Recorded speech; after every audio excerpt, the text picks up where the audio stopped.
Ladies and gentlemen, a very warm morning to everyone present here. I, Suresh Chaudhary, on behalf of the organizing team at the Department of Economics at IIFT, am honored to stand before you today and welcome you to our annual Economic Conclave 2023, hosted by the Department of Economics, Indian Institute of Foreign Trade. First off, I would like to welcome our chief guest to the stage. I humbly request our Chief Convener of the Conclave, Dr. Vivek Rai Chaudhary, to come up on the stage.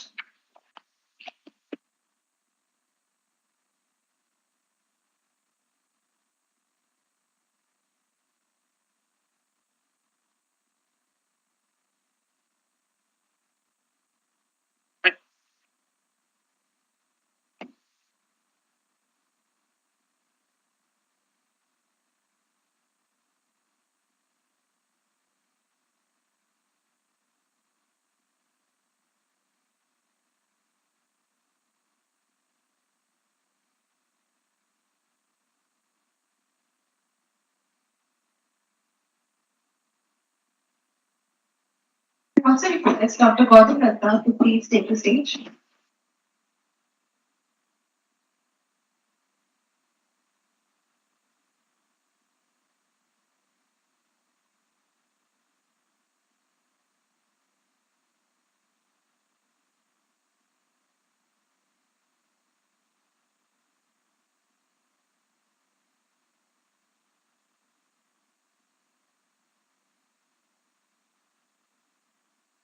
Now, I request our students to please present the flower bouquets. First off, we have Dipandita. Please come up on stage and present the bouquet to Dr. Chaudhary.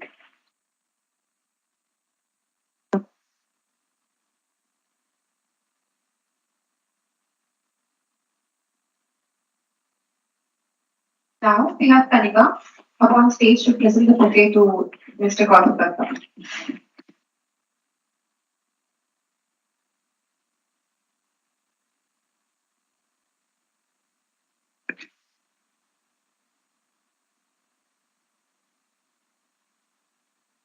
Now, I humbly request our guests to please light the lamp.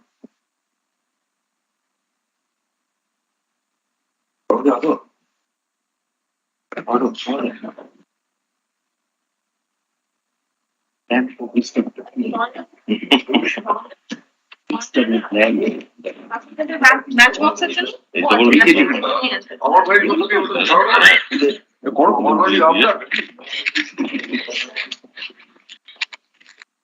I also request the distinguished faculty to please come up on the stage to light the lamp.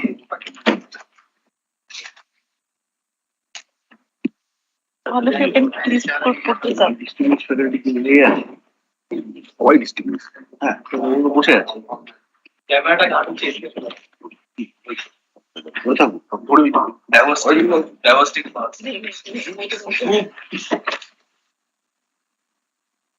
চলো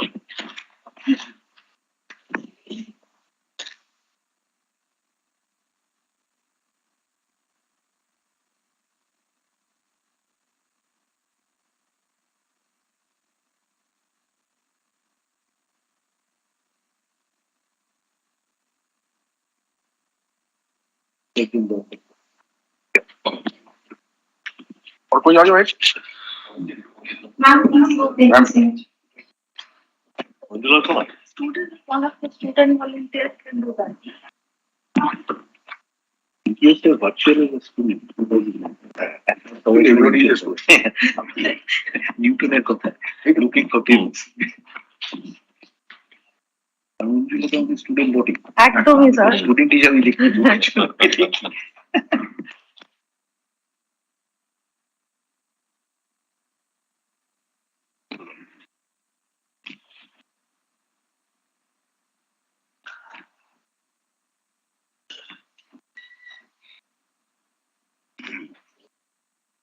Thank you to our distinguished guests. It is well known among professional and academic circles alike that the Indian Institute of Foreign Trade is truly a one of a kind institution. Right from its inception in 1963 as an autonomous organization to help professionalize India's foreign trade management, it has made significant contributions to development of India's international trade policy and strategy and has established itself as one of the top business schools of the nation, with its graduates going on to occupy leadership positions in both the private and public sectors. The Department of Economics, established in 2016, has now gone on to become the fifth most coveted department in the country. As part of such a legacy, we have tried to uphold its values and principles while at the same time striving for excellence in the field, something we wish to carry forward in the future and pass on for years and years. With this spirit, the annual economic conclave, an initiative by the students of the department under the guidance of our esteemed faculty, has been a flagship event for many years now, attracting leaders, policymakers, academics, and industry experts from across the country. This year, as the knowledge partner under India's presidency of the Group of 20, we have decided to uphold the overarching theme of G20 and the rise of the global south. The Group of 20 has risen to become one of the most important intergovernmental fora in the world. It plays an important role in shaping and strengthening global architecture and governance on all major international economic policies.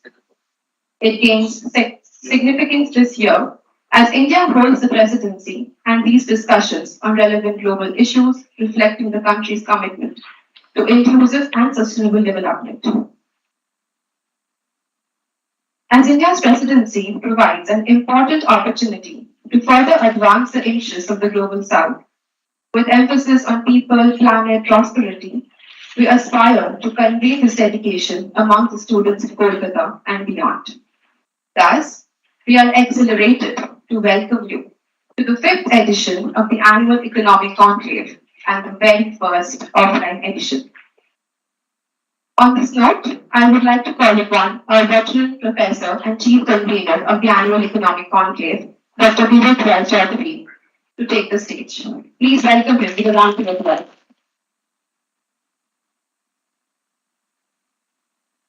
Good morning, everyone. So, I'm from a mail which was sent to some faculty outside the institute, and from her, I came to know that I have become veteran anyway. So, welcome you all.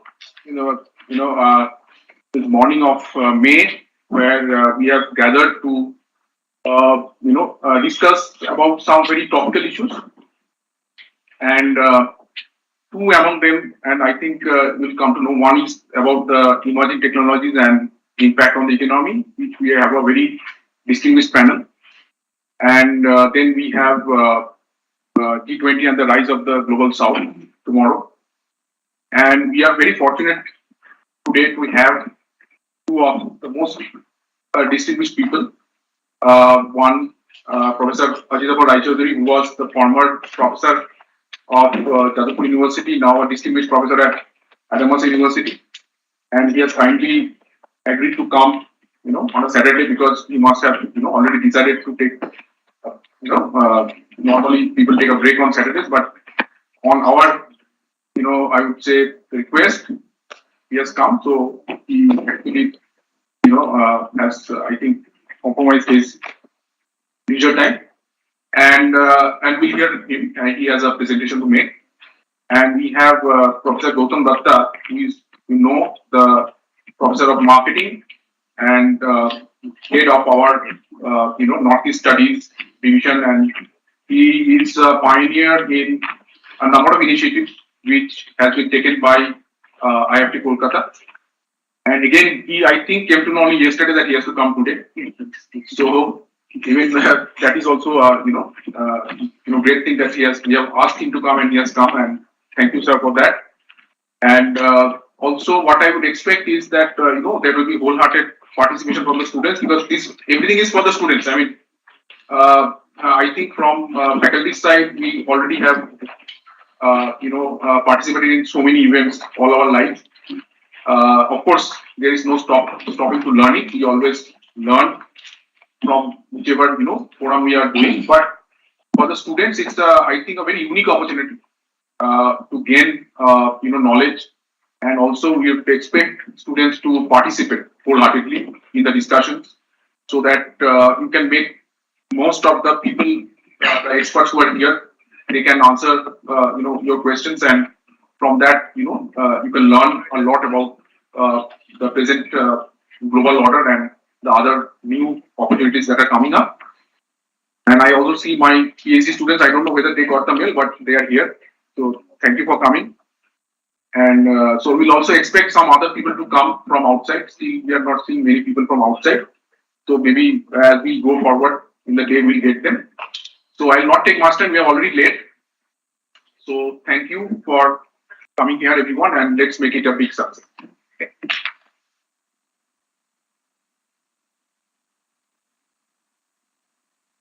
you, sir, for that speech. Now, I would like to request the center in charge, Mr. Gautam Datta, to please take the stage. Please help me with the round of applause.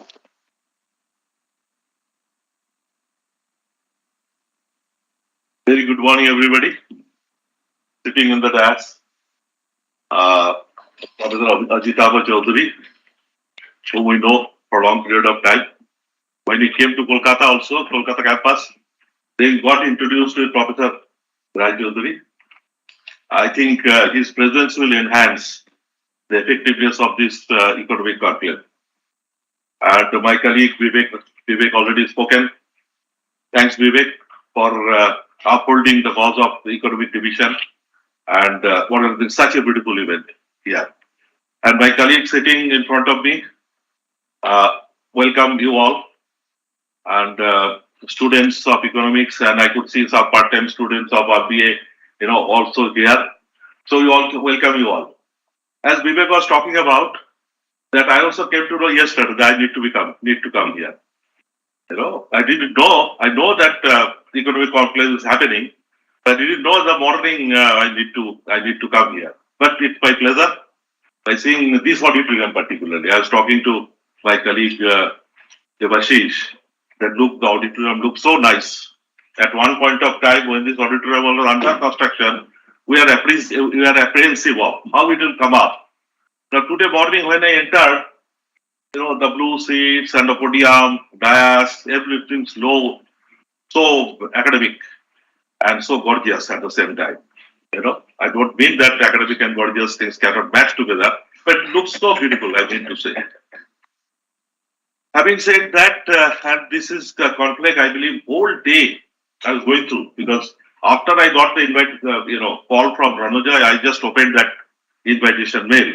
And so whole 2 day, wonderful, the points that will be discussed, the topic that will be, that will be covered.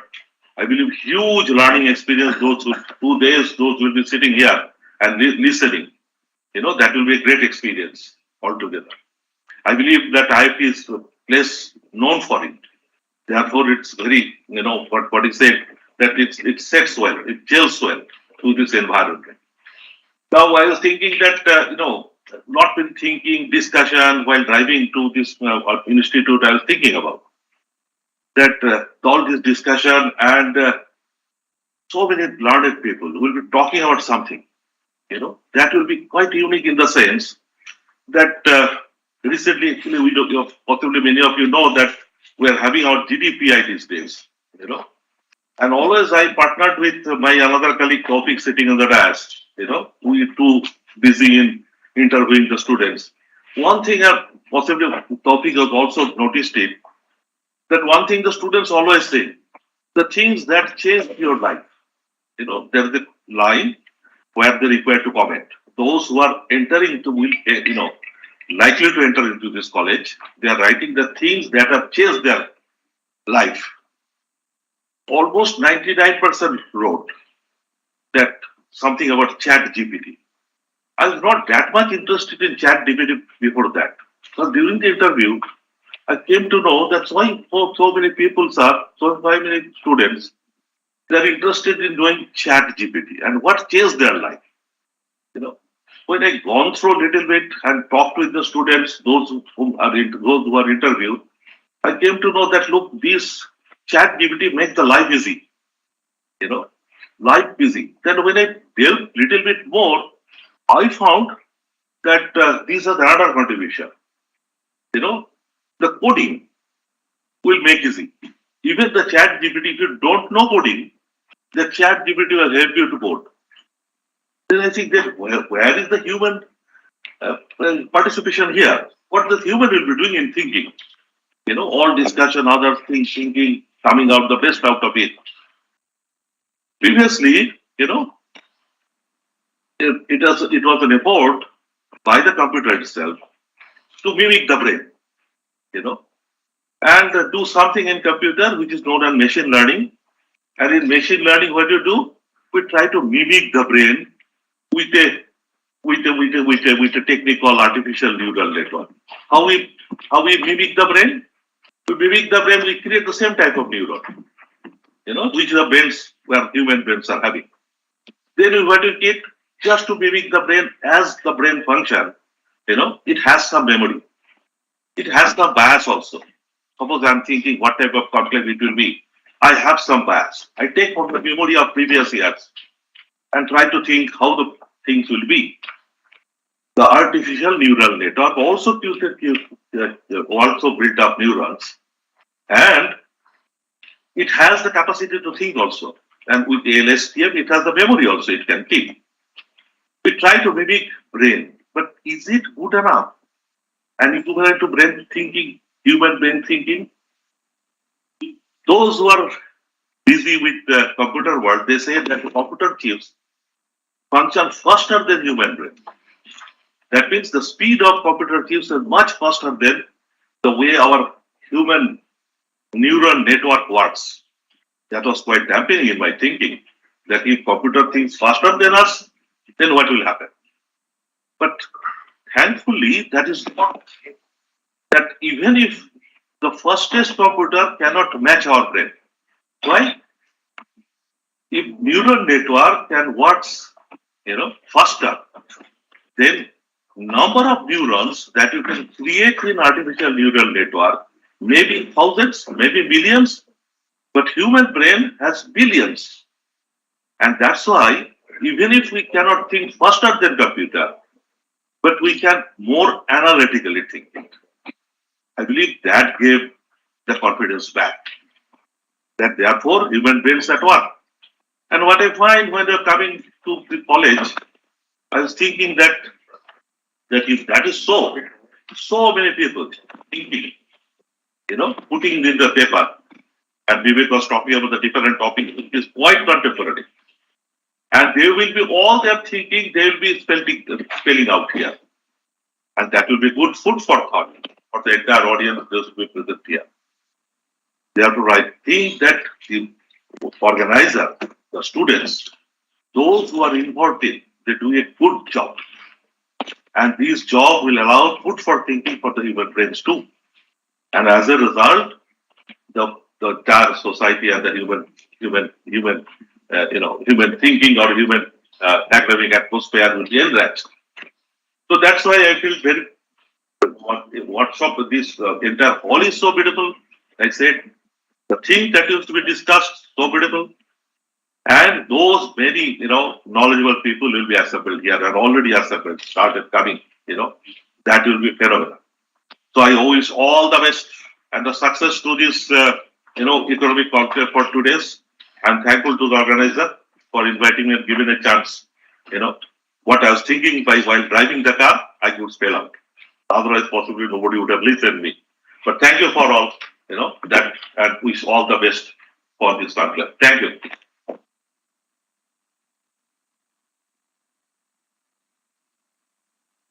Thank you so much, sir, for your kind words of encouragement. With that, I take immense pleasure in welcoming Dr. Ojikabu Rai Chaudhary, Professor Emeritus at US University, to deliver the inaugural speech. Professor Rai Chaudhary has been the joint coordinator of the Social Science Program under UGC funded UPE2 program and from 2013 to 2019. Presently, he also serves as a Chair Professor, Honorary, Planning and Development Unit since 2017. His research areas span vastly across sectors and domains, including trade and development issues facing the developing countries and macroeconomics. He has authored several books, namely Myanmar's Integration with the World Challenges and Policy Options with Probite, International Trade in Services in India, Implications for Growth and Inequality in a Globalizing World with Mr. Probite, to name just a few. He has a venerable string of publications under his name, like Economic Corridors, Trade Costs, and Regional Production Networks in South Asia, published in Asian Development Bank and RIS, Trade Facilitation and Poverty Reduction in Asia and the Pacific, a case study of the South Asian Corridor, produced in ArtNet. He has also appeared in Marcus's Who is Who in 2001 and the succeeding year, and is invariably someone we revere. Thank you so much, sir, for joining us today.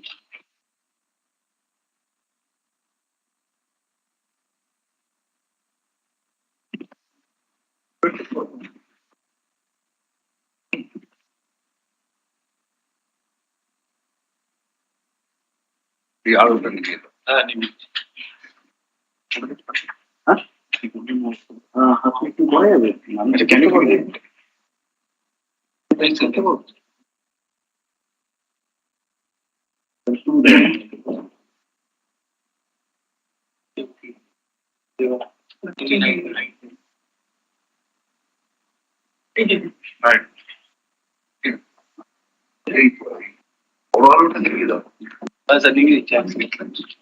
এদিক থেকে যারা বসে আছে তারা তো আমার মাথার জন্য দেখতে পাচ্ছে না।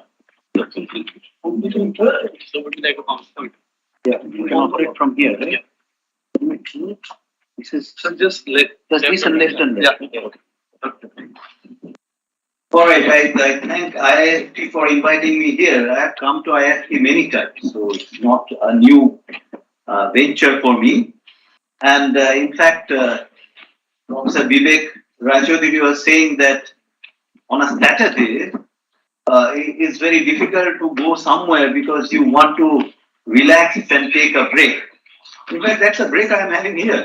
Coming to IIFT, it's a real nice experience all the time when I come. So it's a good break for me. It's a good thing on a Saturday to come here. So I have no remorse in that way.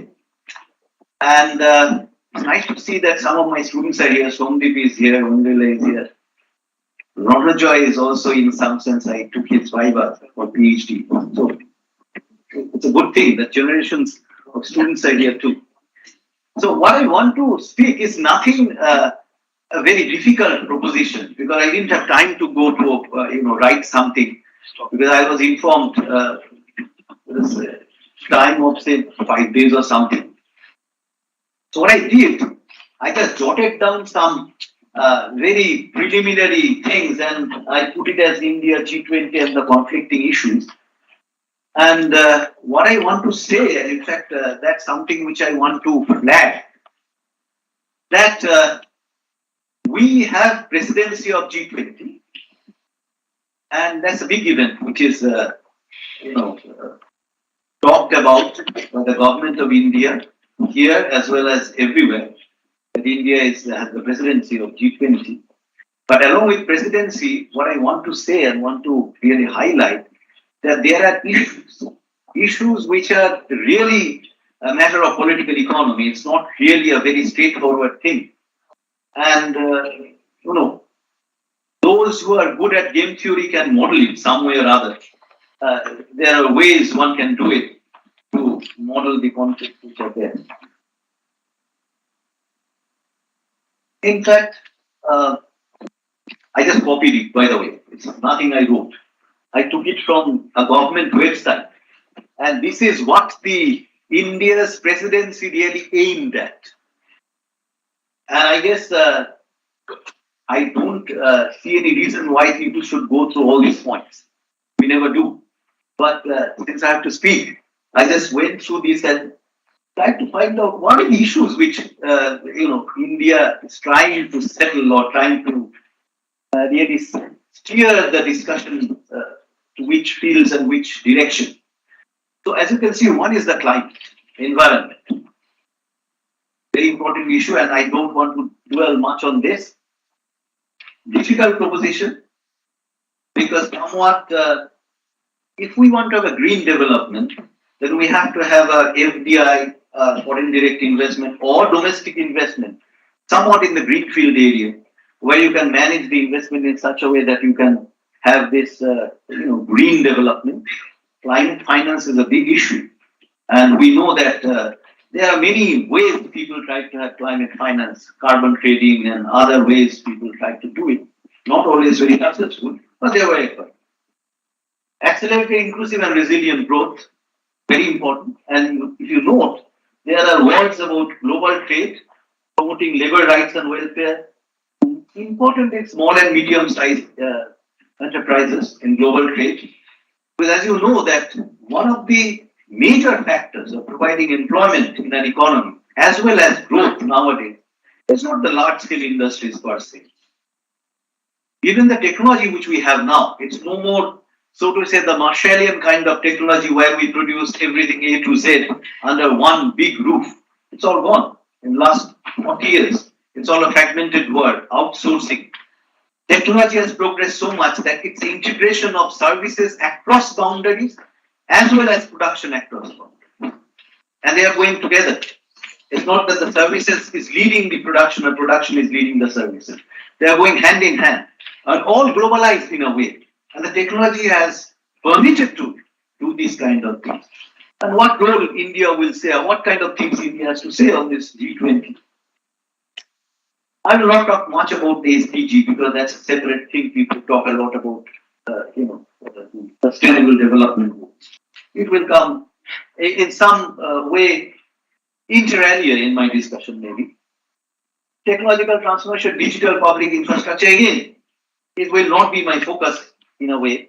Important, no doubt. And all of us know that we are going for a digital revolution if we put it that way. And we know it from our own experience that way back, we don't know how to use a mobile phone. It was like a gun. It's big when it first came. Now, without a mobile phone, it's kind of a mini computer. We do everything in the mobile phone. That's kind of a digital revolution, not for academicians, not for people who are in the boardroom, but it's in the fields as well. You see the agricultural workers or even those informal sector people, they're using mobile phone, and that's very useful thing. Multilateral institutions for the 21st century. And that's something which I want to point out in my discussion. In G20 grouping, there are so many bilateral issues which come. How do you promote a multilateralism? When there are conflicts on the bilateral level, how do you overcome these bilateral issues and really go to a multilateral path? That's not an easy task to do. I'll again not touch upon the women-led development, that the gendered dimensions of development, big issues, cannot really deal with everything in a short span. Now, you have to understand one thing, and I'm addressing it to the students because those who teach here know it very well. And you see, the G20 was not there. It was the G7, the group of seven. They control the world. They control, say, 70-80% of GDP. They control the world trade, almost 80% world trade. All G7, all the developed nations we know, USA, UK, Japan, France, and so on, Germany. And one thing which was important for the G7, it's not purely economic grouping. It's a grouping which wanted, along with economics, these things, political stability. So they have something extra economic in their mind, in their grouping, which is G7. Very clear. In their, whatever you read about G7, you go by their deliberations, it was there. And along with that, free market and rule of democracy. These things were part and parcel of the G7 for that matter. When the bigger set came, G20, and we have included India, China, Brazil, Argentina, and so forth. And as you know, the G20 now controlling something like 85% of world GDP and 74% of the world trade. given that G7, not entirely an economic bloc which deals with economics alone, but I would say G20, being emerging economies, they have more interest in extracting how much economic benefits we can get from the G20. There will be conflicts. The goals will differ. And as you can see, this came out very, very clearly when you look at the Russia-Ukraine war, which is going on. G7 has a political agenda, clear. G20 did not have an, G20 means G7, the rest, did not have a very explicit political agenda in this war. G7 did. So when you are talking about a multilateral platform, and India is taking presidency of that, obviously there were pressures. Pressures because G7, as I said, it's not purely of economic interest. They want rule of democracy, they want free market, they want political security, other agenda, not purely economic. How to really manage these issues? Not a very easy task. And I will touch upon 2 or 3 important things which come out from this. In fact, the most important thing which has come out and which I think will somewhat shape the multilateral economic relations in future is this question of de-dollarization. And that's the fallout of the Russian-Ukraine war. G7 has an agenda. Rest 13 did not see eye to eye with that. And you have this, the issue of whether the supremacy of dollar can be overcome and we can have trade. And there are trade among these 13 other members in the G20 who do trade among each other, despite a clear political agenda of G7, which is opposite to it.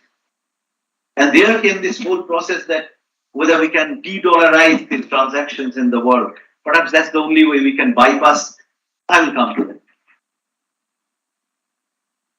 Within this G20, then G7, we have the BRICS, another pressure group.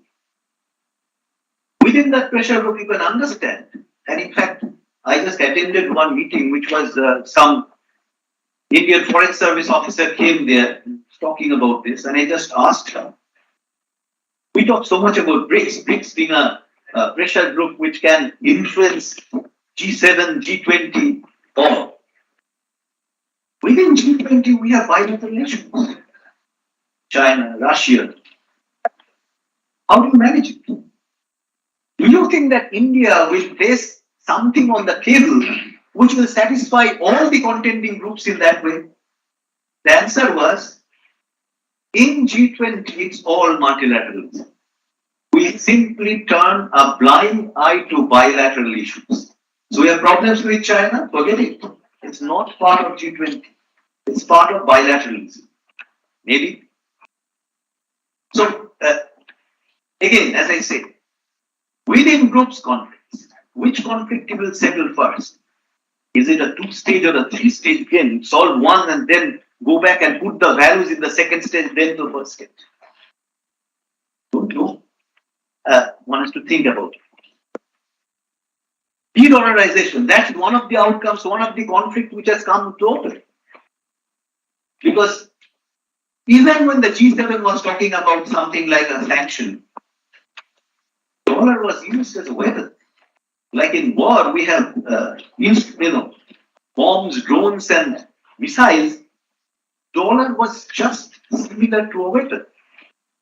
They didn't require something like a traditional weapon. And as we can see that, what is the current scenario? If you look at the total assets in the world, it's more than 40% is in dollar. If you look at the total liabilities of countries in G20, most of the liabilities are in domestic currency. Has to be, because there's a public debt, if you look at it, not all debts are external debts. The internal debt is higher in quantity. And in internal debt, obviously, in China, it's the Chinese yuan. But we understand that yuan is pushed as how far it will be, I will come to a moment. But they are pushing something like a yuan as a world currency, where Chinese public debt or the total liability within China is in yuan. Like in US, it's in dollar. So that's something where the world market, if you look at these top two countries, India, US and China, internal debt or the internal liability is denominated in their own currency. How far this will affect the future of trading in somewhere else. Still, 90% of all foreign exchange transactions, if you look at it, current transactions in dollar. Response, as I said, 13 countries outside this G7 simply ignored G7. They went for bilateralism. China, for example, that's the difference which I want to say.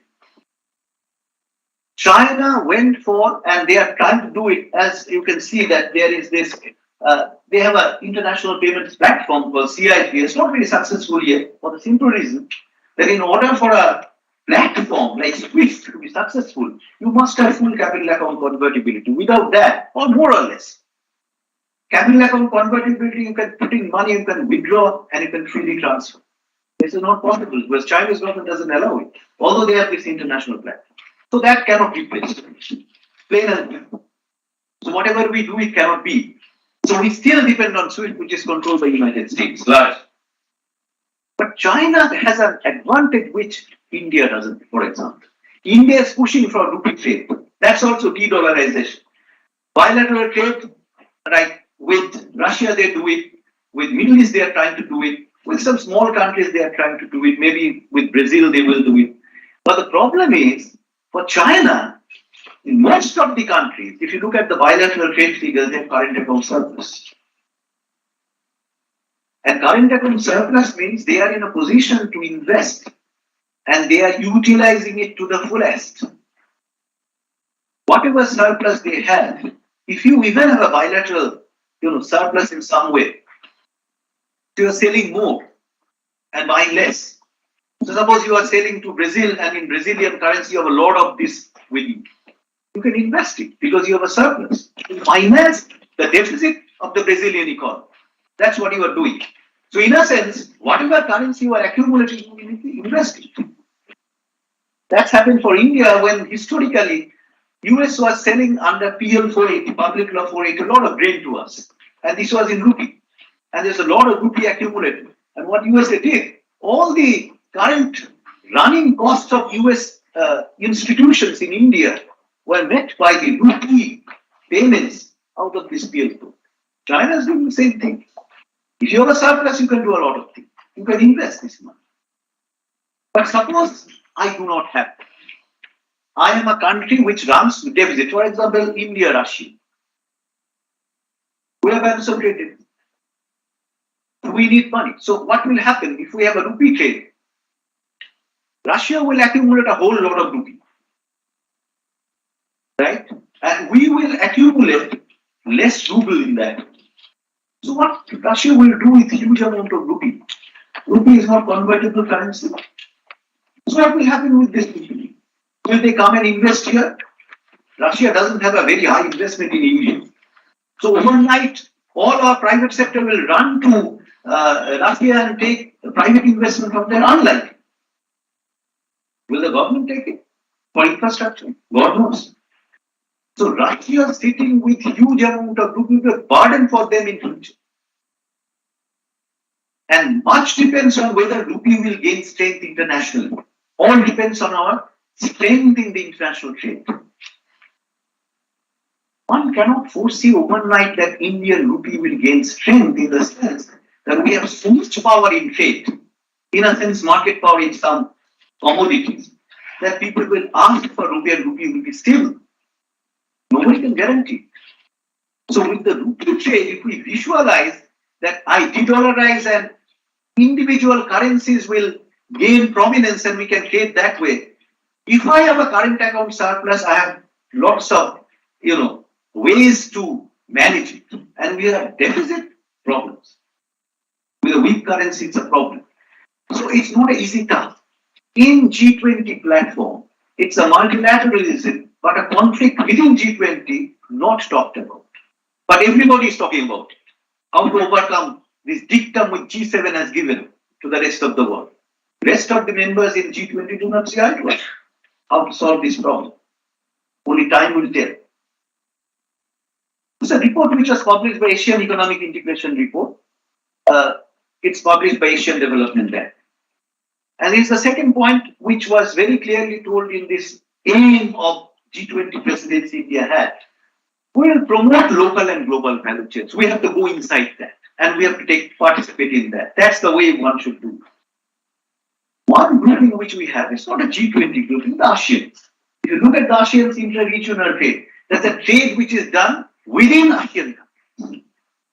That's 58.5% in 2020, and it's latest data, 2020, 58.5. So for every $100 traded in these Asian countries, $58 comes within trade within the ASEAN. In contrast, the European Union and North America's intra-regional trade shares stagnated. So within European Union or North American intra-regional trade, it has not increased, but it has certainly increased for Russia. Slightly dropped from maybe but it's more than 2015 and 19. Figure has risen. India, in its presidency and all these talks now, they are talking about that we should be part of this intra-regional trade. So if you take G20, it's bigger than Asia. But within Asia, how much is India? What position India has? If we have a position in Asia, then we can think about playing a worldwide role in terms of intra-regional trade. And we can have in other groupings, there are G20 of countries which are spread all over the world.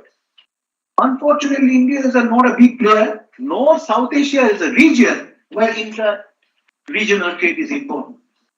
Now, why is it so that we have this kind of a situation? 57% of Asia's total exports in 2021 is intermediate goods exports.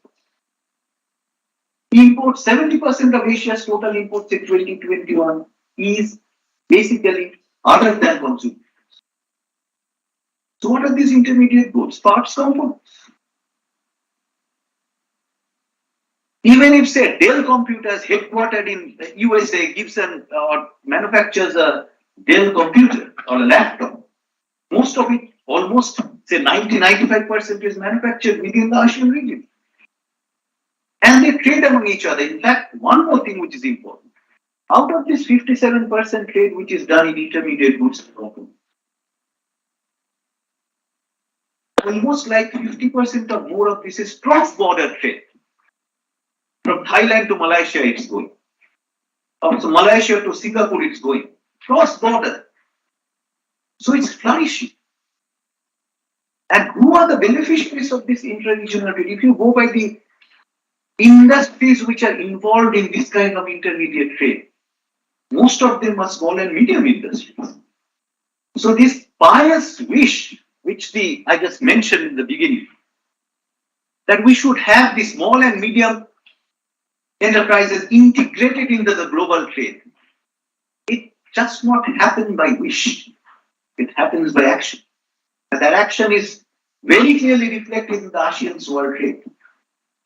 But that's something which is not happening for India's trade, even within Asia. We are way behind. And if we have, some of us noticed certainly, that there is a scheme which is floated by Indian government in 2020 or 2019, PLSI. PLSI scheme essentially is the late realization of the Indian government that in this scenario of COVID and etc., when many of these big multinational companies are trying to shift the base, that is, don't want to put all eggs in one basket, spread it so as to reduce the risk. The standard argument of risk and return, that you don't put too much in the one portfolio. When all these countries or all these companies are trying to do it, India wanted that some of it should come to us and we give incentive to this. It includes electronics, pharmaceuticals, automobile, name it, all these major industries which have got lots of outsourcing and fragmented production. Unfortunately, what happens, and I don't want to go into a debate whether it's late but a good policy which India took. many ifs and buts. Some are questioning that it will promote, again, some kind of a monopolistic development in the industrial sector. But the policy, as I say, don't throw the baby with the bathwater. If the policy is a good one, it may be good, it may be pursued. But whether the result is something else is a problem with the policy, problem with the implementation. And so India's effort to link the world production with its own producer, and many of them may be, as you know, in India even, many of the production which we have in the name of big companies are outsourced, are manufactured by small and medium enterprises. So if you can link it in the global trade, automatically this will percolate to our small and medium enterprises. PLSI intention is good. The success is coming or not, that's a different issue. And probably it is not coming the way it is. But that's an effort which I think is a good one to do it. And that will, this pious wish that we should integrate our small and medium with the global trade doesn't come with words alone. It comes with action. Tell you the truth, when companies were shifting their production bases from China, just because China controlled 23% of all intermediate trade in the world, they control it so much. So they wanted to shift it just to spread the risk. Which are the countries which took most of this, shifting scenario? Who benefited most? Vietnam, Cambodia, not India per se, despite our wish. So we have to think about that. We can have a presidency of G20, but whether that will help us in our goal, because everybody thinks about their own country. We think about India. How far we can, get something out of it. Multilateralism notwithstanding. Climate, another big issue, flagged off. As India, it has to, because if you have a presidency of a big group and multilateralism is important, you have to talk about climate. Without talking about climate, you stand nowhere. And rightly so. I would say climate is an important issue. If you look at the Asian story, Asia has attracted the largest share of global FDI in carbon intensity. Sometimes this story, it's an old story. It came in another way. Some of the World Bank studies way back in the, I would say, 1990s, they called it dirty industries. And dirty industries were shifted to developing countries because they have carbon emissions, they have pollution. So instead of producing in their own countries, they were locating the factories in the developing countries. This FDI in carbon intensive industries was not so important because FDI was small in amount. Now think about the flow of global FDI. It has gone up maybe 20-30 times than what it was in 1990. Asia attracted the highest amount of carbon intensive FDI. So what's the role we can do? As a presidency of G20, again something like a conflict. G7 countries, would they say, yes, we are doing a bad thing? They will say FDI is needed for development of these developing countries, and we are doing the right thing. There's a lot of FDI going, that's leading to growth, that's leading to SDG goals, that's important. We know it's important. For India, it's absolutely very important because we stagnate at a savings rate of 31-32% for last few years. For every 100 rupees of GDP we generate, we cannot save more than 30. But our investment requirement is, say, we have to take it something like 45-46 rupees per 100 rupees. Without infrastructure, no amount of growth can be achieved. So where from this extra comes? 13-14 rupees every year. That's the only source. So if you go to the G7, they might say, yes, after all, if the developing countries, emerging economies, they developed and they are now emerging because of the FDI to a large extent. True. But then if this is FDI, then what can we do?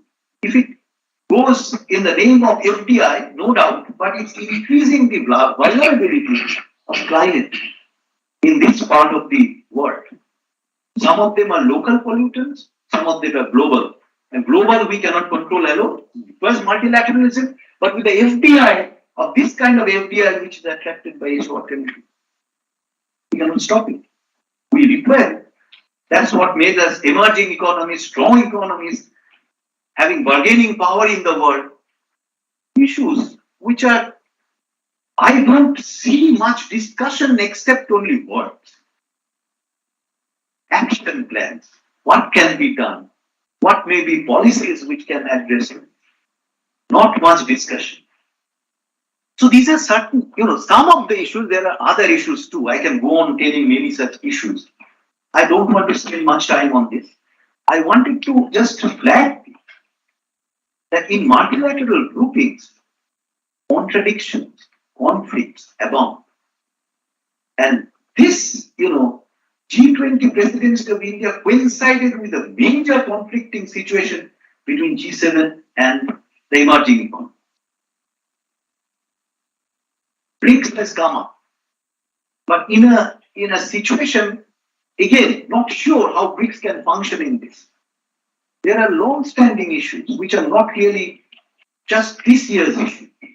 Climate, as we are talking about, it's long-term trend, not 1 year's data. A parts component, intra-regional trade, by which one can really link the medium and small industries. I would say that's the backbone of manufacturing all over the world. Only depending on Indian market, it's becoming difficult. Now, if we are to really take the medium and small scale industries in tandem with the world growth rate and India's fast growth, which is we're the fastest growing economy, then we could do something about this, linking them with the global trade, for example. Not sure in what way this thing will come. These are all long-term things. In 1 year, you cannot do it. We need plans, programs. And as I said, PLSI is one such scheme. Not sure how it is working. Not much research has been done on this, but I met a couple of researchers who are working on this. They are very apprehensive of PLSI. I am not that apprehensive. I think the scheme is good. Implementation is bad. So that much I want to really say on this, the topic which I chose. And as I said, my purpose is not to have a very comprehensive discussion on these issues. I just want to pick and choose, to find, to flag issues which may be very, very current and issues which are long term. But all point out certain conflicts which happen even with groupings. Bilateral, multilateral, and long-term, short-term. Thank you.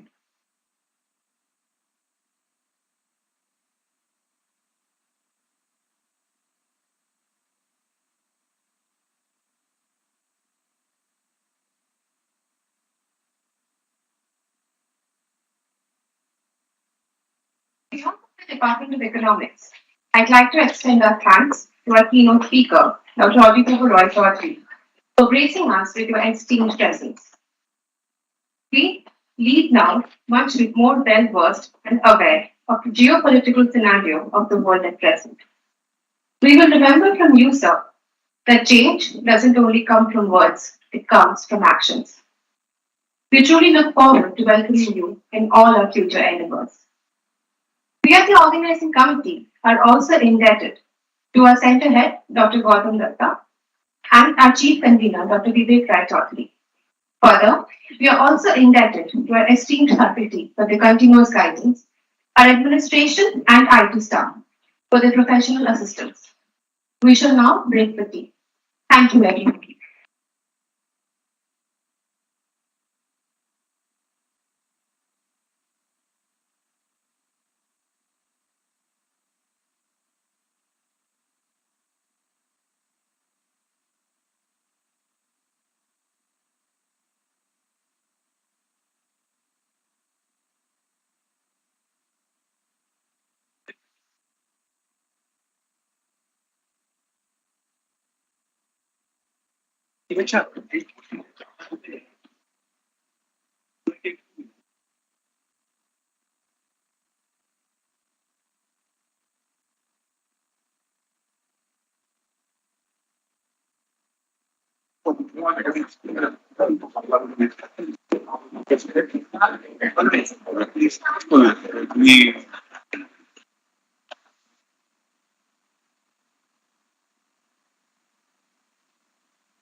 পাঁচটা আছে ভিতরে তিনশো বড় আছে এটা SME ছাড়া TikTok 76% মানে এই আউটসোর্স না করলে কমপ্লিটলি ওয়ার্ল্ডে করতেই হবে এটা স্কিম গুলোতে প্রবলেম সেটাকে এরা এক্সপ্লয়েট করছে সারা পৃথিবী এক্সপ্লয়েট করছে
technological advancements, including artificial intelligence, blockchain, robotics, etc., which not only offer opportunities to increase efficiency and transform our economy, but they also pose serious concerns and challenges such as job displacement, social inequality, and privacy concerns.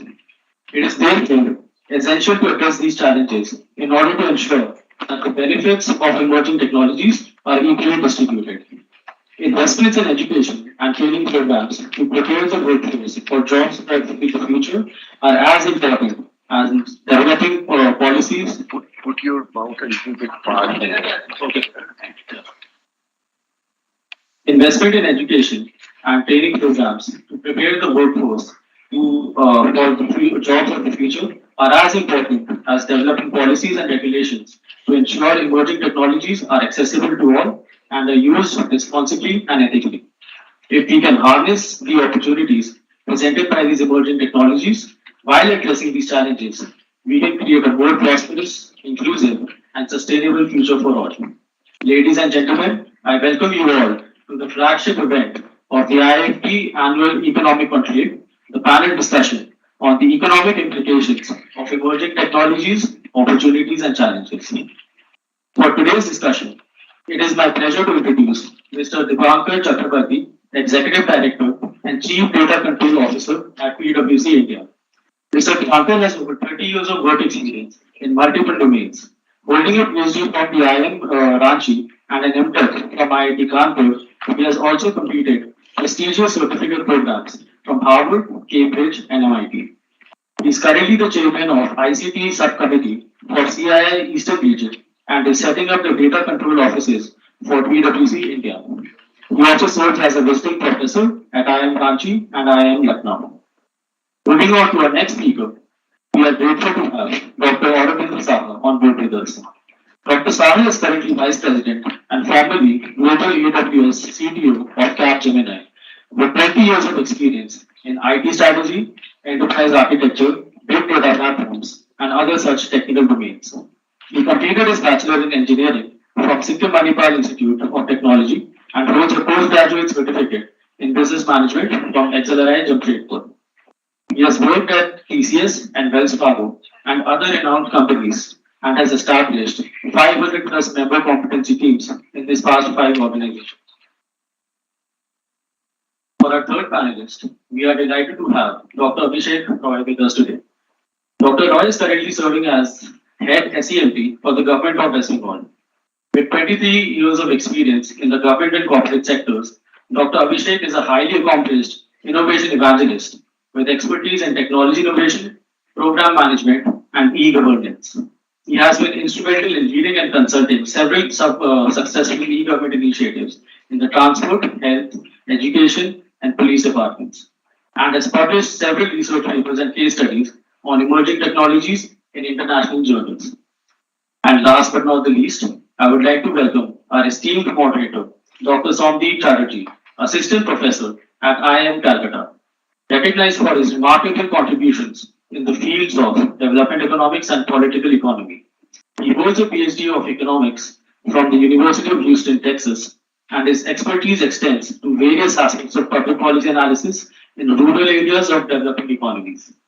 He has held esteemed positions at IIM Lucknow, Flame University Pune, and the University of Manchester, United Kingdom. With his profound knowledge and expertise, we're in for an insightful and thought-provoking session. Please join me in giving a warm welcome to all our guests today.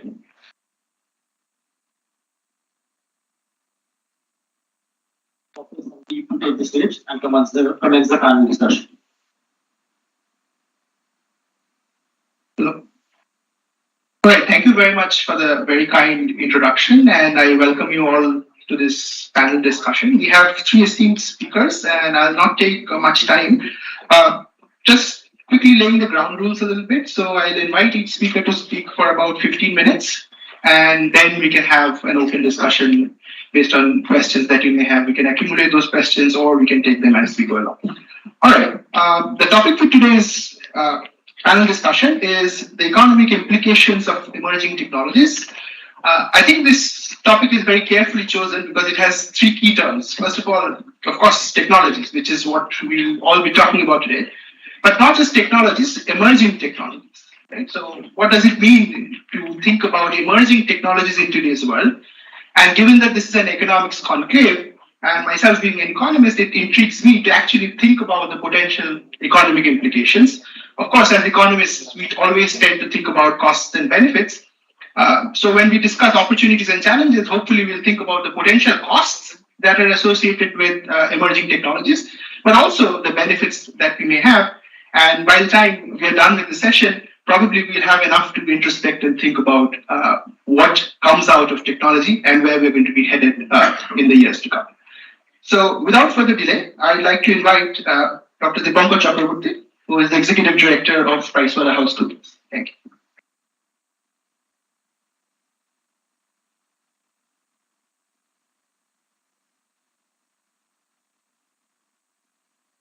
Thank you. Thank you, Somdeep. Esteemed panelists and students and faculty for during today's session.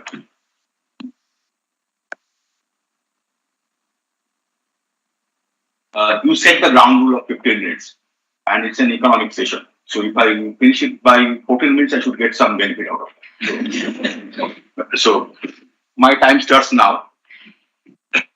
You have actually pointed out very briefly, but very correctly, that emerging technology is the key word here. I got a very little time to think through this topic after giving it to me, but as I work in this area quite extensively, so I could gather some initial thoughts on that. Emerging technology is a term which is currently getting used across every area.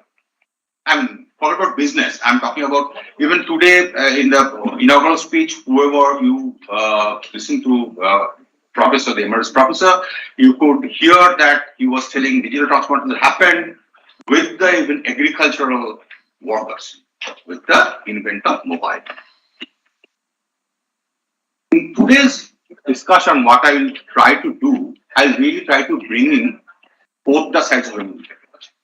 And I will not go much on the ethics, etc., because I don't think that will make a very good cut into this this discussion of how emerging technology is supporting the economy. But saying so, there are certain things which we are probably not looking at when we are hyping about emerging technology. So first, what is emerging technology? That's very important thing. When I discuss with my clients, many a times I get a clear question from the senior board members while presenting to them the strategy, how you distinguish traditional and emerging. And that's very important. When you see today's technology market, frankly, the traditional enterprise resource programs are getting completely transformed to emerging technology. So it's what is happening. I mean, you'll see that we are slowly moving out from the on-prem monolith. If you understand what is a monolith system to distributed, cloud-based, service-oriented systems. And that makes it emergent. So that's a very fine, I should say, line between that traditional technology moving towards the emerging technology. Now, what is happening? We are ushered upon through multiple of jargons. And being in the technology, thick and thin of technology, I sometimes feel we are doing disservice to the society, but not by not explaining what those jargons mean. AI, ML. We just tell it like, back of our tongue. What is AI? How artificial intelligence is actually an artificial intelligence. And we all read about something in some social media, somebody is working on fake news, I heard. Fake news is not only to propagate polity into this, but also in science. You will see that how much fake news is coming into science to not to make science as a respected thing. So what is happening? Multiple things are coming as artificial intelligence, machine learning, robotics. We say these things like anything.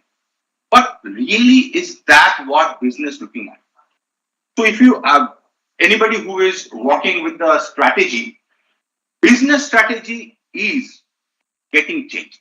There's a fantastic paper of Bharadwaj, 2013, where he clearly explains that business strategy is no more a business strategy. It's a co-creation of business and technology strategy.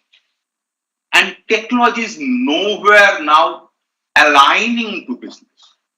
What was happening in our old days? I mean, I have a history of, though I'm in PwC now, I'm a nuclear engineer. I operated a nuclear power plant. I had 3 startups. I went to do a chief operating officer for a large B2B company. And what I found that till say 2000 or late 90, 2000, technology was aligning to business. If you see today, any business strategy, any boardroom conversation starts with technology. Business gets into this as a co-creation. So what is happening? We are saying that we will do 50% growth this year.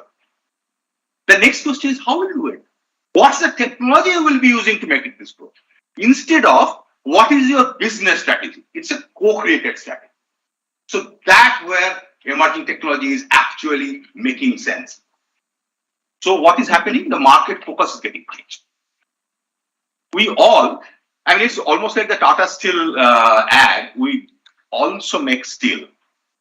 So it's like we also do business, but without technology, we are nowhere. And for that matter, when I discuss today with my clients, I say that I haven't seen in last couple of years any company which is not a technology company. If you are not a technology company, you are not a company. That's what it is coming up. I don't know how many of you, you must be Fortune 500. Can anybody tell me which Fortune 500 company actually survived the full length of Fortune 500 life? Only one. Only one. I think. Because they continuously broke in themselves. And who are in the top Fortune 500 companies today? You haven't even heard of them 5 years back. No, we talk about Alphabet. No, we talk about Facebook. Where were they? And the residency, anybody knows about the residency time. The residence time in S&P 30 or Fortune 500 has gone down to 3.5 years. Very, very dangerous. And all that is happening because of technology driving them. Find out any traditional non-technology company in Fortune 500. You have to really, search through microscope. You won't. So the focus is getting changed. So it's more immersive technology which is making things looking. And then it comes to understand which are actually emerging. Anybody follows Gartner? You should follow Gartner. Please do that. If you are not, there's a hype cycle they every year publish. You will find out 300, 350 technologies they are telling as emerging. We at PwC really wanted to understand what is happening. And we found out essential 8, which are basically making this emerging technology focus. I will have a Gartner slide next. I just want to do a little bit discussion on that. So what is AI, artificial intelligence? That has both boon and danger. We are slowly seeing that if you do not understand what AI is and you are deploying AI-enabled technology, you are creating more disasters than actual benefits. Just for a case, I'll not name that bank. created an AML. Probably you all know what is AML, anti-money laundering. So AML software, AI based, to understand the risk of the profiles which are coming to the bank. Surprise! What happened? Within 3 months, regulators gave a huge penalty to them because it has an inherent bias to good-looking male having a career for 5+ years. That's not true. That doesn't mean that black people will have always false and bad AML character. That's not true. And that created hell. So what it says that you work with AI, but think through how you unbox AI. Who takes the responsibility of the wrong decision? There's a legal now. This is a new legal study on AI, because there are people thinking, who is the responsible when an unmanned car hits? Who is responsible? That technology, that company who is deploying it, or the person who was at that point of time hailed that car? Nobody knows. So things are getting deep. Augmented reality. That's what is the going to be changed to metaverse. Very easy, layman-ish term I'm telling you. Blockchain getting more authenticity in the system. Drones doing havoc. I don't know whether you know or not how when the pandemic hit in the Northeast, supplying medicine was done by drones. In the Chennai flood, the whole survey was done by drones. There are enough use cases I can bring out. Internet of Things. That's what is actually our focus. Frankly, this is the one which is driving the economy. I'll come to that. Robotics is going in, going out. People are confusing with robotic process automation to robotics. I am not bringing that in because that will take whole day. I can take a full class on that. 3D printing and virtual reality. What is happening? These essential 8 can only operate if I have 2 essential things along with that: cloud and data analytics. The humongous amount of data that is getting generated through this is actually channelizing the economy. Think in a different manner. How data impledes upon economy is a different subject altogether, and very few research has happened. And people are really looking at that now. We all loosely say that data is our fuel, but how much fuel it is, God knows. Now, this is a Gartner emerging technology trend tracker. You see, they give a fantastic viewpoint of emerging technology, and I really love them.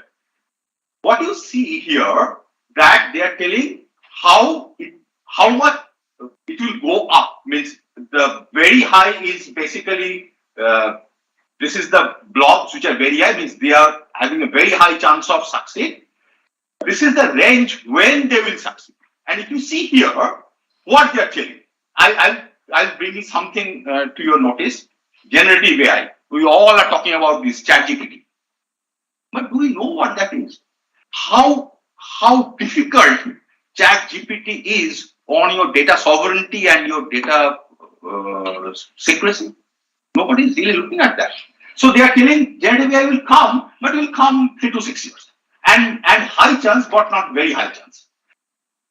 But what they say, metaverse, is actually it will take longer time, but very high chance.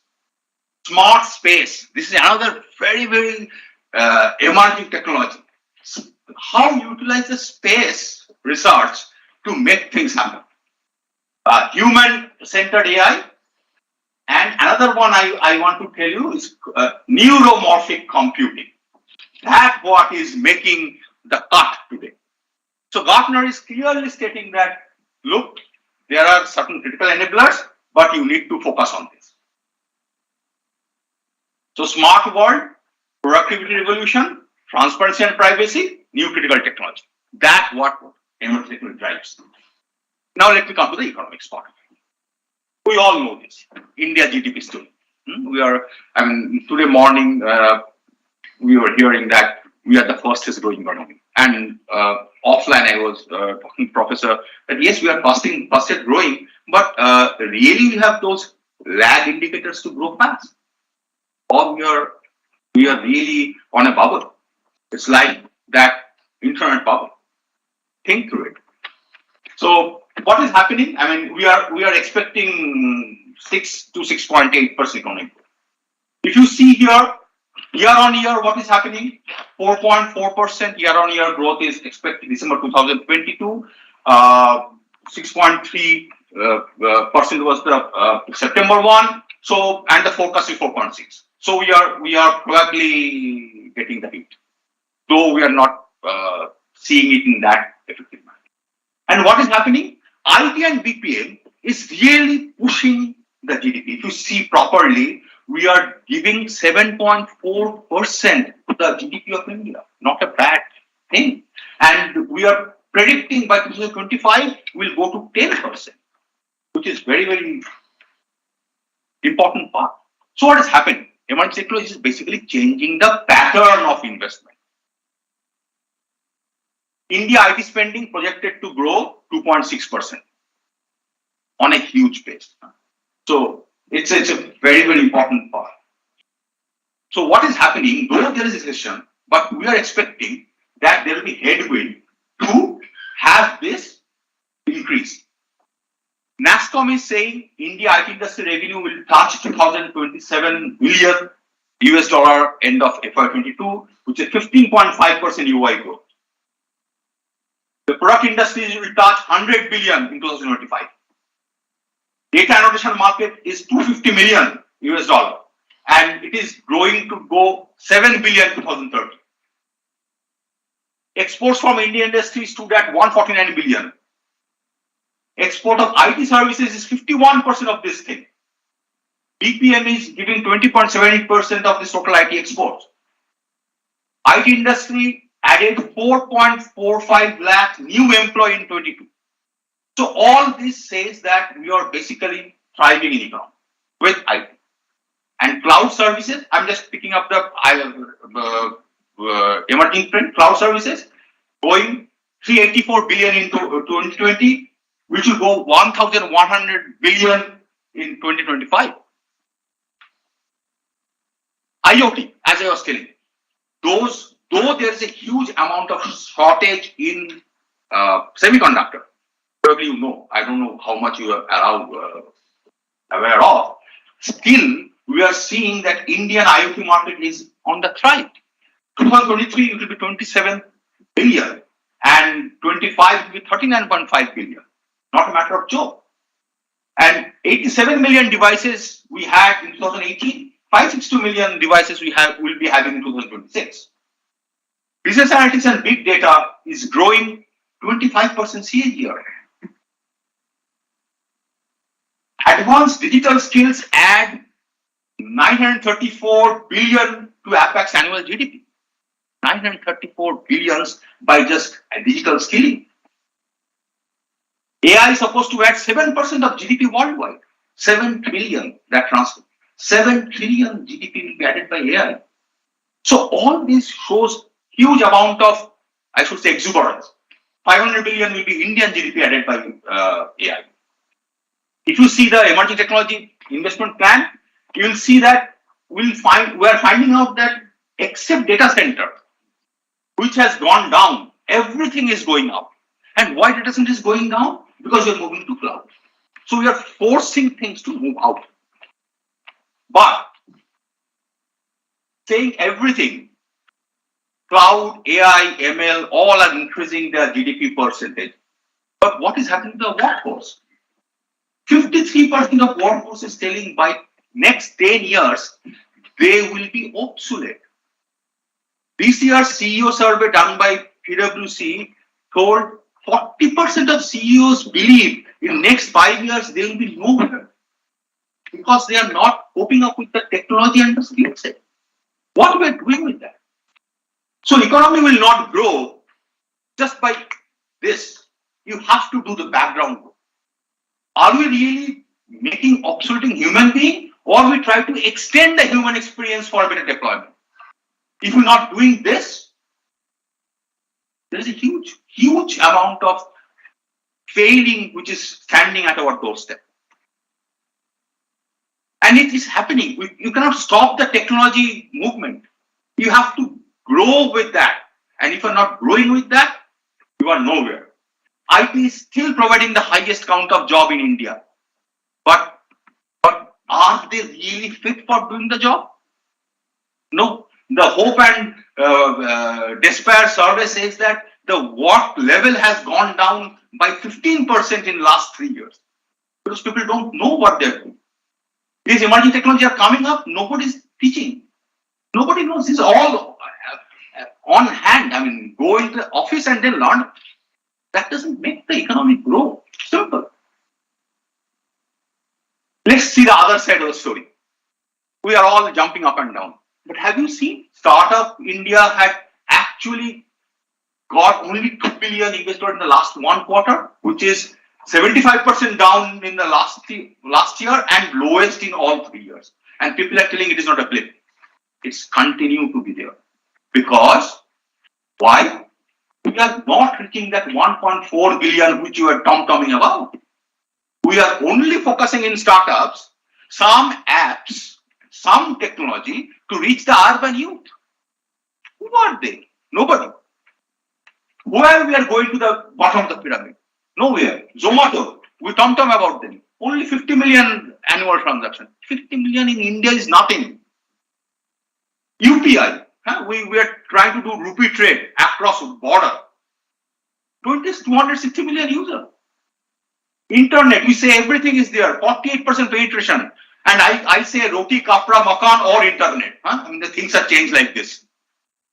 Today, if you don't have internet, you'll almost like taking out your clothes in the open market. Think through that. I mean, today when I was not getting connected because of this basement issue, I was getting irritated. So, but what is there? I'm done. Actual user is 630 million only. Where we are reaching? Where we are up? Where is the big tech? What we are doing? Where we are solving the climate problem? Where we are thinking of getting the SMEs inbuilt into the system through technology? Where we are doing a shared platform, we talk about shared economy. Where we are doing this? We are not doing this. And hence, really usage of emerging technology, making things better or not is a point of concern. So it has huge potential. I'm a huge believer of that. But it really needs a properly utilized for the bottom of the pyramid to get economic benefits. Thank you very much.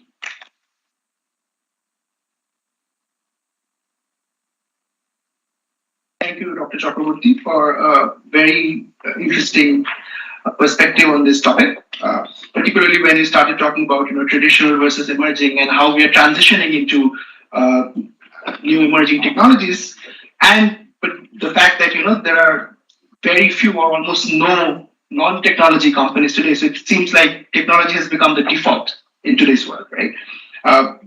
Business strategy is correlated with technology strategy, and that's where the economics comes in. Like a clear market focus seems very, very imminent. So thank you very much. I'm sure this was very enlightening for everybody. Now let's move to the next speaker, Mr. Aurobindo Shah, who's the Vice President at Capgemini. Over to you.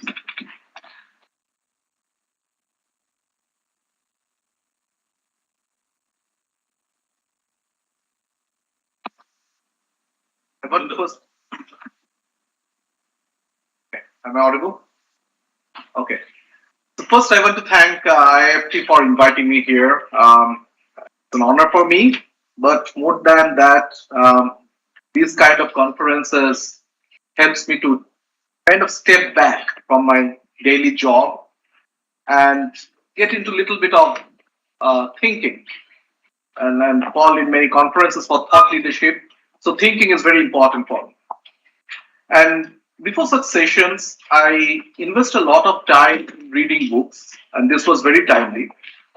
I was reading 2 books, 100 Years Life and 21 Lessons of 21st Century. Okay, just in case you haven't read, fantastic books to go through. So, though I work for a technology company, and I do that on a daily basis, these kind of conferences helps me to look at a broader perspective, both in terms of time and space, and what's going to happen to humans and machines in the coming years. So today I'm going to mainly focus on human side of it, the machine side of it, and the interaction between these two. So let's talk about the life length. So if you see, if you consider last 100, 200 years, the way the lifespan is expanding, okay, it's said that about 2 years lifespan expansion happens every decade. So the generation who are born today, they're going to live about 90 years. The generation that was born earlier, they were seeing a lifespan of 70 on average, right? Now, this lengthening of life have profound implication on the society, on the economy, the way government strategies come up, and the technology as well.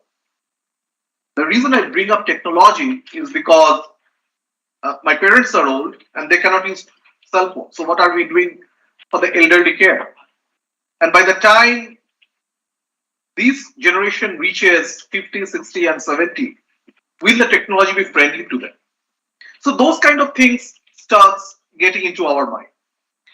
So one thing we need to remember that as technology is progressing and lengthening the life, are we giving enough assistance to those population, enough occupation to that population so that they can remain relevant in the society? The second thing I want to bring up is, if you look at the industrial revolution, the way machines has changed the job that we used to do with hand, right? It has evolved a long way. So human, if you look at it, they have mainly two abilities. One is the physical ability, the other one is the cognitive ability. So over the time, what has happened, for example, a farmer lost his job or her job because the machineries came. So they transferred to a factory that manufactures tractors. And then when those factories got automated, they probably became cashier in a supermarket and they started selling things. Now, these transitions are still okay because there is a reskilling involved with these transitions. Now, fast forward this about 50, 60 years. So what will happen? These transitions will happen in a shorter time, number one. And number two, the skill gap between these transitions will be huge. A farmer coming to a factory to make machines and that factory worker now getting transferred into a cashier job, that's an easy transition. But if I ask somebody who is, for example, me doing IT, right? And then in next 10 years, I have to get into a decision-making system that can write programs about how the AI doctors should be working, the machines should be working. I cannot do it. I don't have that knowledge. So it's an immense jump from one skill to other. And the problem of making it shorter, right? These jumps are now going to happen in 5 years, 6 years, is there is hardly any labor laws that you can build. How will you build unions for a profession that lasts less than a decade? So the human element for these transitions, we have to keep in mind. In fact, for some countries, Scandinavian countries, they're saying protect humans. It's not about protecting jobs, it's protecting humans. And some of the governments are slowing down the pace at which the technology is running. The other thing that we want to talk about is machines becoming faster, but will they rule humans someday? And we have seen these in movies that happens, that apocalypse is coming and all those kind of things. So in this context, it is not enough we consider infotech.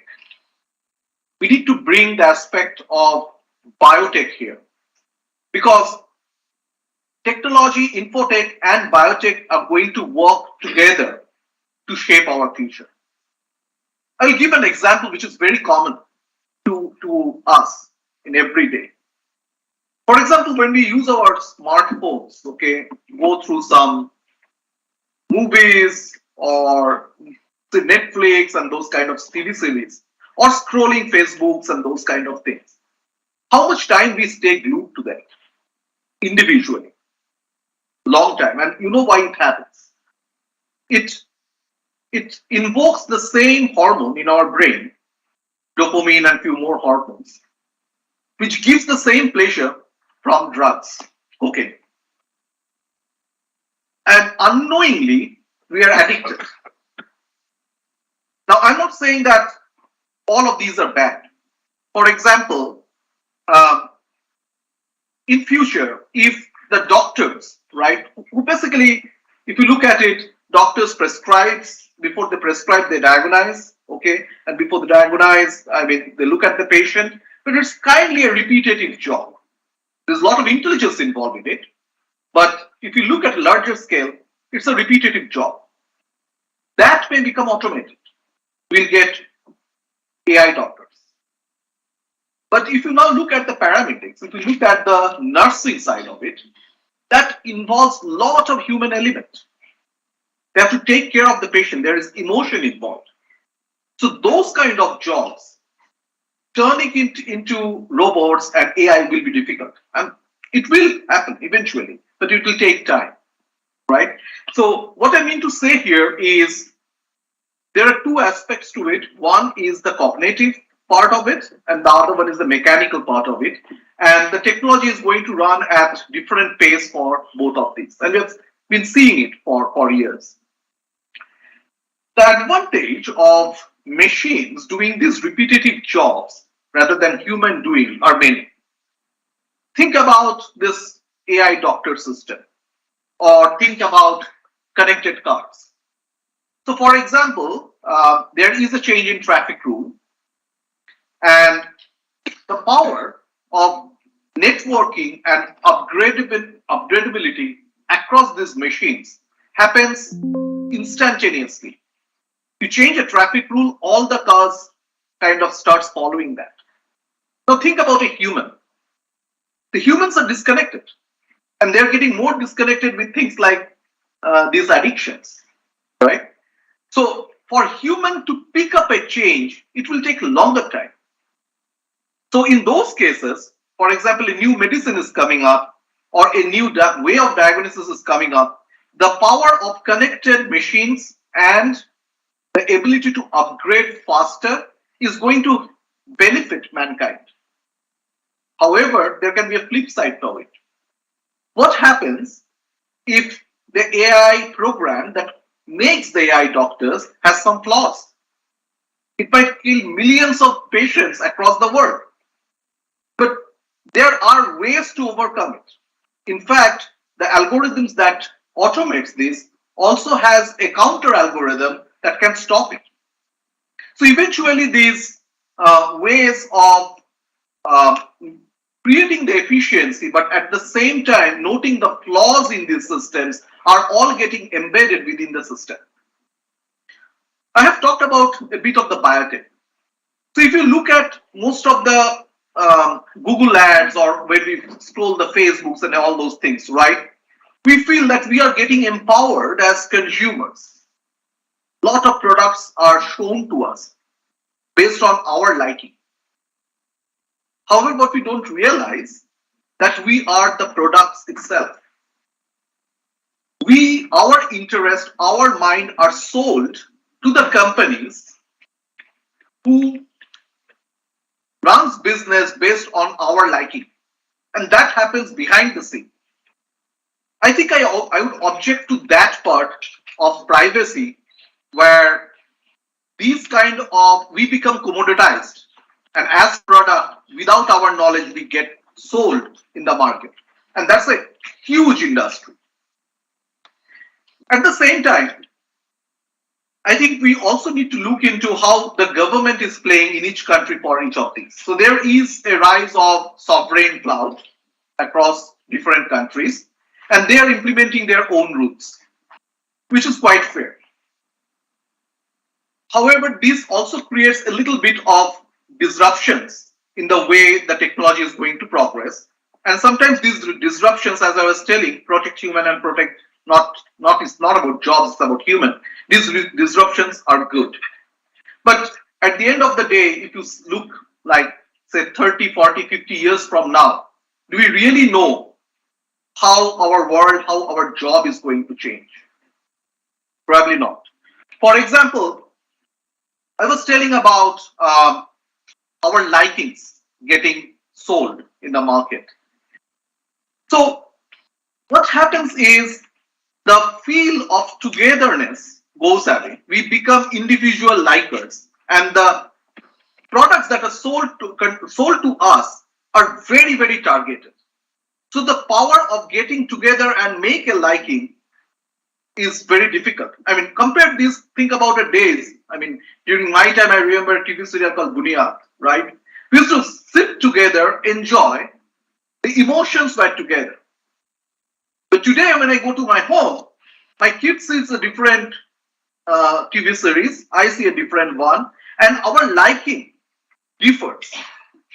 An individual emotion differs, and it's creating a lot of silo human emotions across the world.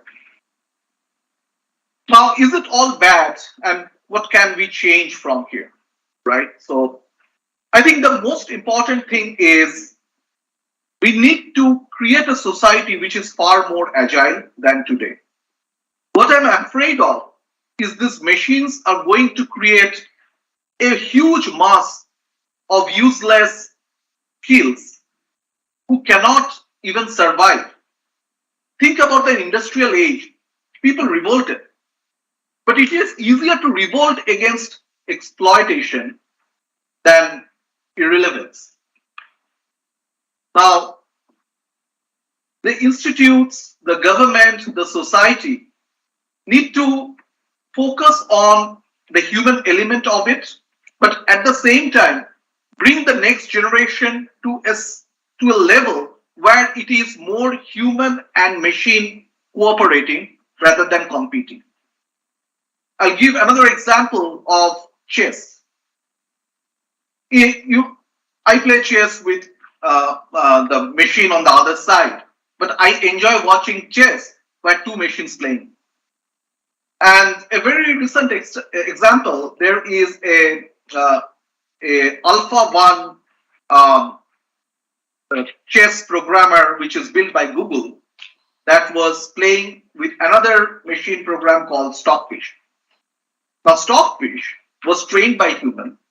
It was supposed to process 70 million moves per second. Alpha 1 was processing only 80,000 moves per second. Huge difference.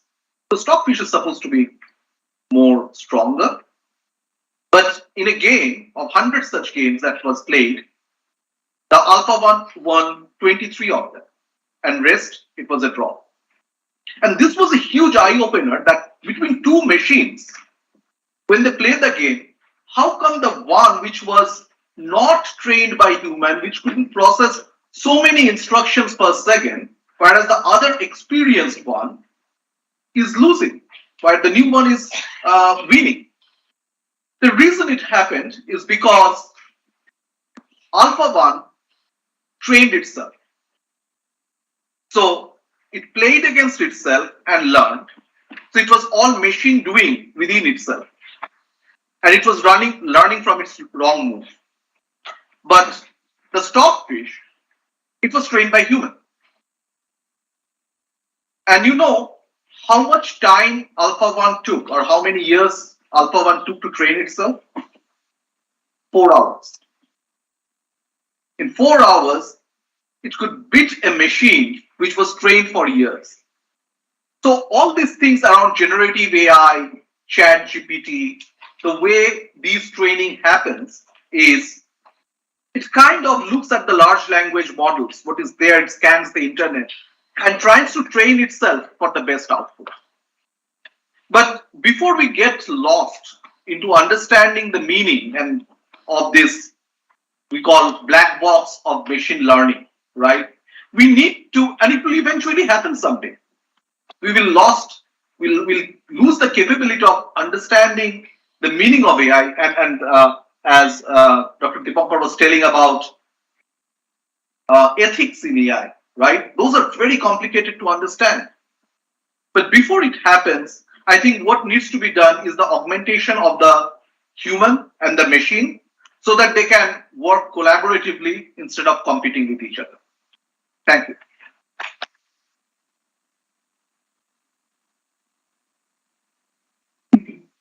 Thank you, Mr. Shah. Once again, a very engaging discussion, I think.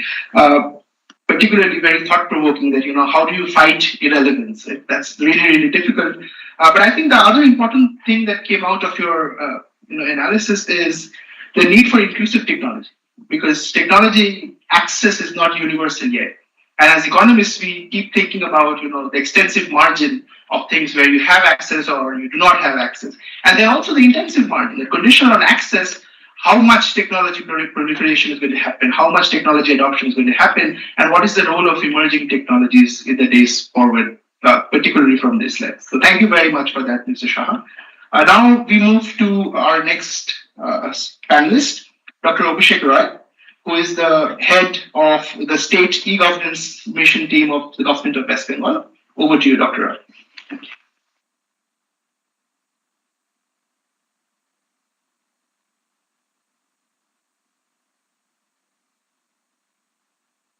First of all, I would like to thank IFP for this invitation. It's a really insightful thing.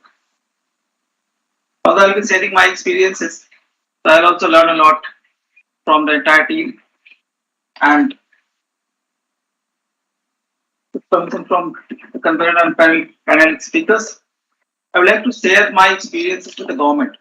Primarily, I am into implementation of emerging technology for government. So although my fellow speaker told about many emerging technologies, I'll concentrate primarily on 2-3 emerging technologies like blockchain, AI, and cloud. Little bit of telecom. I'd like to try and add the economical angle of those things, but primarily it will be mostly on the acceptance level. As we know, there are pros and cons both for the emerging technologies. I'll start with this pandemic issue. So when in 2020 this COVID started, we were exploring a lot of other things, how to manage things and all. WhatsApp came to us, they approached West Bengal government and they gave the WhatsApp bot was free of cost at that point of time. Although there were chatbots prior to that only also. But the problem with chatbots were there that to go to a chatbot, you need to open a URL. You need to go to the website of that portal of that company. But with WhatsApp chatbots, it's very easy. WhatsApp is in everyone's mobile and then we were able to access that. We started in 2020 chatbots initially for the e-passes, then for industrial pass. But in 2021 lockdown, primarily we implemented 2 specific WhatsApp chatbots. That was one for vaccination and another one for ICMS, Integrated COVID Management System. This vaccination chatbot in 2021 lockdown, when the second phase started, was a big hue and cry to get the vaccinations. And particularly people who have got the first dose were unable to get the second dose vaccinations. Government was very reluctant that who have those mobile phones and how these things will work. And the normal mode of vaccination was going on. The process was that you need to go and stand in a queue. From 6 a.m. they'll be issuing some tokens. So people are standing from 4 a.m. in a queue to get a token, and if you're lucky enough to get a token, you need to come back again at 10 a.m. to get the vaccination. So on the one side, we were telling about social distancing. Here to get the vaccinations, entire social distancing process was being violated. We started, basically, I requested the government to allocate 3 new centers. We created 3 new centers in Kolkata just to test vaccination processes. The bot was launched without any advertisement, but at 10 a.m., when we opened the slots, by 10:30, all the slots for all the 3 centers for the entire week were booked. Next day, there was a news in the national dailies that West Bengal government's chatbot failed within half an hour of its launch. On the one way, I was trying to infuse technology to make people's life better, and media was spelling something else. So I basically called that particular reporter and asked him detailed discussions. Primarily, when in a Tatkal, if you are going for a Tatkal booking, if the seats are booked, that cannot be termed as a failure of the system. Anyway, the chatbot it became very successful, and slowly it was extended across the state. Because of this, lot of monopolies. I started getting calls from many municipality chairmen and other people. One day I got a call from municipality chairman. He told that, see, your system is totally hacked and it's not working. It's very unorganized. I told him why, what happened. He told that one dhoti clad people has turned up and is saying that I have booked the slot using this WhatsApp bot. How is that possible? So I told him that is my success. If any technology is being used by the lowest level of the pyramid people, that is the success of this particular bot. And I can vouch that my entire earning in my life is that vaccination period. Many people called me taking my number from the net for help or to get this vaccination. It had a 5 crore transactions in this bot. It was made so simple and lot of predictive systems were inbuilt slowly. Suppose you are trying to book for one particular center and it is not available, it was automatically predicting out the nearest available center and then the nearest dates. It was giving the vaccinations and all other things. We did then. So this way it was working. Then one more application was that is for integrated COVID management system. I'm trying to explore and say this experience so that we can use it in daily life and how these are beneficial and how what are the negative points of this. This ICMS, what happened? We initially started with just showing the availability of beds, different kinds of beds in the hospitals. So that was the first thing we launched: a WhatsApp bot, a mobile app, one web portal. Most of the people downloaded the mobile app at that point of time, but the scenario was so dynamic that every day new and new challenges were coming. So we kept on adding new features into this particular app and the WhatsApp bot. But the people were not updating the app. To get the new features, you need to update the app.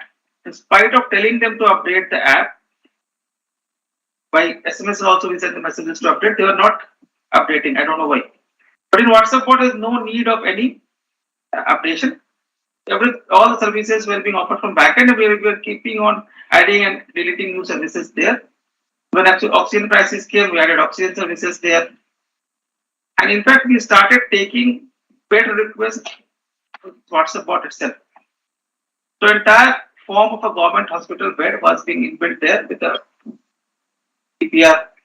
We were collecting the details of the particular patient. Entire data was being fed to our hospital management system. An AI engine was running, and priority was being decided at who needs the bed at the earliest on an urgency basis. Because we were capturing the SpO2 parameters, their report and everything. And based on that, if beds are available, the highest prior people were getting call and ambulance were getting a ping. This way, this entire evolution of WhatsApp bot processes moved. So coming down to the economical side, initially WhatsApp chatbot was given to us free of cost. Then they came with a pricing model of a piping based system wherein they were giving a pipe of 1500 messages per second for a fixed amount. Now it has changed to 34 paise per transaction. Basically, this transaction will be valid for 24 hours. And now I heard that they're coming with a new pricing of 75 paise per message. See how this is changing from 0 to 75 paise. Now, someone has accepted my chatbot, be it your government. Once we are launching an application, we cannot just move out of the system. So from 0 to 75 paise per transaction, and the entire money will go out of the country to WhatsApp. We try to explore Telegram also. So we have built some applications for Telegram bot. So this on this Telegram messenger, but very few people have Telegram. Our basic purpose is to reach the masses. So this is the way people are using and infusing EP in our daily life, and then trying to extract the entire money from us. From government side, we cannot just stop any service, even if the pricing are changing, unless and until there's a big strategic decisions have been taken. Although we had a lot of deliberations with WhatsApp and all, and now they are also coming out with many new and other terms and conditions. Of course, the issue of data privacy comes again. WhatsApp says that all these things are confidential and all. Now moving towards the cloud side, everyone is so excited about cloud. We tried to move the entire KMC services to a cloud. Because KMC was having a data center there and there was no manpower and they were not supposed to maintain the data center also. That was a decision taken and we move towards cloud system. We just RFP was floated. All of a sudden, Google came to us. They approached from the highest level of the political machinery and telling them that they were being denied to participate in the tender. A lot of pressure was created. I was showed in. We rushed to the offices and then we had a discussion with Google people. Primarily, we were basically the main concern from our side was that any cloud service provider who will participate in this RFP must have minimum 2 data centers in the country. As we know, for any data centers, there is a DR policy. And this DR should always be in a non-seismic zone. So I'm keeping the DR and DC both at the same places. There's no use of it. Google had only one data center in the country and they were forcing us to get this tender. Somehow we explained the highest level of machinery and then they were not given this particular tender. But for AWS also, AWS had 2 data centers, but both of them were in Mumbai. Again, the DR policy was getting violated. So the point here is that, of course, cloud is there, all emerging technologies are there, but we are still being managed by these big companies from US. I tried to start one blockchain-based application.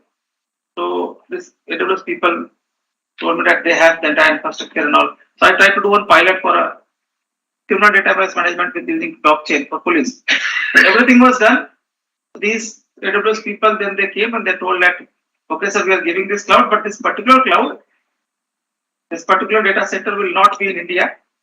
As per MITI guidelines, all the servers for government cloud should be in India. This was not told to us initially. Later on, they revealed that this will be in US or Brazil. But they haven't stopped our solution. They are saying that they will give us a cloud which will be in India. From that cloud, the entire data will be routed to that blockchain-based cloud system. And from there, it will be processed, it will revert back to it. This is a stopgap arrangement for this particular system, which I initially denied. But most of the people will not do. At the end of the day, if this data is going to a server outside the country, what is the privacy and what all other factors are there? So we need to think on these parameters also. Coming down to blockchain, I'm briefly sharing my experiences because of paucity of time. For blockchain, we started 2 major pilot applications in West Bengal. One was for land and land records. For land and land records, of course, there are 3 major players into it. One is the land and land records department, but the actual land records are kept. One is the registration, wherein the sale or purchase or gift deeds are being registered. And the third is the municipal bodies. We did a pilot for one of the blocks in the state. We tried to inbuilt in these three nodes. We also tried to bring in banks into this entire system. The idea was that whenever there will be any sale deed at the registration counter, it will be verified to the bank if the particular property is under mortgage from X bank. Unless the bank allows, this sale deed will not be executed. And if suppose from bank A to bank B, this loan is being transferred, for example, the seller has a loan with SBI and now the buyer is purchasing this property. Buyer is taking a loan from suppose PNB. Within the system itself, this will be allowed and then only these things will be moved out. Apart from that, other utility bill companies like electricity and telecom, other things will also be brought into this particular entire cycle of this land and land records. But initially, when for the pilot, we approached the banks were not willing to participate. But on the contrary, it will be a big boon for the banks.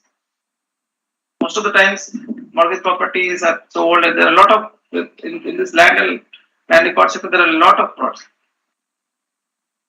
We also try to inbuilt a metaverse type of thing, wherein using this NFTs, land deeds will be primarily sold out. Even if you are suppose if someone is sitting down in US and they want to do some business, they'll first explore the possible places.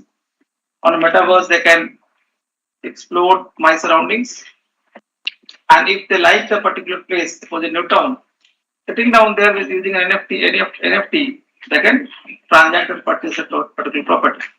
So these things are in pipeline. Coming down to the health sector, the previous speaker told a lot about this health sectors, AI doctors and all. We started with e-prescription long back. But initially, basically the idea was to create a generic medicine-based prescription. Initially, we told the doctors to type the medicine name. That was not possible because doctors had very limited time. They were not interested to type. We brought down one system wherein drop downs were created so that time will be saved. That also didn't work because of net connectivity and all. Then this all Alexa and all these things came, and then we were told that why don't we use Alexa for voice-based e-prescriptions. We tried Alexa also. That also didn't work because it's a dial-up type of scenario. So unless you say Alexa will repeat back, then only we'll move to the third portion. Apart from that, it also requires a constant bandwidth for the internet. So we did a pilot in one of the hospitals wherein no data connectivity will be required. One voice-based e-prescription was tested there without data connectivity, and this particular system was accustomed to the particular department. So the idea was that generic medicines, basically chemical composition of the medicines will be primarily prescribed, which saves a lot. Although we can see that there are a lot of medicine shops basically providing discounts of 20%, 22% and all. But if you go to a generic medicine shop, primarily this Bharatiya Janaushadhi Kendra. So I have been watching these Janaushadhi Kendras. When a doctor is prescribing a medicine, someone is going to an Apollo, the cost is around 3,000 rupees. Same person, if you coming to a Janaushadhi Kendra, the price comes down to 300 to 350 rupees. Now there is a question arises, people are saying that 10% only that this particular medicine must be paid. So that trust has not been inbuilt into this system. Although the same Cipla and Baxi, these people are providing these medicines to government. Doctors will never accept this. They will try to say that no, the medicine available in the main market are better. To the use of these doctors, I would like to discuss one more AI-based application in COVID. During COVID times, only one AI company approached us, wherein they claimed that with the sound of the cup, you will be able to detect whether you are COVID positive or not. Of course, time was very limited. We didn't want to take any risk. We could not take it up. Slowly, lot of work based on AI is going on to help it. One more application which has been launched in other states, that is basically with the use of AI, just with a picture of the eye, the system can detect and tell whether you have a cataract or not. So when I tried to discuss this with doctors, initially they were reluctant. As usual, they thought that they will be out of the market. But I explained them that this is not for you people to. This is just you should take it as an addendum on your basic services, because if I am being able to detect a cataract before the person is coming to your place, your load will be minimized, and apart from that, you will be getting the right patient there. At the end of the day, who will do this operation? Surgery will be done by the doctor itself. So technology should be taken as an enabler for these people. Now let's see the economics behind this particular AI-based cataract detection. You all will say we are staying in cities. You will say, why will I go for this type of cataract-based AI detection? We just go to a doctor, get a checkup done. In Kolkata, 200 rupees or 300 rupees or maximum 500 rupees, eye specialists are available. They'll check up, they'll tell it to us. But if you go to the last leg of the people who basically earn their daily wages, even if they have a free medical care in the government hospitals, they will have to take a leave from their daily work, for which there will be no pay for him to go to a hospital. Number two, he'll be spending around 40-50 rupees again for transportation to reach the hospital, and his entire day will be lost in getting this checkup done. Using this, what happens? We are getting a lot of blindness associated with cataract. To this particular application, if you are sending a photograph of your eye in WhatsApp or any other app, instantly we'll be telling them that okay, you have a cataract, and we have the database of that particular people. So even if a particular person is not turning up to the hospitals for their operations being done, we can send our ASA workers and other people, convince them, bring them to the health centers and get them operated. This is the economics behind it. It's not about just saving 200 rupees and 300 rupees for the particular thing. We have also started to create one protocol-based treatments. So there are, whatever we say, but doctors have a protocol for any particular disease. They will follow the entire the flow charts which we do in our computers. If this is there, then yes, then no, then all these things is the flow protocol. So we are trying to create one app where these protocols will be made available to the last leg of the doctors, these RMOs and all. For any type of disease or in any accidents, they will be following these protocols, and they'll be entering that what happened, what was the output, and based on that, these protocols will be modified on the fly to get a better screening. I would like to share one website here. It's called ustwinhealth.com. So what is ustwinhealth.com is doing?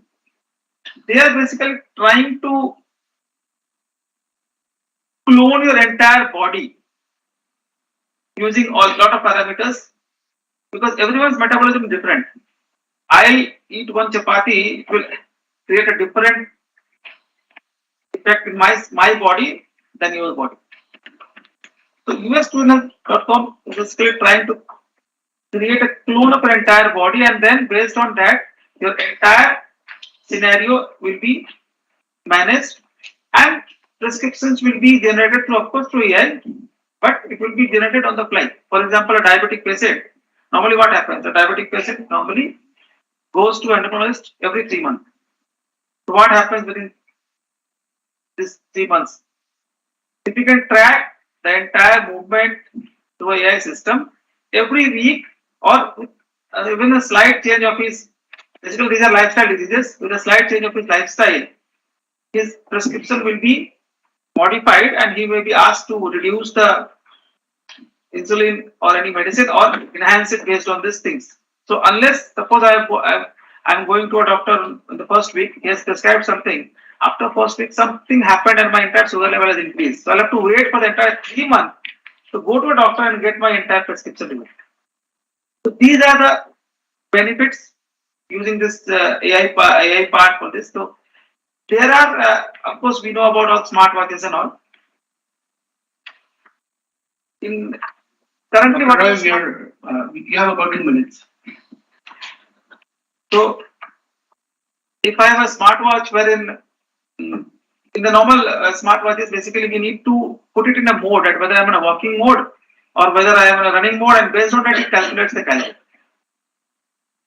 So there are smartwatches. I was in touch with one of my professors in IIT Kharagpur. They are developing one smartwatch. It's already prototype. Wherein if you are writing, the smartwatch will detect that you are writing. If you are typing, it will say that it is typing. So much of precision is there that writing and typing is also been tracked. With those parameters, the entire movement will be captured and automatically your entire calorie and entire movements will be captured and this AI engine will be running. Now, I'll just like to share one more example of this policing and then I'll end up. In 2017, we started one traffic challan basically on the spot traffic challan prosecution system. Earlier, there was a process that if some traffic havaldar catch you on the field or surgeon, they will basically take your driving license and they'll ask you to go and pay the fine to the treasury and then again collect that particular devices. So it was basically been routed through middlemen. Once your driving license is got, you will give some extra money for about 100 rupees fine. You pay 500 rupees to the middleman, and those middlemen were supposed to deposit the challan, bring your driving license back. We started a system wherein on the spot you will be prosecuted, and you can pay the amount through a credit card or debit card. It was started, but initially it was started with a 2G device at one SIM with around 380 megahertz processors. So police started complaining that no, it's not working. There's no net. The processing time is very high. So we then again brought one device. It was brought from China, of course. We didn't have anything here. Just I wanted to highlight this. That device had 4G plus 4G dual SIM and a high processing speed of around 2000 gigahertz. That was implemented. Even after that implementation, police started complaining that it's not working. Most of the time I went there, my people went there and we tried to analyze what was the issue. Then we realized the actual problem. This particular device was unofficially capturing the attendance of the particular officer on the field. Within the system, we are not only capturing the particular offense, we are also capturing the lat long and timestamp of the offenses. And we are also asking them to capture a picture with the vehicle and the driver. So it was unofficially capturing the attendance of the police personnel. Earlier, they used to come down at a certain period of time. They had a so-called quota in their mind that if I basically prosecute X number of vehicles, my boss will be happy. They will come randomly, they'll catch you up, and they will create those numbers. But now they will have to be in the field throughout their duty timeline because of this timestamp. That's why they were elected. But of course, with the intervention of Home Secretary and all, it was implemented. And coming down to the better side of this. Now, with these things, we have an entire database with the timestamp and lat long that what type of offences are happening at what type of places. This entire dashboard was given to the ADG of traffic, and he used to, on the Google map, he used to just draw a line or a circle at at this point of place between suppose night 10 to 12, what type of offences are happening, whether it's a parking related offences, whether it's a drunken driving related offences. And based on that, strategic decisions were being taken for this traffic related movement. Moving beyond what we are trying to do, so we have this entire traffic offences data. Apart from that, there is one concept called black spot. Basically, these are places where more accidents happen most frequently. So these data is being prepared by the Ministry of Road Transport based on the accident data, and it is not being basically repressed very frequently. So this black spot data, if we capture all the accidents, we have not now started capturing all the accidents between this in our system. With this black spot data, with this traffic fine data, and with those camera feed data of signals, apart from that, we have this red light violation detection system also and speed detection system also. With these entire things, we are trying to create one safety index. Just like in Google Map, when you suppose you type there that from IFT you want to go to Newtown, it will give you 2-3 routes with different timestamps. This is the best route will be given, and then similar ATA, 5 minutes slower, 10 minutes faster. We are trying to bring one angle of safety index into this based on these data. But okay, although this is basically slower route, but this is more safer. And wherein at black spots, the pop-ups will come down and which will ask you to be safer into this. So from my side, thank you. I'll be happy to take questions. Thank you, Dr. Roy. I'm sorry to have interrupted you, but IIFT has very strategically placed a clock there. So even if I wanted to look away, I could not. It's like orthogonal to the stage. No, that's I won't have a chance. But it was really heartening to hear the anecdotes of how technology has reached particularly some of the lower SES households within West Bengal, and this sort of gives us the insight that the complementarity of technology is critically important in last mile delivery of public services, because delivery of public services has been something that we have all been concerned about in the public policy domain as well as in economics. So I'm told we have about 10 minutes for Q&A, 10 or 15 minutes perhaps. So I'll first open the floor for students or other colleagues to ask questions if there are any. There will be another mic here. There will be.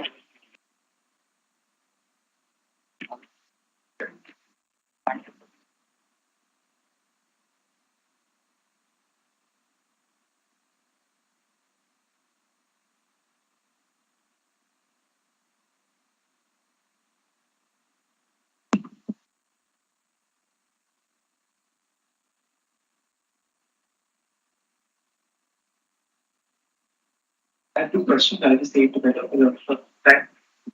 If you could also specify who you're asking the question to. Yeah, the first question is for Dr. He specified that the penetration of internet into the rural parts of India has been very low. But we also know that India also has a lower poverty line than the rest of the world, and people are living on 32 rupees a day. So even if India has access to the cheapest internet in the world, or cheapest internet plan in the world, how would we expect people to overcome that, to gain access to internet when the government is not necessarily giving access to internet for people who can't pay for, apart from paying for smartphones at the very least. The second question is for you have worked in the rural sector for implementation of chatbots, among other things. India is a very culturally diverse country and has a lot of languages. How does that is that taken into consideration, and how does that impact the cost and implementation of these technologies in the rural? Thank you for the question. It can be a good discussion on this, but here comes what is government's intention. Is it a social development, or is it making the face full with blood? That makes a difference. So it's a policy decision. And it is not true that government is not working. they are going to block level connectivity. But the problem is somewhere else. I don't think it is on the laying of cable, because the terrain of India is completely diversified across India, and you cannot have a cookie cutter solution here. And we are not thinking that technology to implement the internet connectivity. It's not the poverty which makes it. And frankly, I don't believe smartphone is needed also. It's the technology is going very, very different. There are technologies which are making human computer interface different, and it doesn't need a smartphone. I mean, you don't have to pay for that. And for that matter, the smartphones are also coming down heavily with price.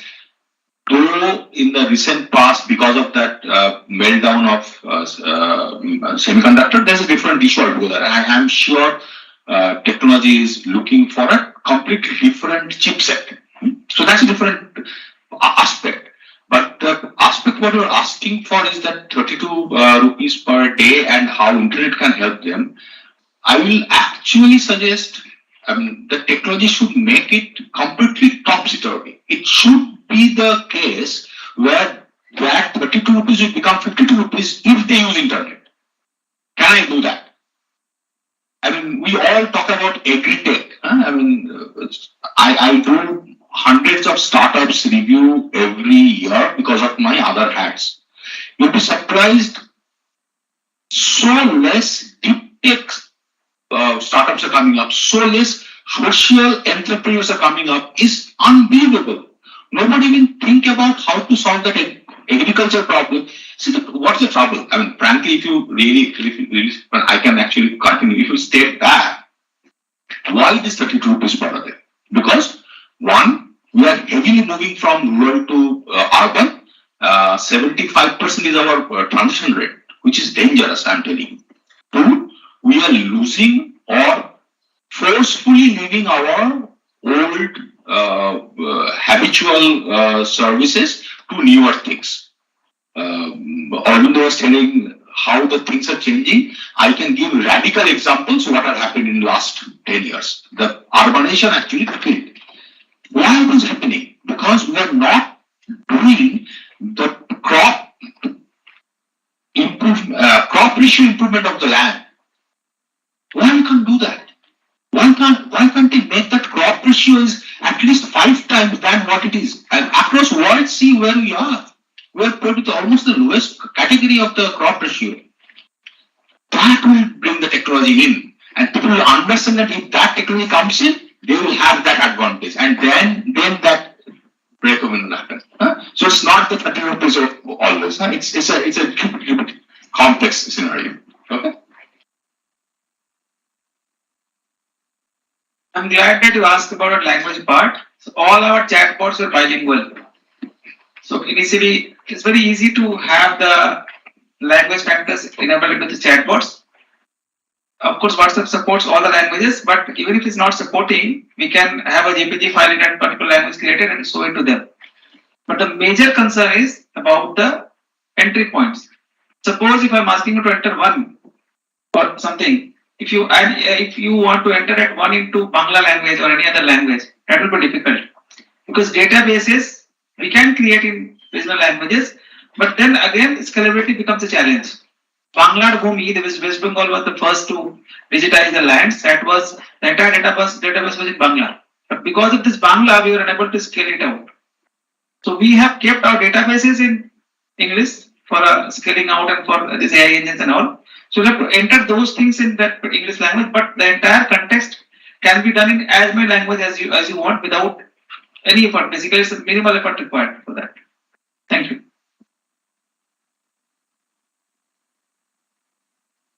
Any other questions? Please. Sir, so I also actually have 2 questions. Time to permit. My first question is actually to Professor and Arvind sir. While listening to both of you, I kind of was reminded of this one sentence I read in some newspaper article, that it is a human with the knowledge of using AI that will replace another human job, not AI itself. So given the statistics that have been talked about and the picture which looks very clean, uh, like how serious do you think the effect of such progress is on the inequality which is going to get exacerbated, like say in the workforce, and also if the pace is something that we cannot keep up with as professionals, then how does that affect our long-term growth or value creation? And my second question is to Abhishek sir. Uh, First of all, I loved your anecdotes. What do you think, from your long and varied initiatives and experience in the government, are certain advantages of driving such technological change or upgradation to penetrate more into the, population? Uh, Being from the government than it would have been, say, from a private entity. For example, any initiative from the government might end up being more trustworthy. So it might have been easier for you on some fronts and difficult for you in some other cases. So are there some instances that you have come across which show a distinct difference or advantage or disadvantage from being in the position that you have been?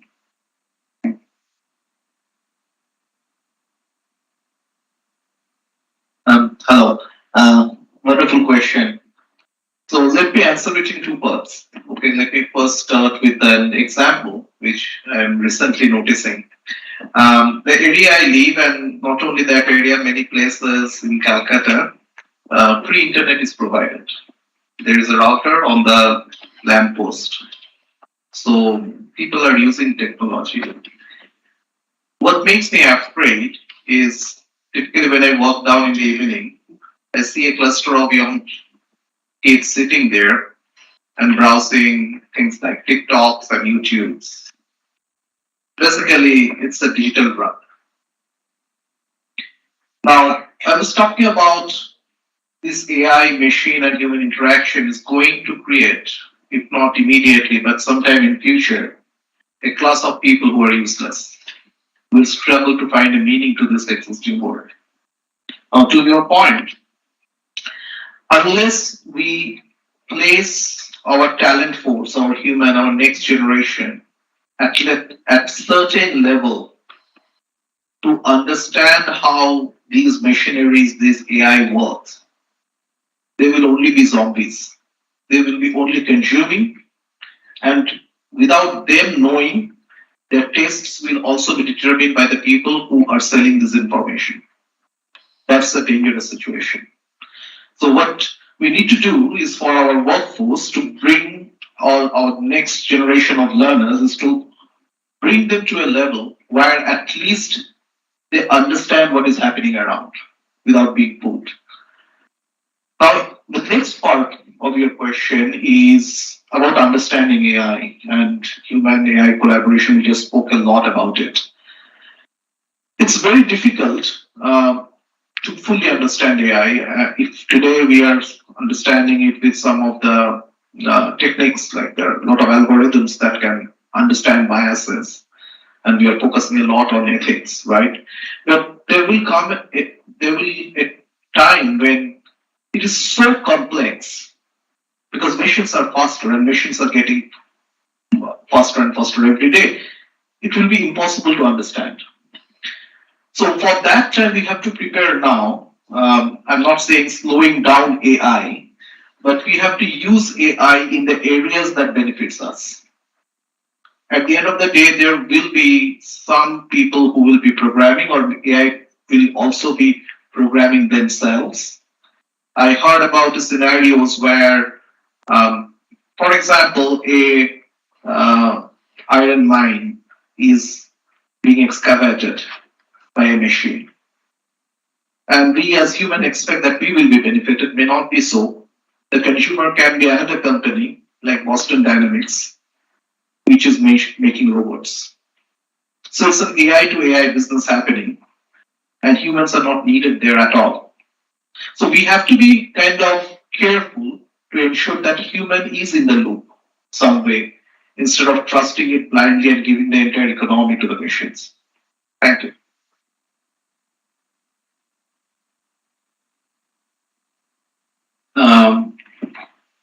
I will say, Master. As also mentioned my understanding on this. I have a complete different take. 1970, in that era, computer came in. We thought we are doomed. We never. AI is thriving in the market for quite a long period of time. On the perspective, see, the length is again is a completely changing. The radio got its 50,000 listener in 10 years, and Facebook got it 5 million in 3 years. So that's a different issue. But what I'm trying to say is that AI is there. AI is making the life turmoil. That's also true. And AI is very complex. That's also very true. But saying so, you will be seeing already we are focusing on future of job. So my point is, how many of you these days see the watchmaker at the corner of the street? We used to see that every day. I mean, we actually, there were those were very, very important services. Radio correction, television mechanic, all gone. What does it mean? That means that we are continuously upgrading, knowingly, unknowingly, to become a different type of job scenario.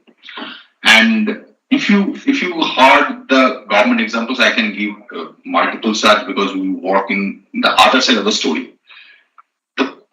We are seeing there are changes happening, but it's dangerous really because we are not yet fully understanding where it will go, what are the job profiles will be needed in the future, and we are not basically moderating our education system. That I am trying to really say multiple times with multiple forums because of my capabilities of becoming in multiple government forums. We are, but that movement is very slow. I'm not saying it's not happening. It's happening, but it's very, very slow. And the challenge is something else. The challenge is who are teaching those? You cannot teach those by reading things. You have to teach those by doing things. And by doing is getting slowly coming up in the market. So that's the challenge we are seeing. But I'm very optimistic. I mean, I never see glass is half full. So I always say that glass will be filling completely 100%. It's just that it's not there. So it will happen, but the pace we have to really moderate both the sides. It's true. And ethics of AI is a new item which is World Economic Forum forces it. Try to read some books on this. It's really interesting how good or bad we are understanding any computer. So that will make the difference. I'm sure. I'm exactly unison with Arvind. Thank you.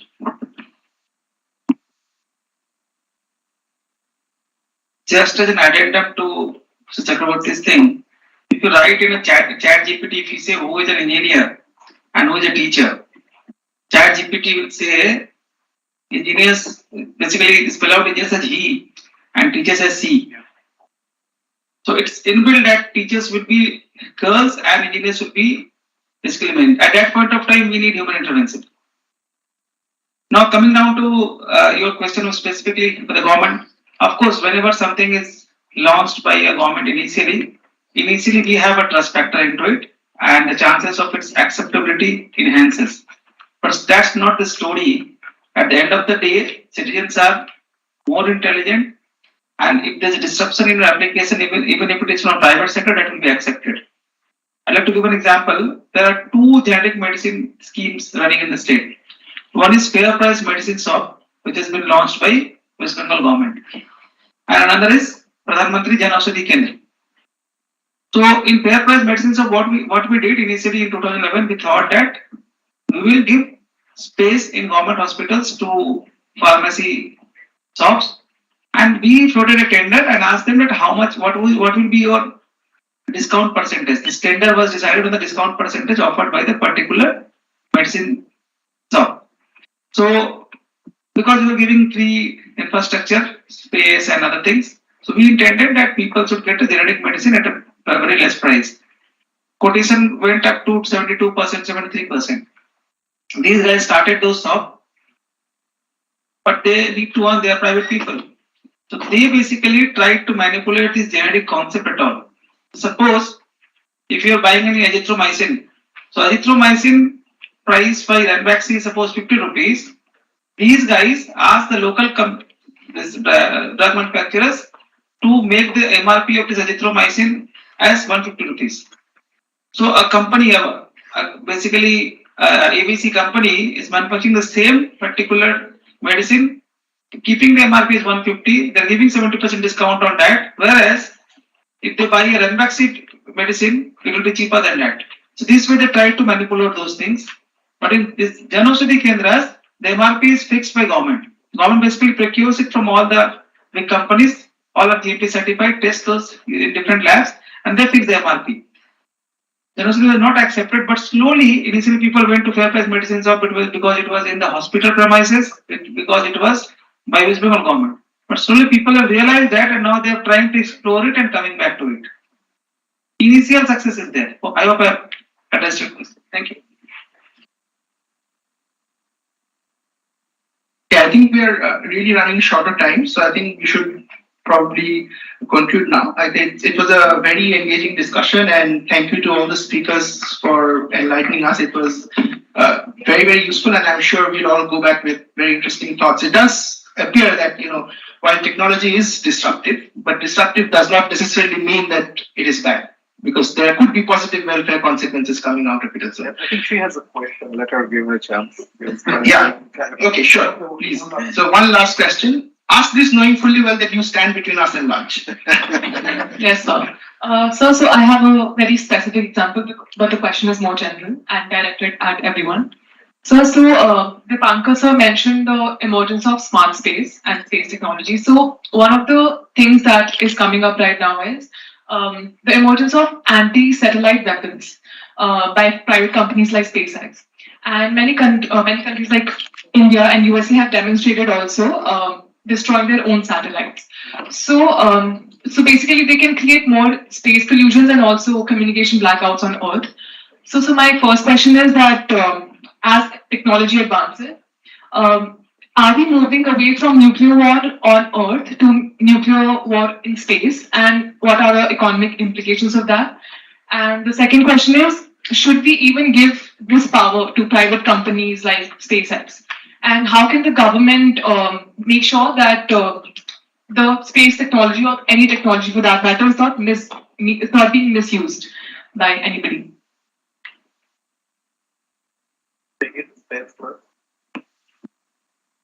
What is misuse? I want to have a definition of misuse. There's nothing called misuse. It's use.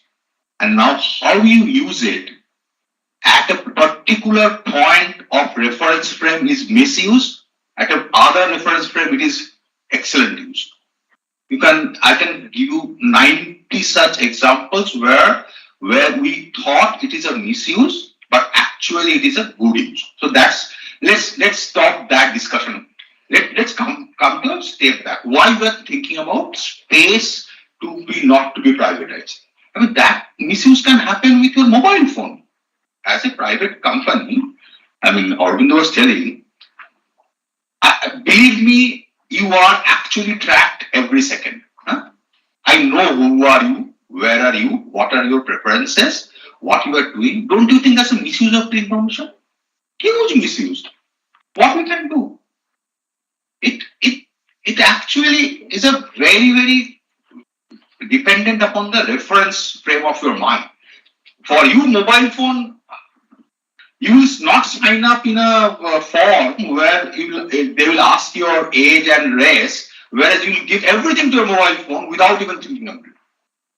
So think that way. That's the perspective. Now let's come back to the nuclear war. I am a complete. I am a nuclear engineer. I know how nuclear thing happens.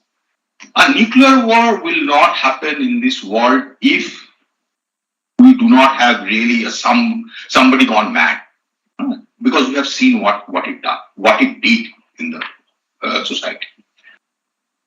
That saying so, what is happening slowly, we are trying to democratize lots of things, and instead of making that democratized, we are again making it lopsided. So today morning we had discussed about PLSA scheme. I'm telling you, I work with that scheme for multiple organizations. Forget about SME. A second tier Indian company is not getting any benefit out of that. Because what is happening, we are somehow or rather, the society is completely polarized. And we are, as an Indian, I don't know, I mean, no casting aspersions, but our thought process is that the one which is big should go bigger, we should do climate. And that where it makes sense. So my point is, yes, democracy is good, but how you democratize it to the lowest part of the pyramid is the point, and there where government should play a proper role of policy implementation. And it's policy implementation. Frankly, it's policy implementation. It's really not, and the problem is that who are doing that implementation depends upon the mentality. I mean, it's a little bit philosophical discussion, but frankly, the orientation of that particular government or governance, I call, depends how we basically make these things better or worse. So again, it's a call we should take, and we have enough power to take that call. Public, I'm talking. All right, I think we have -3 minutes remaining, so we have to start, wrap up here. But it's very interesting that you talked about polarization, because that might be a nice note to end this. Because one of the things that automation does, and I think Mr. Shah was also talking about it, which are those jobs that are going to go away? It's probably the middle skill jobs. So probably you'll never be able to replace janitorial services, which are like very, very low skill jobs, or the extremely high skill jobs, such as performing surgeries. You may be able to detect cataract, but the surgery has to be performed by a specialist. So the middle skill jobs are the ones that are at threat. So eventually we might be living in a world that is even more polarized, perhaps as a reason of adoption of technology or automation as well. With that, we should probably conclude this panel discussion, and I thank all the speakers for very engaging.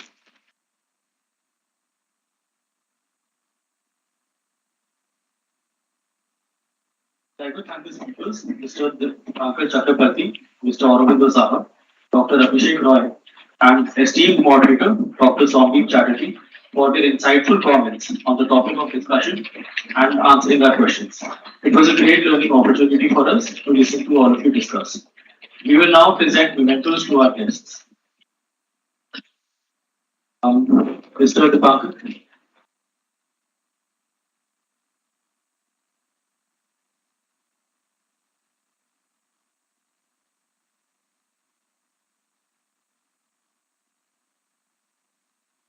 Aurobindo Saha.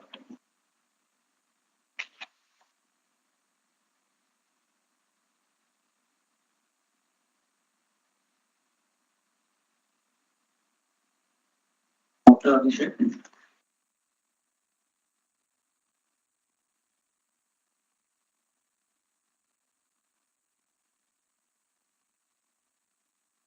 Dr. Chatterjee.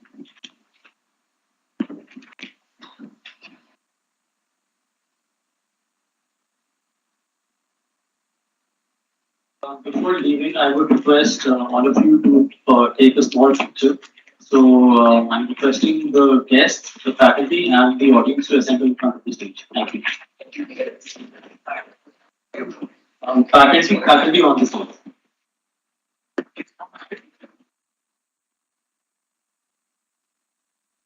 You have to take from there.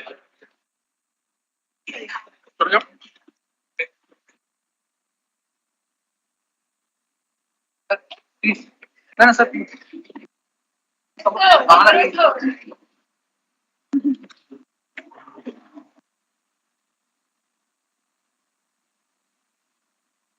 ये move कर दूं, हटा दूं. Yes. Let me ensure everybody is.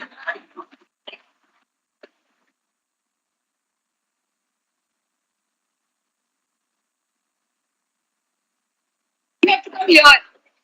Yeah, You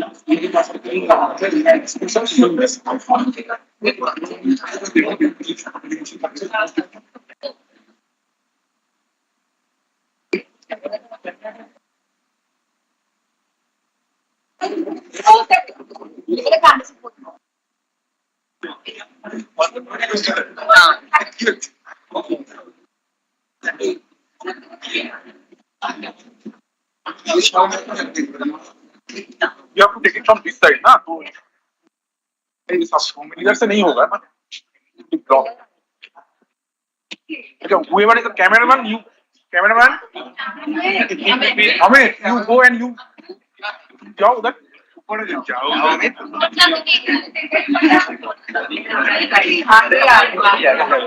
Come this side. I think come this side.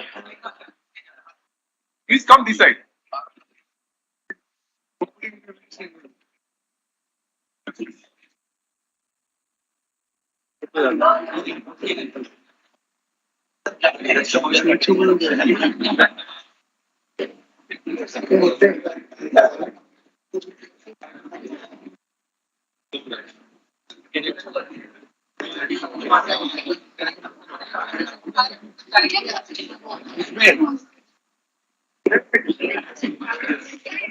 Photo खींच रहे हैं बाद में मारामारी करेंगे जब तक photo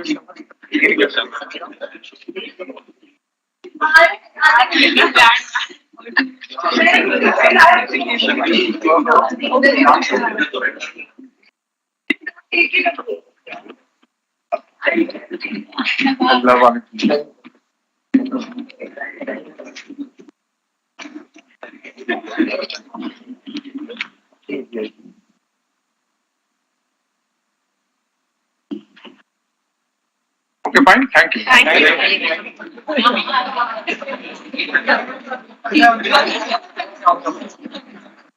I don't know what to do with you. Madam. Half square. It's only like, it's not here. Not here, no.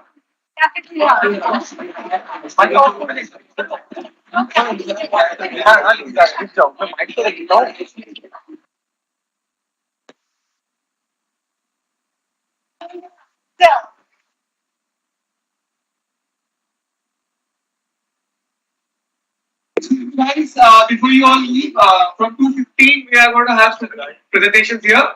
So please have your lunch and come here by 2. Thank you.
কথা বললে সময়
আচ্ছা তো camera ঠিক আছে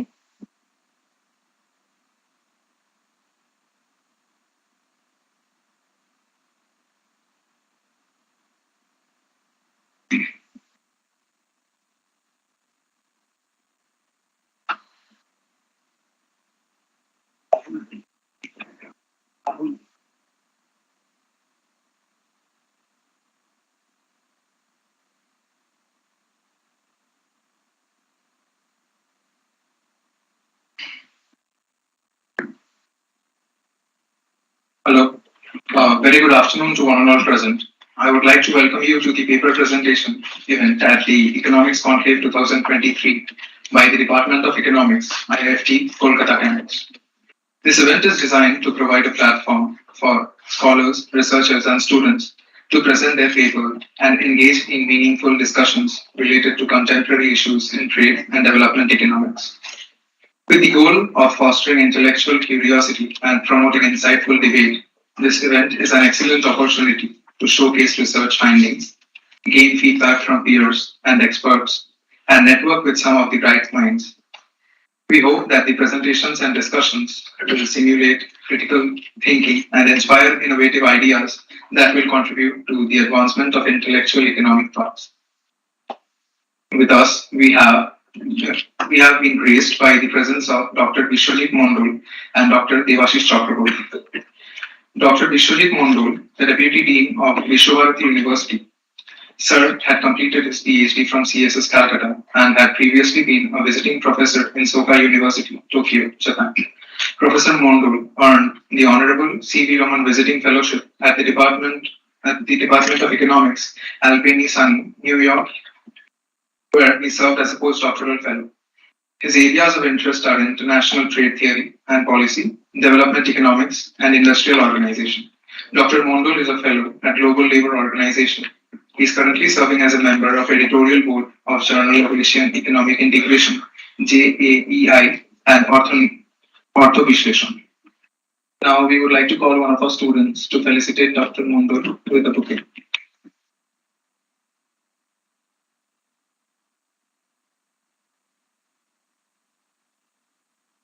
We have also been graced by the presence of Dr. Devashish Chakraborty, who is an associate professor at IIFT Kolkata.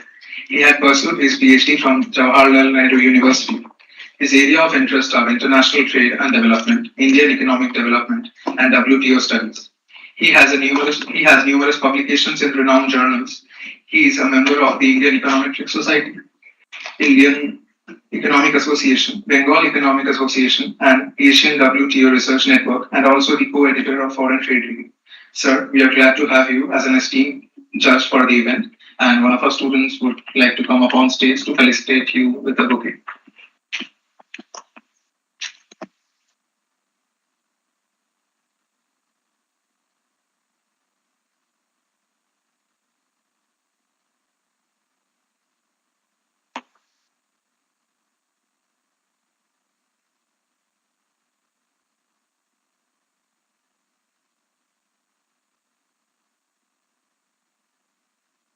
We would now move on to the series of paper presentation by the postgraduate students, followed by the PhD scholars and the research associates. Before we begin, I would like to inform the participants about the judging criteria.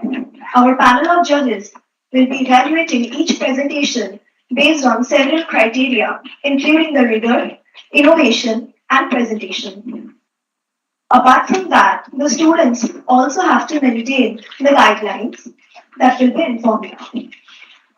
Each group will have 8 to 10 minutes for presentation, followed by 5 minutes of question and answer session. Since we are running very short of time, this will also be considered as a marking criteria. All the participants will have to end their presentation on or before the allotted time. Now, we will begin the series of presentation by the postgraduate students.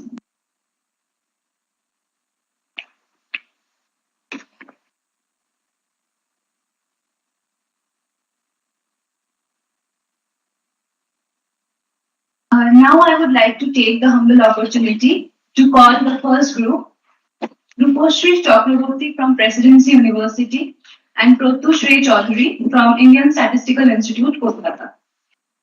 Their topic is Pandemic and the Pink Collar Recession in India.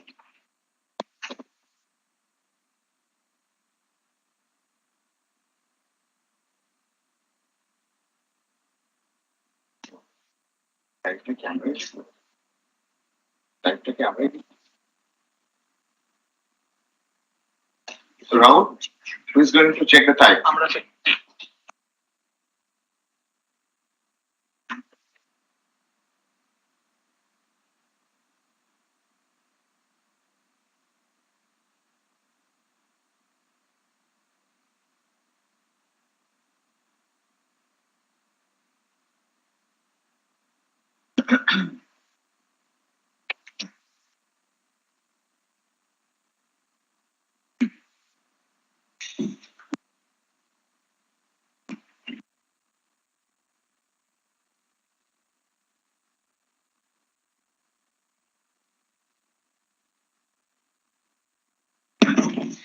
Hello. Hello. I would like to inform all the participants that we are facing some technical glitches. Please be patient with us.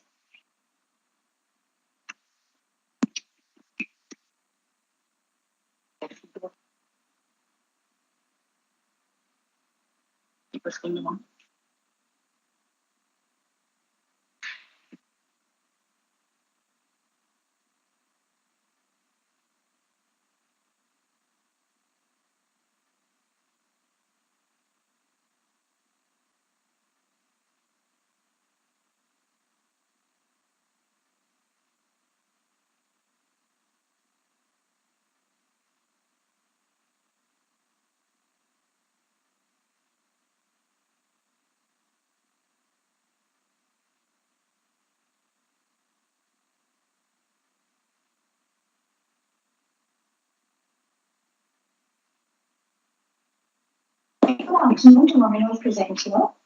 I, along with my teammate, would like to present our paper titled as Pandemic and the Pink Collar Recession in India.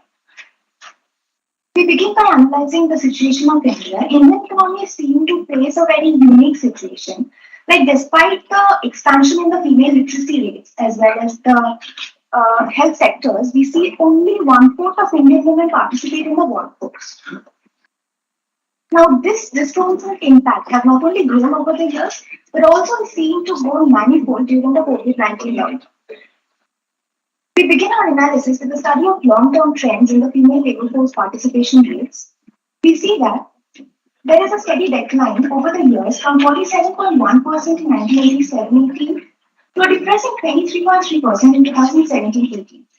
A key factor behind such a decline may be attributed towards the rural sector. So we see that the fall is much more steeper in the rural sector as compared to that of the urban counterpart.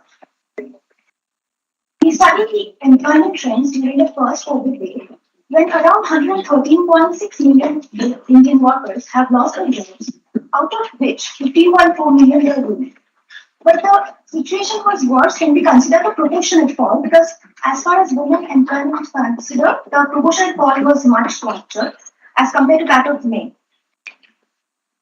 The situation during the second wave was even worse because we see that women not only bore a higher proportionate fall in the employment levels, but also the absolute number of job losses were higher. So, given such a scenario, we try to find out the effectiveness of the policy of digitalization, and for that, we have formulated two game theoretic models, one for the urban sector and the other for the rural sector. In the rural sector model, we begin by considering two players, player A comprising of the rural community, rural women community, and player B comprising of the government. So essentially, the rural women community can take any of the two strategies. One is the for strategy, in which they can adapt to the technological development and digitalization policies, and the against strategy, if their burden from their family is way too higher, then they may also adapt for the against strategy. The government, on the other hand, can also take the for strategy as well as against strategy, because if the explicit cost of educating the rural women is way too higher, or the implicit cost of environmental degradation is way too higher, the government may choose not to involve in digitalization. We now formulate the payoff matrix of this game, and we find that if both the player plays for digitalization, they get a higher payoff of 100 each, because the problem of recession or the pink collar recession can successfully be removed. At the same time, if they play against, then they get a lesser payoff of 50, because the problem still prevails, but there is no additional debt that loss in the economy. If they play different strategies, then whoever plays against is at an advantageous position, getting a payoff of 120. Whereas the other player who plays for the digitalization, they get a payoff of 30. So, because this particular game is considered to be a one-stage perfect information simultaneous game, so we say that every player knows the other player's incentive to unilaterally deviate from the for strategy towards the against strategy. So the Nash equilibrium comes out to be against, in which both of them get a payoff of 50. But this is an inefficient match because they could have got 100, but now they are ending up at 50. So in the short run, we can definitely conclude that digitalization may not seem to be a very good policy intervention. We therefore extend the model to an infinitely repeated game in which the government is considered to take a tit-for-tat punishment strategy, in which if in any period the government finds that the rural women community is not using the funds efficiently, then in the next period they may stop allocating the funds. We consider the expected payoff of both the players and comparing them, the player A, if they deviate, and player A did not deviate, we compare the expected payoff and find out that the discount value comes out to be 0.3, which brings us to a very interesting result, because if the women community gives at least 30% importance to their future self, then they will not deviate from taking the policy in favor of digitalization and they will play the for strategy. So, Protesh, please take over from there. Thank you. So next we consider the urban sector model, where we consider that women workers and the firms employing them can operate either in the formal sector or in the informal sector. And for simplicity, we assume that one firm can employ only one worker at a time. The payoff of one woman employed in the formal sector is given by in equation 1. Rho is the probability that during the COVID pandemic, the woman will secure a job in the formal sector, and D is the indicator variable for digitalization, which takes the value 1 if she has some exposure to digitalization like completion of online courses, past experience in teleworking, access to mobile phone and internet etc., and 0 otherwise. Now in the informal sector's payoff in equation 2, there is 2 types of uncertainty. One is she gets the job with the probability 1 minus rho, and next, due to lack of any formal or binding wage contracts, she might end up getting a lower salary than what is usually prevailing, that is WI. In analogous to this, we have developed the payoff of firm operating in formal and informal sectors in equation 3 to equation 5. To study the evaluation of game, we have adopted the dynamic replicator as suggested by Hofbauer and Sigmund, where in equation 6 and 7, we get the rate of change of female workers in formal and informal sector respectively. And after some manipulations, we arrive at equation 8 and 9, where the same participation of female workers in formal and informal sectors, the rate of change is reported, but is a proportion of total population. Exactly in the same fashion, we have derived these expressions for farms. Now, to suggest the prospect of digitalization as a suitable policy, we have obtained the probabilities with which workers work in formal or in the informal sector. So, if the digitalization parameter is there, women have exposure to digitalization, then the right-hand side of expression 1 becomes smaller in absolute value. So, if rho is greater than a smaller value, all women will get employment in the formal sector. Similarly, in the next expression, if rho is less than a smaller value, then all women will get employment in the informal sector. So this implies that if there is sufficient exposure to digitalization, then given digitalization, the chance that a woman gets a job in the formal sector improves. Similarly, if firms get suitable women workers who have sufficient digital skills, then the chance of them operating in the formal sector also increases. Thus, to summarize, we have seen that due to sluggish participation of rural women in the workforce and formal and the huge job loss of urban women during COVID has resulted in poor recovery. But in this context, we study the prospect of digitalization as a suitable policy mechanism, and we find that in rural sector, although apparently it seems that it is not an effective way, but incorporating multiple periods shows that it can effectively impact women's participation. And in the urban sector, if there is exposure to digitalization, then women can, the chance that women operates in the formal sector and firms employing them functions in the formal sector, that increases. So these are the reference that we have used. Thank you, everyone. Thank you. Okay, now we can have question and answers from the professor.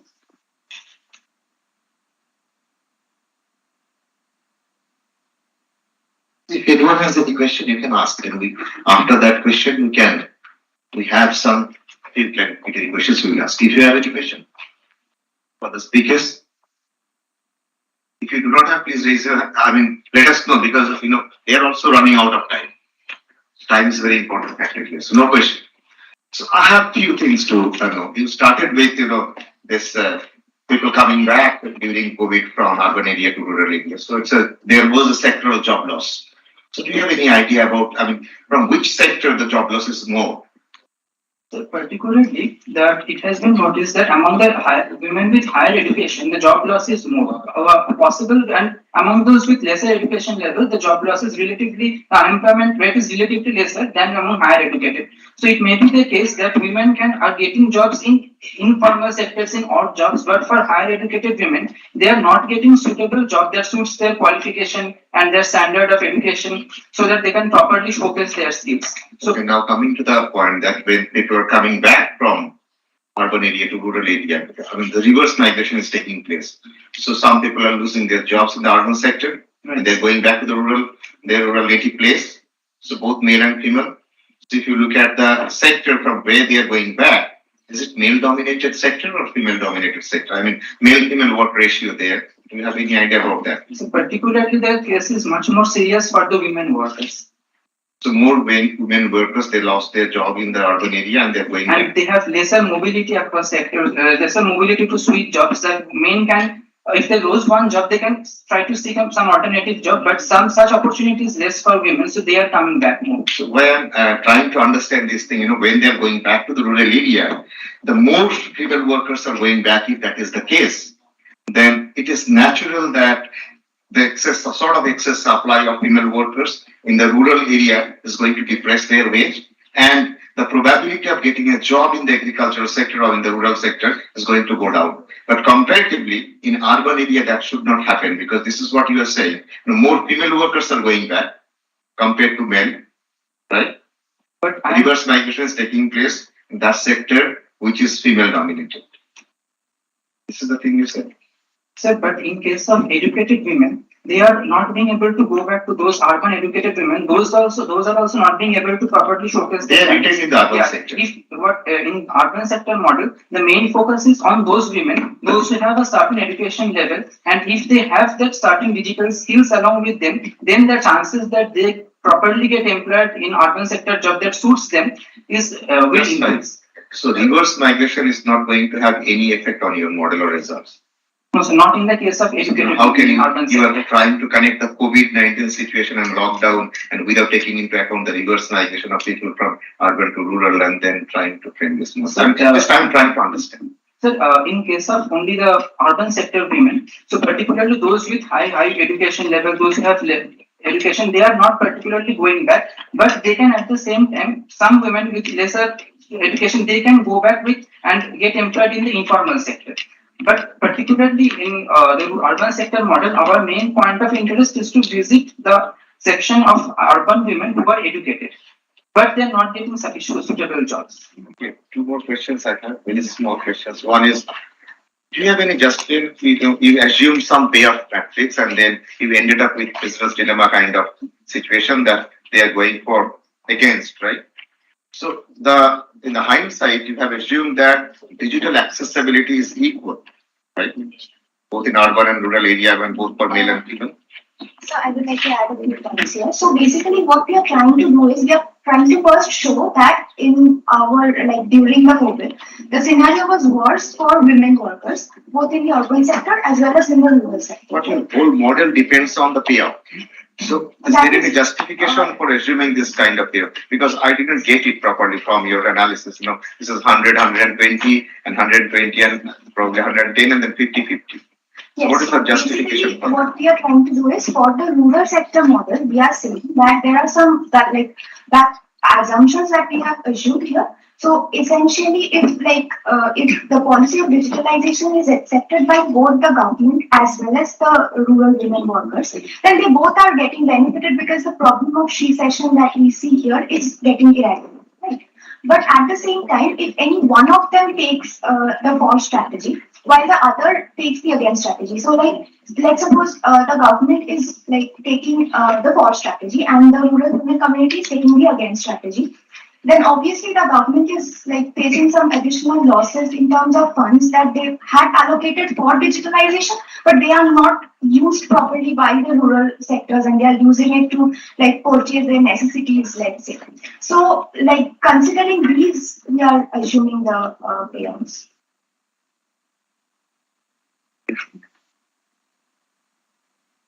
Hello. I think you asked the questions that I thought had in mind. Just not a question, but kind of a comment. That here you are looking at digitalization and formal sector kind of a symmetric manner, right? So, if that I think is one of the reasons where the model can be improved. I'm taking it that you are going to present it maybe somewhere else and publish it. So that's one. And second, you're kind of what Professor Mundal also rightly mentioned. You're kind of assuming the skill set to be symmetric and not considering the distribution of skill. So there I think some of the results we are seeing at the initial question he asked about that possible depression of wage rate in the rural market. So and what type of skilled workers might move or not, that is coming. So maybe you can have a look at that model. And the second thing is he's also very right there. The symmetric payoff that you are assuming 120, 30, 50, 100, it doesn't work. When we're looking at government and women in that sense, there is going to be a big difference. You may still play with the numbers to come to your desired conclusion, but I think there's a need to relook at the model. So it's a good attempt to explain it, but some points will remain unexplained if you can't accommodate for those changes. Skill in particular and specific aspect of the digitalization, because that again is a very vague and broad term, right? Yes. So maybe once you further sharpen the model, it will be able to explain the real world scenario, the data in a much more specific manner. Thank you. So we will definitely work on. Thank you.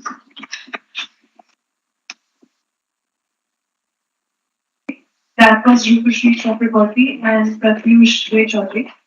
Moving on to our next presentation on Mahatma Gandhi National Rural Employment Guarantee Act, a bane or a boon, from DE Presidency Invest.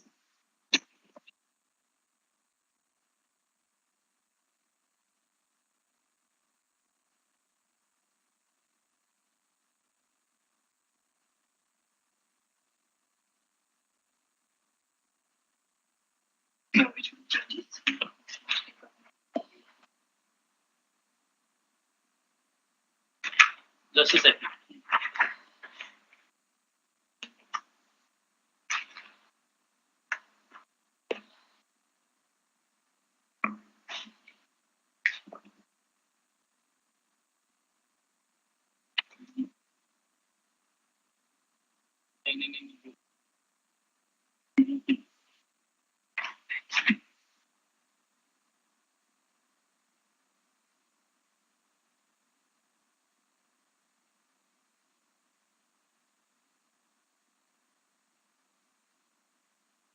You try changing the slide. We'll have to do it later.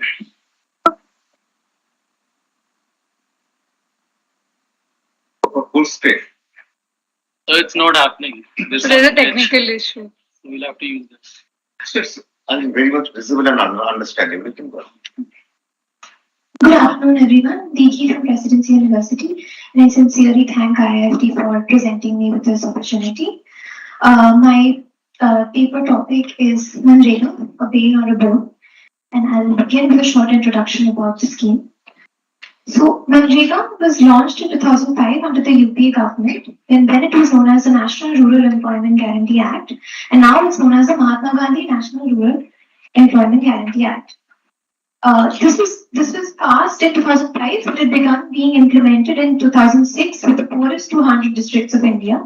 And the initial plan was to implement the scheme in phases, but by 2008, it involved all the rural regions, which amounts to about which amounts to about 644 districts. The idea was to generate employment for the rural poor, raise their wages, and hence raise their bargaining power. The Act aimed to especially empower the women and the individuals belonging to the backward castes, basically the marginalized sections of the society. The first objective was to create employment and give the people the money that they can spend, and anything that happened beyond was a bonus that the scheme itself gave us. The effective demand as a result would be created and it would revive the economy. Here was an employment scheme that would actually pay the minimum legal wage to the workers and not just the prevailing market wage that would be paid to them in general. So not only would it give work to the rural poor, but also mobilize the surplus labor in the rural areas to increase the productivity and generate economic growth. So Manrega began, and to be truthful, even achieved some of the pretty remarkable goals it began with. But like most things in India, it was eventually nothing kept it from being corrupt. Coming to the positive effects of the program, first and foremost is that it closed the gender wage gap. It legalized the payment of the same amount of wages to both men and women. It gave childcare, creches, shade, drinking water, emergency medical treatment, and work sites. And in the most segmented, hierarchical, and discriminatory labor market in the world, it gave the same wage to women, to backward castes, basically to everyone.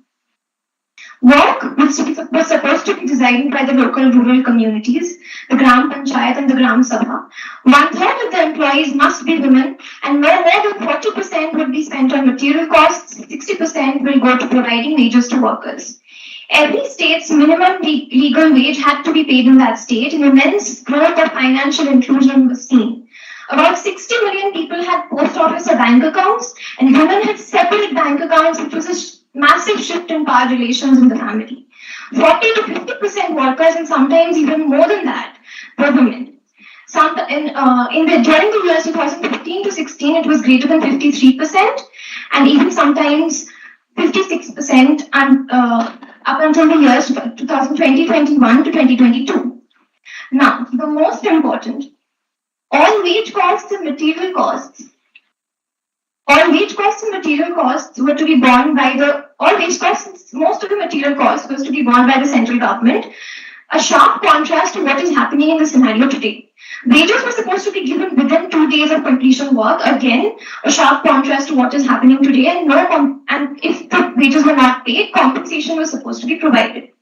Even during the most successful period during the 2009-10, the budget of the scheme accounted for only 0.8% of the GDP, and at that point, it was providing work to adult members of 54 million rural households, more than 2.8 billion days. The biggest proof that the program is not just a rural employment scheme, but it actually had its macroeconomic impacts, was that during the global financial crisis, the world economy slumped, our exports slumped, and there was a big drop in income from industries like leather, textiles, diamonds, etc. The migrant workers kept going back to the villages, and Manrega served as a built-in intrinsic stabilizer and allowed the rural incomes to be sustained. Moreover, during the COVID-19 pandemic, the program's success in providing rural households and migrant workers who returned to villages with work is quite evident. During the first lockdown in 2020, the program was significantly expanded and received its largest ever budget of 1.11 lakh crore, providing a source of support for a record 11 crore workers. Studies have demonstrated that wages earned through Manrega compensated for 20 to 80% of income loss incurred as a result of lockdown. This was evidenced by the surge in demand for Manrega work during the pandemic years. However, the merit of the program began deteriorating from the second phase of the UPA government itself since after 2010. As of 2015, the central had not even paid 3/4 of the due wages by more than a year. In a paper by Amarendra Reddy, they do an overall analysis of the performance of Manrega based on financial inclusion, physical performance indicators, and others from 2006-7 to 2017-18. The results show that the performance of Manrega is far from being satisfactory in the latest years. Fund availability and expenditure have a similar trend, rising up to 2010-11 and then declining eventually and reaching its highest up to 2017-18. The nominal person day wages rise, but the real wages almost remain constant. In spite of the rising allocation of funds, expenditure and utilization of the funds since 2015-16, the total person days of overall employment generated has noticeably declined since 2010-11. The proportion of work completed under Manrega has also kept declining over the years. It was 50% in 2010-11 and as low as 20% in 2017-18. They find a very strong positive correlation between the fund allocation and the employment generation, which refutes the notion put forth by some other researchers that Manrega work in rural areas has reached saturation. Consequently, there is a need for respective state governments to be allocated higher budgets instead of undercutting of their funds, which results in delaying of the wage payments of the rural workers. From a union budget allocation of 32,992 crores in the years 2013-14 to 73,000 crores during 2021-22, funds allocated to the scheme has increased in a consecutive manner, but over the past 3 years, the real spending on the program has consistently exceeded the initially allocated budget for it. In 2021-22, for instance, the funds ran out in the middle of the year, and the allocated budget of 73,000 crore had to be revised to a total of 98,000 crore. Despite this incident, in the next financial year, the government allocated the same 73,000 crore to the Manrega budget, a sum of money which was 25% less than the preceding year's revised estimate. Consequently, an additional amount of 45,000 crore was required as supplementary grants before the year end. By law, the scheme is supposed to provide 100 days of work per household per year. But an analysis by the PRS Legislative Research proves that on an average, less than 10% of the total number of households completed full 100 days of employment since 2016-17. Right. Furthermore, the number of days of work provided per household is 42, which is a 5-year low. Here we have the history of protests that was spearheaded by the Manrega workers, and we see that since June 2020 to 2022, most of the Manrega workers have demanded their basic rights, the right to minimum wages, the right that there be no delay in wage payments, and the right to increase and the demand to increase the adequate budget allocation, and the local decentralized planning exercises to be respected, which was something that was already mentioned in the law.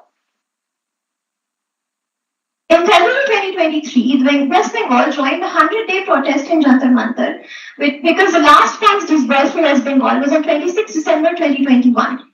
So we see a consistent stagnation of wages, which resulted in the dampened demand for employment, and workers demanded less work. Now I come to the very crucial part of the presentation, which is the NMMS app, the real-time attendance system that was incorporated since 2022, and it was mandated. The most important thing to know that it is not a digitalization that was subject to choice, but it was forced upon the workers where they had to upload 2 geotagged and timestamped photos daily or no wages for works.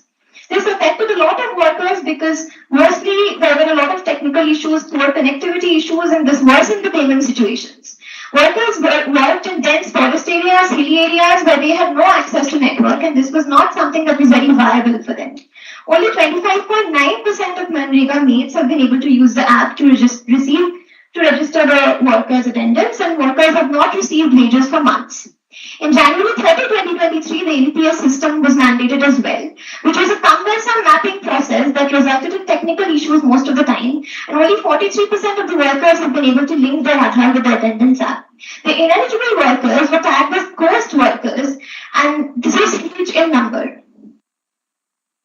With concluding the paper, I want to long history that I provided was to emphasize the fact that this is what we are going to be losing, a program with a massive potential to grow and actually cushion the economy of India. That is what we'll be losing if Manrega dries up under the current circumstances of forced digitalization without any infrastructure and the denial of funds which results in delaying the payment of wages for workers.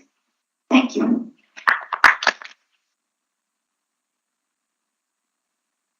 We are now open for questions for students and professors. Students, any questions?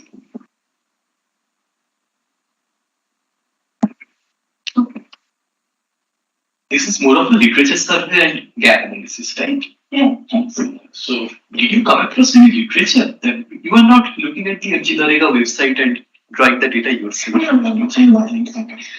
Could you check if there is any regional distribution in the MGNREGA payment and other work allocation anomaly? That is, southern states, eastern states who are getting more work in some of the literature? Sir, I actually didn't. In some of the literature, I got state-wise analysis, but I thought that it would be. I mean, this was supposed to be more on a national level, and I was dealing with the more of the protest issue and the causes behind why they were protesting. That was my focus, and that's why I tried to provide a history, a literature review sort of, which would focus on the national level only. And I tried myself to find data so that I could provide some sort of state-wise analysis, but that was something I mean that was something I couldn't find the latest data on, so that analysis couldn't be in this paper. Just a suggestion that you might go to the MGNREGA website and state-wise allocation as well as mandates, etc. All the details will be there. Maybe it will help you to frame the research gap in a bit more detailed manner. The second thing is you mentioned about the timeline of protests in Jantar Mantar and other places. Could you get, apart from the wage allocation, any other issue because of which the protests were coming on? So actually there were a lot of issues. I will just go to the slide once. Yeah, so there were a lot of issues actually. The rise in real wages has stagnated for a very long time. And so there was a significant delay in the wage payments. And that is still the wage data that you already saw from this slide. No other issue was there, right? There was an increase in the number of employment guarantee days from 100 to 200. They were demanding that as well.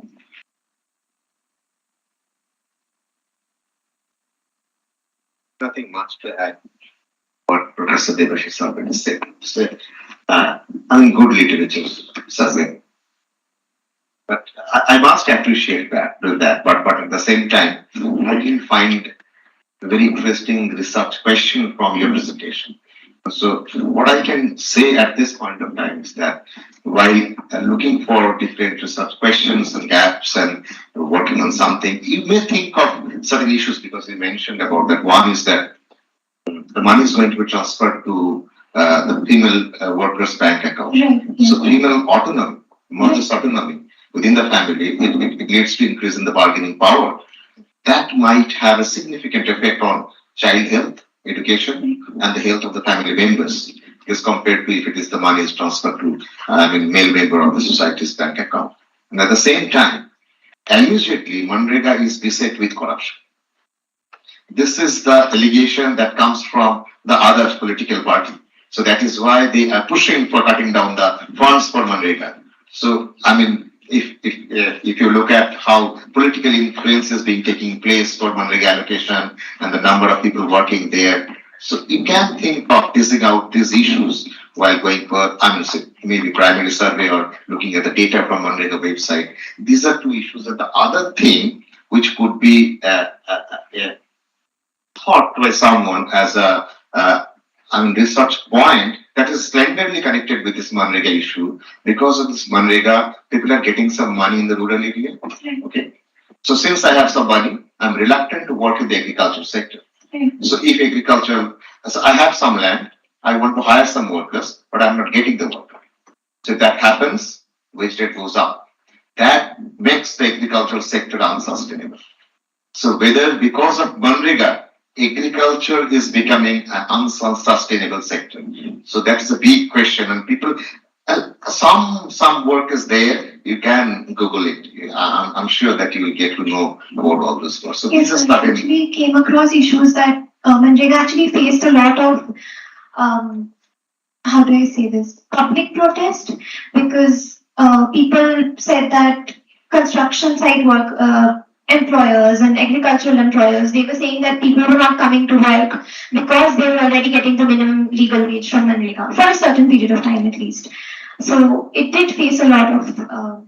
You know, in a vibrant democracy like India, the public protest is mainly driven by politics. Right. It has no economics. So, but as student of economics, we need to look out for economic arguments for that. So that is of course the political economy part. You can look at that issue, but these are some economic aspects you can think of. Thank you. So it's I think just the beginning of the exercise.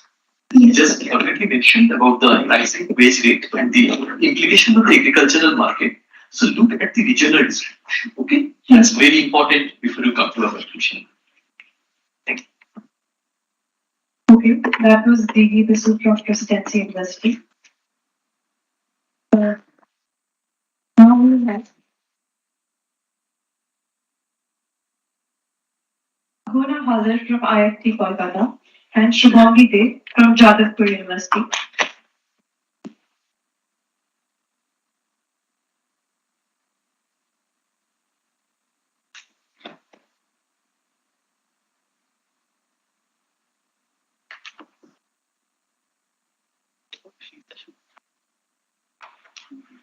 We are presenting a She session, the gender impact of COVID-19.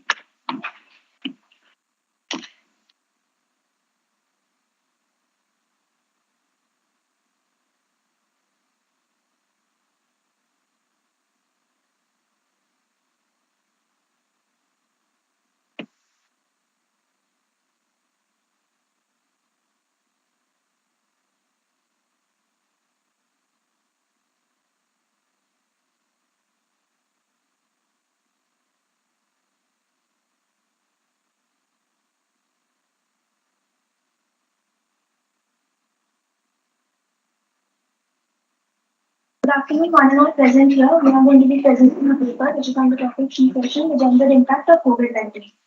First of all, what is a She session? So we have all witnessed the COVID-19 pandemic. Now we are in the post-pandemic era, which is filled with a lot of troublesome issues. And one of the most highlighted issues is the fall in the employment rate, the job losses, and the layoffs that are happening, and we see in the newspapers now and then. But what is more concerning is that the COVID-19 has caused a very serious issue regarding employment, which has adversely affected women more than men. And this phenomenon is known as She session. Our paper initially deals with the empirical evidence of a She session, then we move on to the root causes behind a She session. Then we have drawn a comparison between the developed countries and the developing countries. And for the developing countries, we have taken the case of India, and for the developed countries, we have taken the case of the United States. And finally, we move on to some policy suggestions and initiatives that can be taken by policymakers and employers of a company so that we can overcome this problem. So this graph shows how the female labor force participation rates in the world has eventually declined, but post-pandemic, that is post-2019, the decline has been very sharp and drastic. Then we move on to this table, which shows the labor force participation rate in 2015 and 2021. We have taken certain regions of the world and compared the female labor force participation rate with the male labor force participation rate. And what we have found out is the labor force participation rate has declined for both men and women. But what is really concerning is the labor force participation rate has always been very high for men compared to women. And this gap has not really narrowed down post-pandemic. Rather, it has widened. Then we move on to the root causes of a She session. The first root cause is the occupational segregation. That is, women are most likely to be engaged in the service sector such as hospitality, retail, and healthcare. And these sectors have been the hard-hit sectors post-pandemic. Then women are mostly burdened with the caregiving responsibilities. And with the closure of schools and childcare facilities, women have been burdened with this responsibility even more. Then we move on to gender discrimination. Now, women are subject to gender discrimination, especially in developing and the underdeveloped countries, and this problem has aggravated post-COVID. Then women are most likely to be seen in the informal sector, and this sector is again one of the sectors which have been hard hit by the pandemic. And finally, the lack of social protection. Women work in jobs which do not really provide them with social protection such as health insurance, paid leave, or unemployment benefits. And these benefits usually act as a financial cushion during crisis, and the absence of such protections then not there for women. Finally, we move on to a comparison that we have drawn between developed and developing countries. As I said, for the developing country, we had considered the case of India, and for the developed country, we had considered the case of the United States. Now, you'd be surprised to know that in the United States, there was actually a situation known as the Man Session that started from the 1970s and aggravated in the Great Recession 2017 to 2009. But what were the main causes of this Man Session situation? The first cause can be seen as the structural changes. The first cause can be seen as the structural changes in the US economy over the past half century. Now, US had actually witnessed an increase in the manufacturing sector share in the economy compared to the service sector. US had seen a decline in the manufacturing sector share and an increase in the service sector share. And in the manufacturing sector share, there is a large male representation, and the male are usually low skilled, low paid, and low educated workers. But due to this decline in the manufacturing sector, men workers had been hard hit, whereas the women had been flourishing in the service sector. Moreover, with the advancements of technology, men who are low skilled and low educated had lost their jobs and couldn't find jobs elsewhere, whereas women, on the other hand, benefited from the shift to the service sector, such as hospitality, retail, and education. The second reason can be pointed out as the increase in educational levels of women. Women are most likely to pursue higher education. This phenomenon happened post 1970s, and men did not make much effort to increase their education levels. For that reason, women employment had actually seen an increment in the US economy at that time. Finally came the COVID-19 pandemic, which had turned the tables upside down, and the women employment had decreased drastically. The reasons are more or less the ones that I had cited earlier. Firstly, women were burdened with the caregiving responsibilities. Then the kind of jobs women were engaged in, such as the informal sector jobs like domestic workers or street vendors, were very badly affected post-COVID.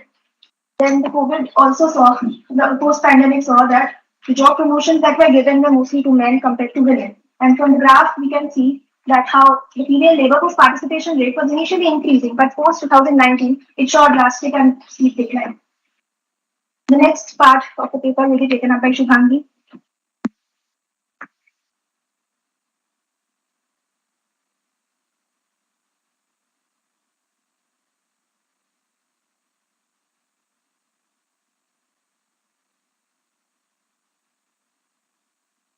Nevertheless, the severity of the recession in developing countries is more pronounced and can be attributed to various factors such as the overrepresentation of women in the informal economy, limited access to social protections, weak labor protections, and gender inequalities.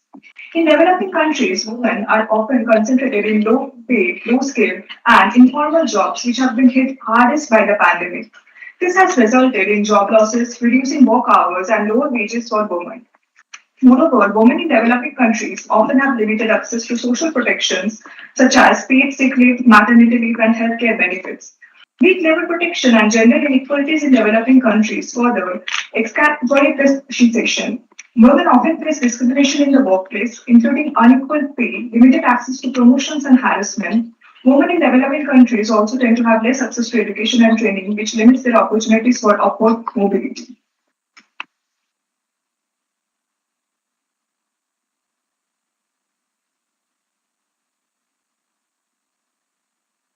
How do you see recession in a developing country like India? Even before the COVID-19 pandemic, the female labor force participation rate in India was low compared to other countries. In the last century, the world has witnessed great strides in terms of women's economic participation. On an average, the female labor force participation rate increased from 40% to 51% in the OECD countries during 1960 to 2016. On the other hand, the Indian subcontinent home to 10% of the world's women population, is in the company of 9 countries where female workforce participation has plummeted. Low female labor force participation in India is necessarily a complex social phenomenon. There is no support in the Indian society for working women. This arises from patriarchal structures which dictate that women prioritize their domestic responsibility over professional aspirations. According to 2014 OWID data, India's female to male ratio of time devoted to unpaid care work stands at 9.83, which is the third highest in the world. Therefore, 62.1% of the women in 15 to 59 age group are involved in domestic duty participation in 2007 to 2018. The cultural norms that place the primary responsibility of routine domestic tasks on women limit their ability to participate in the labor market. According to the most recent periodic labor force survey, out of population of working women, more than 90% work in the informal sector. Informal jobs entail increased exploitation, harassment, poor working conditions, and lack of mobility. This acts as one of the main impediments to female participation. Nonetheless, the pandemic has caused further deterioration of the already existing dire situation of the female labor force participation rate in India. Therefore, the she session in India has significant implications for gender equality and women's economic empowerment and highlights the need for policies and programs that support women's employment and economic status. Now we see what is she-covery. She-covery is a term used to describe the potential for women's employment and economic security to a key driver of post-pandemic recovery. The term recognizes that women have been disproportionately affected by the COVID-19 pandemic and that targeted policies and actions are needed to address gender inequalities in the workplace and beyond. Given here are a few suggestions that will support women's economic participation and leadership, thereby helping the world recover from the abysmal she-session. That is providing flexible work arrangements, arranging childcare and healthcare needs, addressing gender bias and discrimination, supporting women's leadership, investing in reskilling and upskilling, and ensuring access to social protections. And now, if we sum up, the she session has had a significant impact on women's employment and economic security, particularly in the wake of the COVID-19 pandemic. The pandemic has highlighted the systematic inequalities that women face in the labor market, including the gender pay gap, unequal access to promotions and leadership roles, and discrimination in hiring practices and workplace. Women are also disproportionately affected by the caregiving responsibilities, which can hinder their work-life balance and thereby limit their employment opportunities. While this she session has had a significant impact on women's employment across the globe, the severity of the impact may be greater in developing countries where women face additional barriers to employment and economic security. To overcome the she session, a concerted effort from policymakers, employers, and society as a whole is required to tackle the structural and cultural barriers that women face in the labor market and to promote gender equity and women's economic empowerment. Overall, addressing the she session is essential for promoting a more equitable and inclusive society and ensuring that women are able to fully participate in the labor market and contribute to economic growth and stability. Thank you. Okay, we can now open for questions. Yes. Yeah.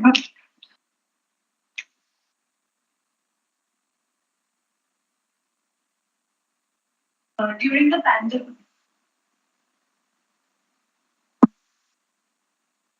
you have mentioned in your paper, during the pandemic, there was a noticeable rise in the education attainment of women compared to men. What factors could have contributed to the trend? And if this was so, why did we observe a corresponding surge in the job losses during the pandemic?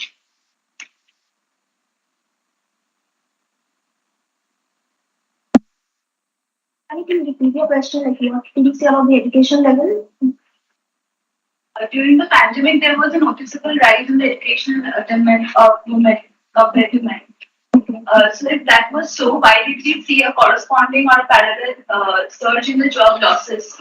We have already seen another paper presented where we have seen that there was a surge in the job losses in the economy during that period. What might be the reason? So we have basically mentioned some of the reasons for a she session, and regarding the educational increment in women, like the increase in the education level of women, I feel that that has happened for only some countries, like not all. So for the developed countries, like that was happening before the pandemic itself, and for the developing countries, I don't think so. Like there was an increase in the education level of women. So in that case, the developed countries. But there are other reasons which actually led to the recession, like just an increase in the education level alone will not allow the female labor force participation rate to rise. There are a lot of other reasons which have led to the recession. And we have talked about that, like if I want. Yeah. Any other questions? I think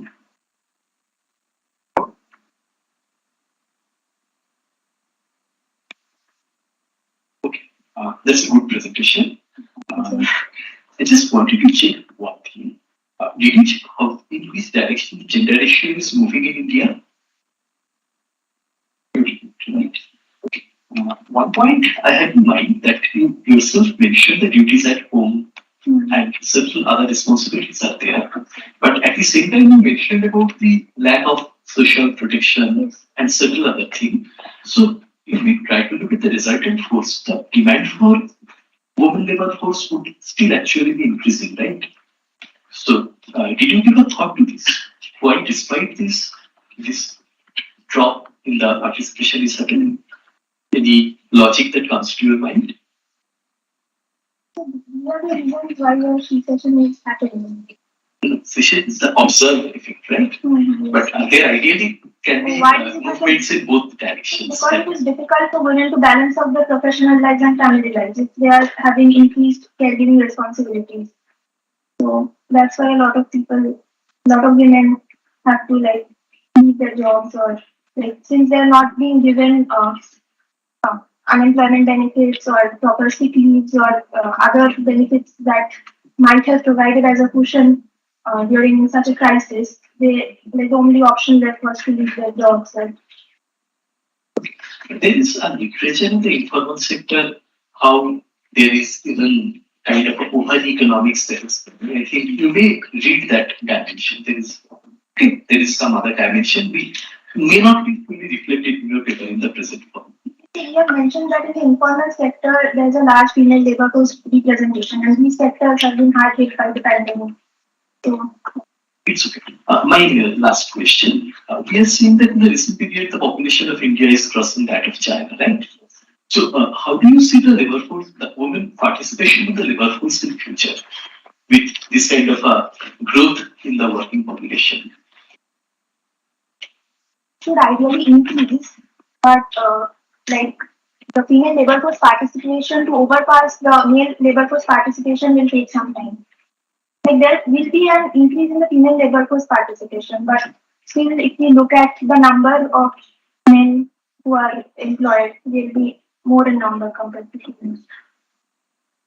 You like respond to my point. I have one particular question. So what do you expect that after this COVID, now the COVID is over, during the COVID, so let's go back.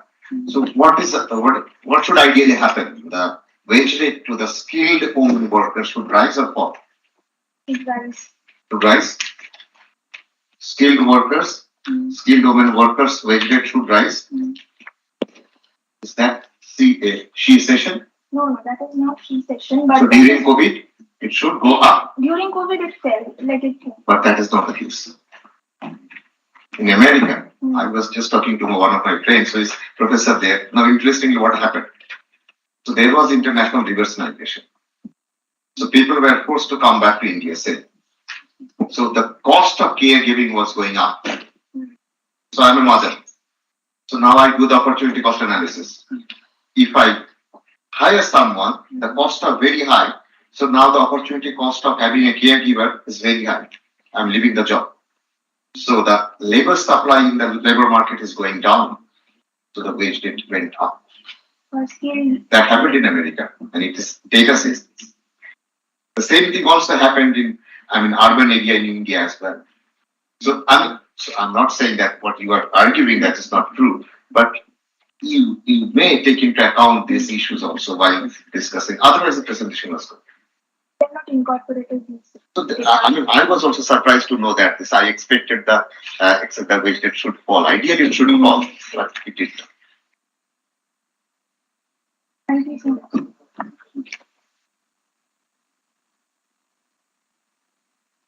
Okay, that is Mohit and Dominic. Now we have Arpa Das, Elena Das, and Prabha Das from Jadavpur University. Presenting on globalization and impact on poverty and inequality. Case study of lower middle income countries. Good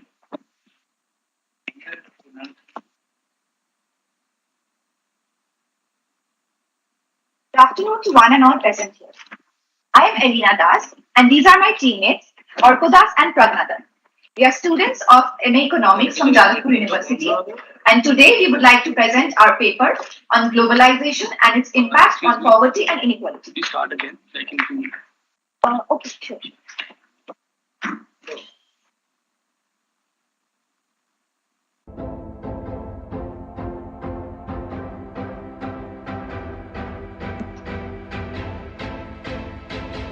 We just check the.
for instance, if you look at West Bengal and Gaza, I think their GDP is going to be extremely volatile, right?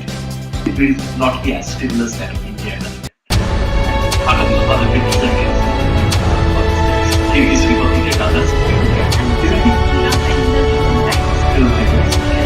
But Kyrgyz Republic, etc., they will be dependent on oil price, right? Yes. For their GDP, etc.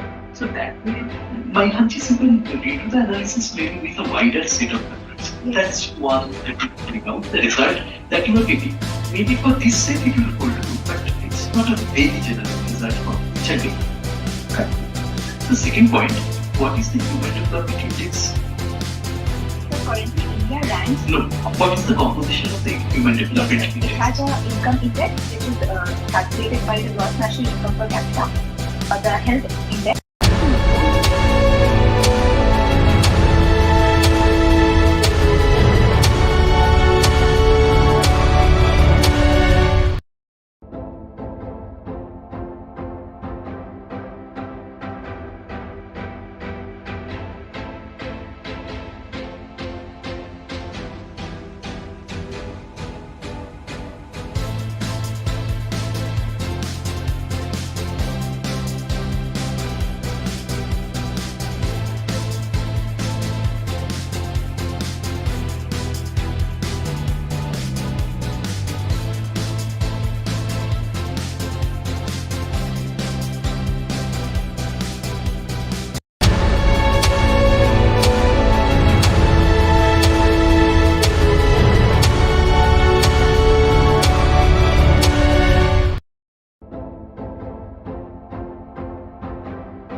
Patnaik is also there, who is a central banker, who will also have a much bigger review in terms of how central banking is done today. In my opinion, first of all, in 2008-9, during the financial crisis, we had a significant change in terms of the way central banks operate across the world.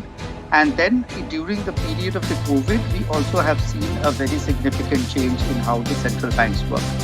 Now, the key among this is that, or the difference, or the critical difference that I see between 2008-09 and the monetary policy action versus the COVID monetary policy action, which was both on the easing side of the monetary policy. The key difference, I think, is the understanding, or in terms of the overall atmosphere of the inflation in the global perspective. Now, given that in 2008, the inflation was obviously not on the levels as we are seeing today, and therefore it was possibly much justifiable and much sort of important from the central banks across the world to actually ease monetary policy. However, during the period of the COVID, and as we entered the period of the COVID, a lot of changes were already happening in the global atmosphere, which was which was basically a slowdown in China.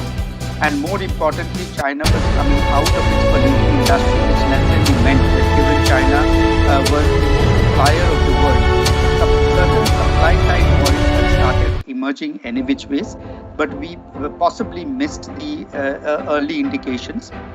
Then we had the COVID, which was a severe supply shock. But the critical understanding from the policymakers, I'm not really blaming the central bankers here, but the critical understanding from the policymakers was that the COVID was a demand shock.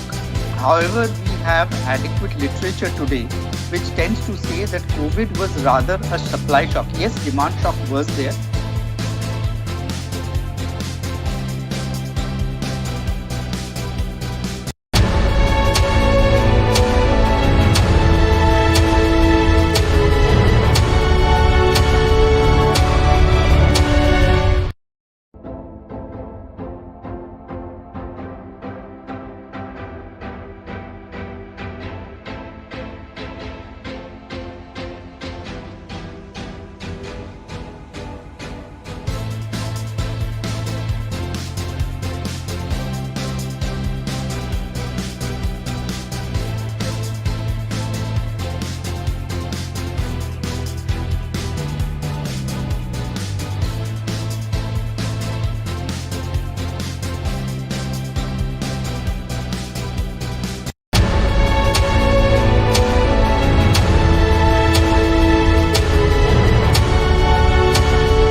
real interest rate gap was about 1.3%.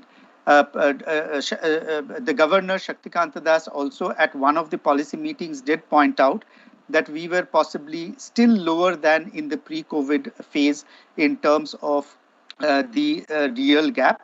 But I think the comfort that the RBI is taking at this point in time is that even the global central bank, so typically for our purpose, the US central bank is either very close or almost at the end of the interest rate cycle from the US Federal Reserve's perspective. Now, going forward, therefore, as I said, I believe that central banks will start focusing once again on the domestic parameters of the inflation growth mix. Yes, the financial stability issue has come up in a very significant way in the US, but our feeling at this point in time, or at Yes Bank, the view that we have taken is, and we have looked at the BIS data in terms of the claims that Indian banks have on the rest of the world in terms of the banking flows. That's relatively very moderate. It's just about 3.4% of GDP, and if I look at US alone, it's just about 1.5% of GDP. That doesn't seem to be a very worrying factor. The financial stability report of the Reserve Bank of India, the last that we saw in December, provided a very comfortable picture in terms of the overall banking space in India. So our banking space and our financial stability issues are not one of the most significant. That's number one.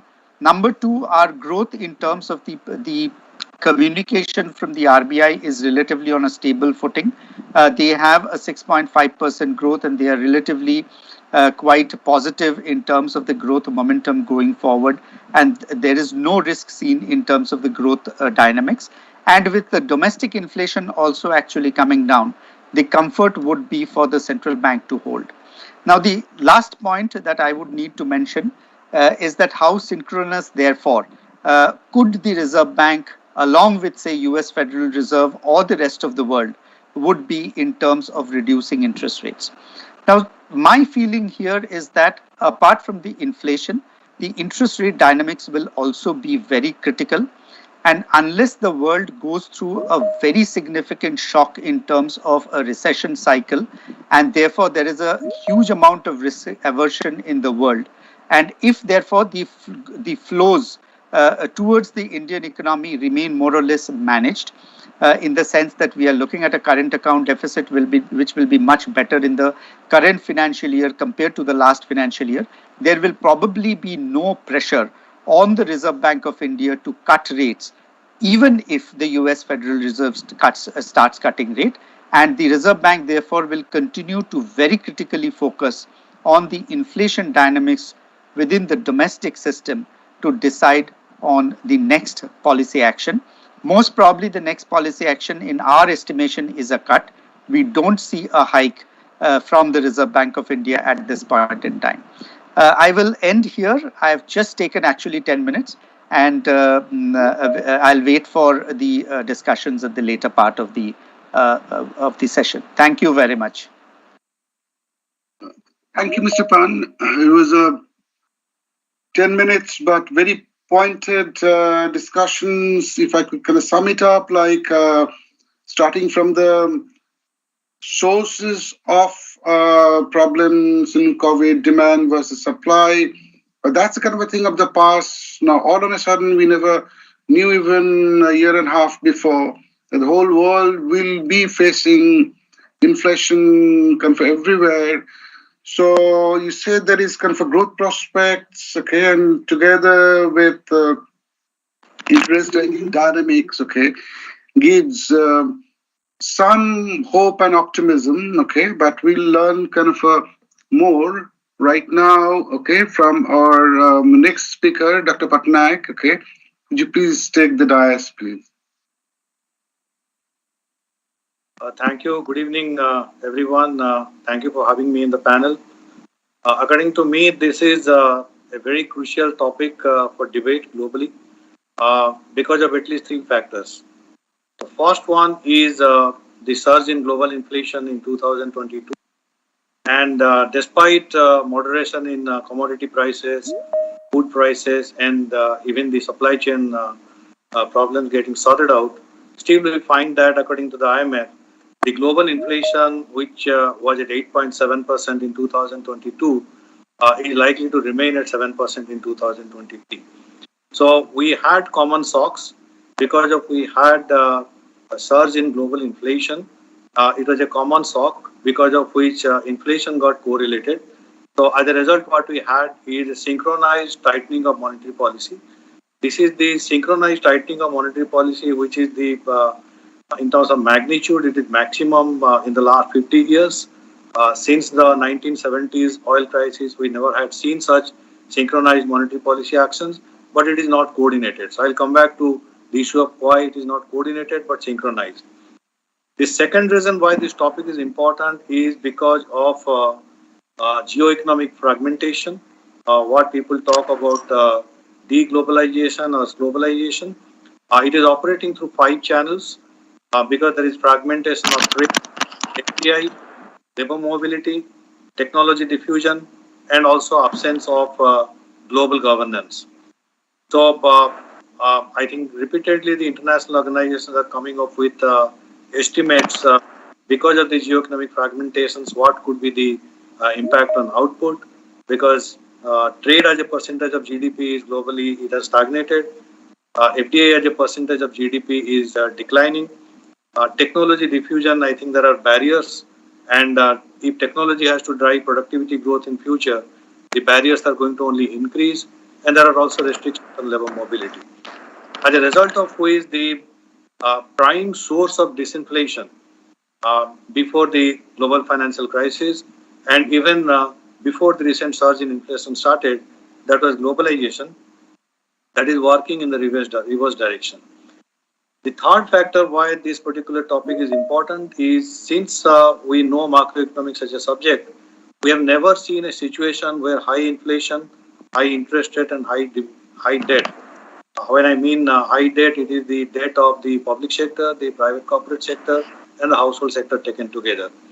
So the general perception was that when you have a very tight interest rate cycle, it will lead to hard landing. That means the sacrifice of output employment that will be required to restore price stability will be much higher.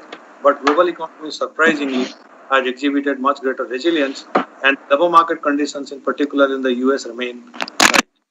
So in this environment, the need for coordination is because when problems are global, only when there are global solutions, there could be prosperity for all. Then why in the policy dimension and also in the academic debate, the discussion moved from a no need for coordination to need for coordination. The essential debate started after the 1973 when Bretton Woods regime ended, and many countries started adopting flexible exchange rate regimes. That was basically the instrument through which monetary policy became independent. Unlike before 1973, when countries had pegged a fixed exchange rate, so following the Fed's monetary policy was unavoidable. But because of flexible exchange rate regime, countries started having monetary policy independence, because of which they could pursue their domestic objectives of objectives of inflation, output, and employment. And after the 1970s oil price shock, till at least the global financial crisis, and even till the COVID shock, globalization helped in keeping inflation much lower. As a result of which the need for cooperation was not felt then. The need for cooperation started in discussions, particularly after the global financial crisis, when the developed countries started quantitative easing, because it had significant spillover effects on the emerging market economies. And what we have seen in the post-COVID period, when the US Fed started raising the rate, even many of the developed country currencies behaved like emerging market currencies, be it yen, be it pound sterling, be it euro. So in fact, at some point, they depreciated much more than the INR. So the spillover risks that necessitated many in the policy circle to highlight the importance of managing spillovers, and you cannot manage spillovers unless there is a mechanism to have some bit of coordination. So why no coordination? even though there could be a case for coordination. The first one is monetary policy in all the countries are conducted by their own mandates, as in India, because our amended RBI Act tells very clearly that the primary objective is price stability and we have to be mindful of growth. Similarly, in every other country, it is a national goal which has to be pursued by the conduct of monetary policy. And there is no single, I'm saying the monetary policy framework where there is any explicit goal for responding to inflation rising or dropping anywhere, either in the region or in the world. The second reason is, if at all one has to talk about coordination, one has to identify what are the shocks. And recently we had shocks in the form of food, energy, and supply chain. But coordination in these spheres are not possible because these are dominated by geopolitics and geoeconomics. And third thing, which is a particularly implementation challenge, is the free rider issue. Because it's quite possible that even if you have some global agreement on how exactly monetary policy should be coordinated, it will be very difficult to enforce that. As a result of which, as we know that whenever you go for disinflation through monetary policy, it will involve growth sacrifice. So when a particular central bank becomes more aggressive, it may sacrifice more growth, whereas other countries need not do that, as a result of which they would pursue their growth objective much more than another central bank which is pursuing the goal of price stability. So whenever we talk of coordination, there are reasons why coordination is necessary, but when we implement it in practice, actually coordination may not work. So in this environment, what should be the approach of a country? I would say from India's experience, a three-layered approach is required. When you know that coordination is required, but coordination is not possible, the first layer is to have your own domestic sound fundamentals, as a result of which the spillover effects, whatever problems we had during the taper tantrum time, those problems you don't face again. So that would require avoiding exchange rate misalignment, having a sustainable current account deficit, adequate safety net in the form of foreign exchange reserves, and also wherever possible, either bilateral or multilateral arrangements. In terms of swap lines, we have a swap line with Japan. We have also in the BRICS group, we have contingency reserve arrangement. The second layer, which is important there, is that because that you are operating in an environment which is spillover rich, you have to necessarily take into account the spillover effects on your own monetary policy goals, which is inflation and growth. So in the recent monetary policy report, the assessment is that around 17 to 18% of our domestic growth dynamics are influenced by global factors, but more than 80% of the domestic growth dynamics are influenced by domestic factors. And second thing, if you see the inflation dynamics also, always there is a revisit of what should be the pass-through of exchange rate to domestic prices, and also this in the interest rate sensitivity of capital flows, because the uncovered interest rate parity, it depends not only on the interest rate gap, it also depends on time varying risk premium. So the risk premium moves not only when Fed decides its own monetary policy, but also when RBI conducts its monetary policy. So the implications of global spillovers for your growth, inflation, and capital flows, that needs to be monitored. That is the second layer. And the third layer is monitoring the transmission channels, because monetary policy, whenever, even if it is focusing on domestic growth and inflation dynamics, it would operate essentially through the financial markets. But in a spillover rich world, your money market, bond market, government securities market, equity market, and exchange rate, these are the five channels. The asset prices will be influenced by global spillovers. So it is always important to monitor how the monetary policy decisions of systemically important countries, they influence these five asset prices, and how much of domestic market volatility is influenced by that. There could be occasions when, because of spillovers, actually it will dampen domestic monetary policy transmission, and there will be occasions when, because of spillovers, actually it will amplify the impact of transmission. So I would say that coordination is required, but it is difficult to implement. As a result of which the national policies have to respond to the developments happening globally and conduct policies in the national interest, keeping the objectives assigned to it as per the mandate. I'll stop here. Thank you. Thank you, Dr. Patnaik. Okay, I'm sorry. You actually kind of very cogently kind of summarized, okay, the existing frictions in the form of free riding, geopolitical fragmentations, and persuasions of individual objectives. And not only that, I mean, good thing is that, and we'll kind of come back to the discussions, okay, the implementations, okay, where they've pointed it out, like, you know, the fundamentals, inflation and growth, and monitoring risk premiums. But they're not kind of independent. Sometimes some of the instruments are substitutes and complements, okay. But you have kind of given a, you know, good food to think about, which will come back in the discussion session. And Professor Veeramani, please, we are now waiting to hear from you. Thank you, and good evening for all. First of all, I just want to make one particular distinction here. So basically, the distinction is between monetary policy cooperation and monetary policy coordination. So with that distinction in mind, I am going to make a few points. Now, let me first define what I mean by cooperation and how is it different from coordination.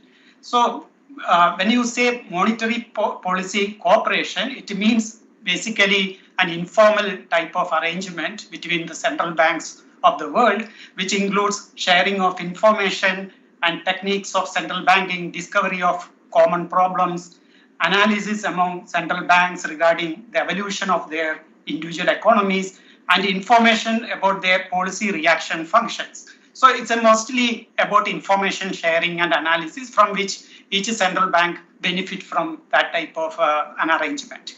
On the other hand, monetary policy coordination implies policy actions formally agreed upon and taken by the groups of policymakers to achieve beneficial outcomes for the international monetary system as a whole, which is a more of a formal type of agreement among the central bank authorities to arrive at a particular goal. Now, the main argument that I am going to make is that the monetary policy cooperation in the form of informal arrangement of information sharing, etc., is feasible as well as it is desirable. It can enhance the design and effectiveness of monetary policy execution for each country. On the other hand, monetary policy coordination in the form of the formal arrangement may not be either feasible or it is not also desirable, even when it is feasible. So that is the main point that I want to make. Now, why am I making this point? It is based on both theory as well as the evidence. So on the theoretical point of view, the theoretical models show that even if each central bank in a flexible exchange rate system followed a monetary policy rule that is optimal for its own country's price stability, then there would be a little additional gain from the central banks jointly optimizing policies. Basically, it means that if every country follow what is optimal for that country, keeping in mind its own monetary policy objectives, there is no need for coordination, international coordination among the central banks. So by choosing policies that worked well domestically with a relatively little concern about spillover effects, central banks contributed to better global economic conditions. This is what theoretical literature talks about, and this situation is like a Nash equilibrium in which each country chooses its own beneficial monetary policies, taking as given that other countries would do much the same. And this outcome then would be nearly as good as if countries coordinated their policy choices in a cooperative fashion. So basically that is what means you get the same outcome whether you cooperate or do not cooperate. even each country optimizes based on its own considerations. And also there are empirical evidence which suggests that empirical evidence beginning from the early 1980s predict that the gains from international coordination of monetary policy would be quantitatively small compared to those achieved from each central bank following a monetary policy which optimized its own country's economic performance. Also, recent historical evidence, historical examples also suggest that national monetary policies are actually, even without any formal coordination, even without this type of monetary policy coordination in a formal sense, these monetary policies are often otherwise also correlated. For example, there are several such examples. In fact, I have a graph here which I cannot show, but it shows that there is a very strong correlation among the policy rates among the different central banks of the world. So, and that correlation is quite strong, and that is not based on any kind of formal arrangement. It happens as a result of the market mechanism itself. So also we know that there is a secular downtrend in global monetary policy rate in the most recent decades in most of the countries. And monetary policies obviously will be correlated if countries are subject to common shocks like global financial crisis or COVID. But they can also be correlated as a consequence of integrated global capital markets. And there is also global monetary policy cooperation in an informal sense, like meetings of G7, G20, Bank for International Settlements, central bank governors meetings, and all that provide that type of cooperation in an informal way.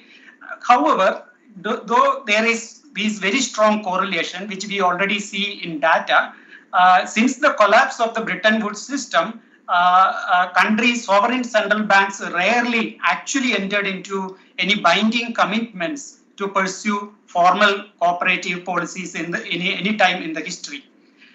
And also in the context of GFC, global financial crisis, and COVID, that led to severe pressures on dollar funding in the global financial system. And at that time, several central banks, Federal Reserve as well as many other central banks, got into a currency swap facility system. Again, not based on any kind of formal agreement earlier, but it is kind of a situation driven. At that time, it was felt that every country will benefit from that type of a system, and that they got into a currency swap facilities during that time. And the Fed viewed the swap as both aiding its own domestic policy objectives by preventing capital outflows, which would hamper its own domestic policy objectives, and it also considered it as a central bank cooperation. So it is in its own self-interest that the Fed adopted those kind of policies. So basically that means that when central banks do act according to what they consider important for their own interest, that effectively lead to a cooperation in international monetary system. And these swaps can be viewed as a very successful form of central bank cooperation, even though it is not something that was designed earlier in a formal way. So monetary policy cooperation generally is successful when they are done in a rule-based environment. That's also what empirical studies are showing. Now, despite this evidence, as well as theoretical as well as empirical evidence, there is demand for global monetary policy coordination. And why that demand is coming? Because with the globalization and increased interconnectedness of financial markets, economic policies implemented in one country can have significant spillover effects on other countries, and that leads to this kind of demand. And international monetary coordination and spillover effects have become a major policy issue, particularly after global financial crisis and the COVID pandemic. And the main reason why this spillover effect became a concern is mainly because monetary policy in many countries in recent times deviated from the optimal rule-like policies, which were a prerequisite for the international monetary coordination without a formal arrangement. Since the global financial crisis, the use by all central banks of methods like a quantitative easing has led to a departure from rule-based monetary policy towards more discretion-based monetary policy. And that led to increased spillover across countries and return to threat of competitive devaluations, etc. And so that is why, partly these concerns that now came in the policy discussions. Now, what are the challenges going forward to have that type of a monetary policy coordination? One is that national monetary policies in each country would be constrained. If you go for that, it should be set in such a way as to jointly maximize some metric for global price stability and perhaps also other global objectives. And to achieve that theoretical gains to international monetary policy cooperation, policy in each country must be set with reference to an index of inflation in all countries which are party to the cooperative agreement.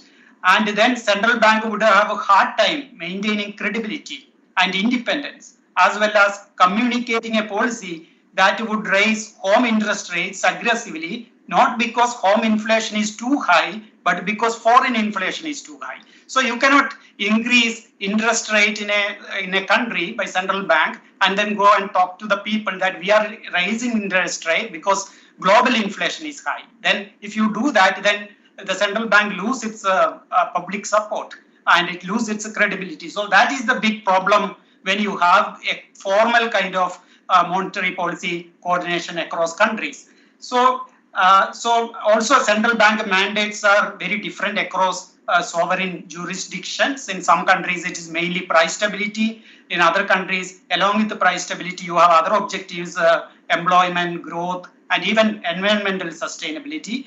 And sometimes central banks also go for trade-off between these objectives, sometimes between inflation and unemployment, etc. So all those kind of flexibility that banks enjoy will have to be given up.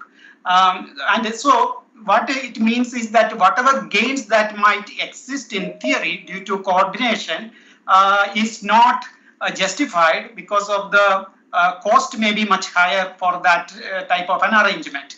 So going forward, the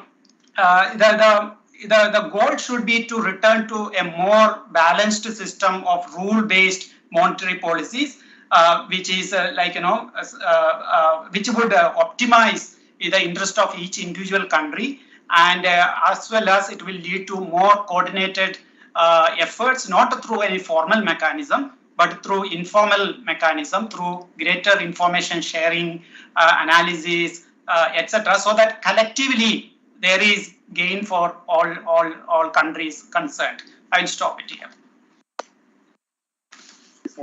Thank you, Professor Viramani. Okay, and we actually have very excellent input, okay, from our three distinguished speakers.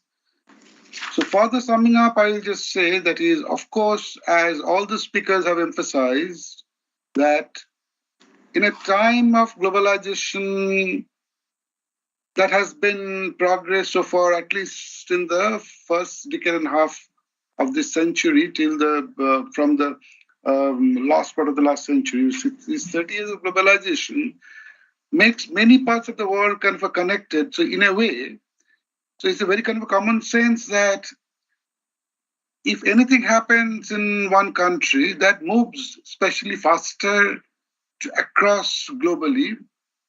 And not only that, it is basically also the technology, okay, which we kind of use overwhelmingly, kind of very similar kind of a thing that kind of propagates. So there's a need for cooperation is kind of more. I kind of remember like when COVID-19 struck, okay, initially, I'm talking about very initially, okay, that is economists were very much ambivalent, they didn't know, okay, what would be the effect and etc.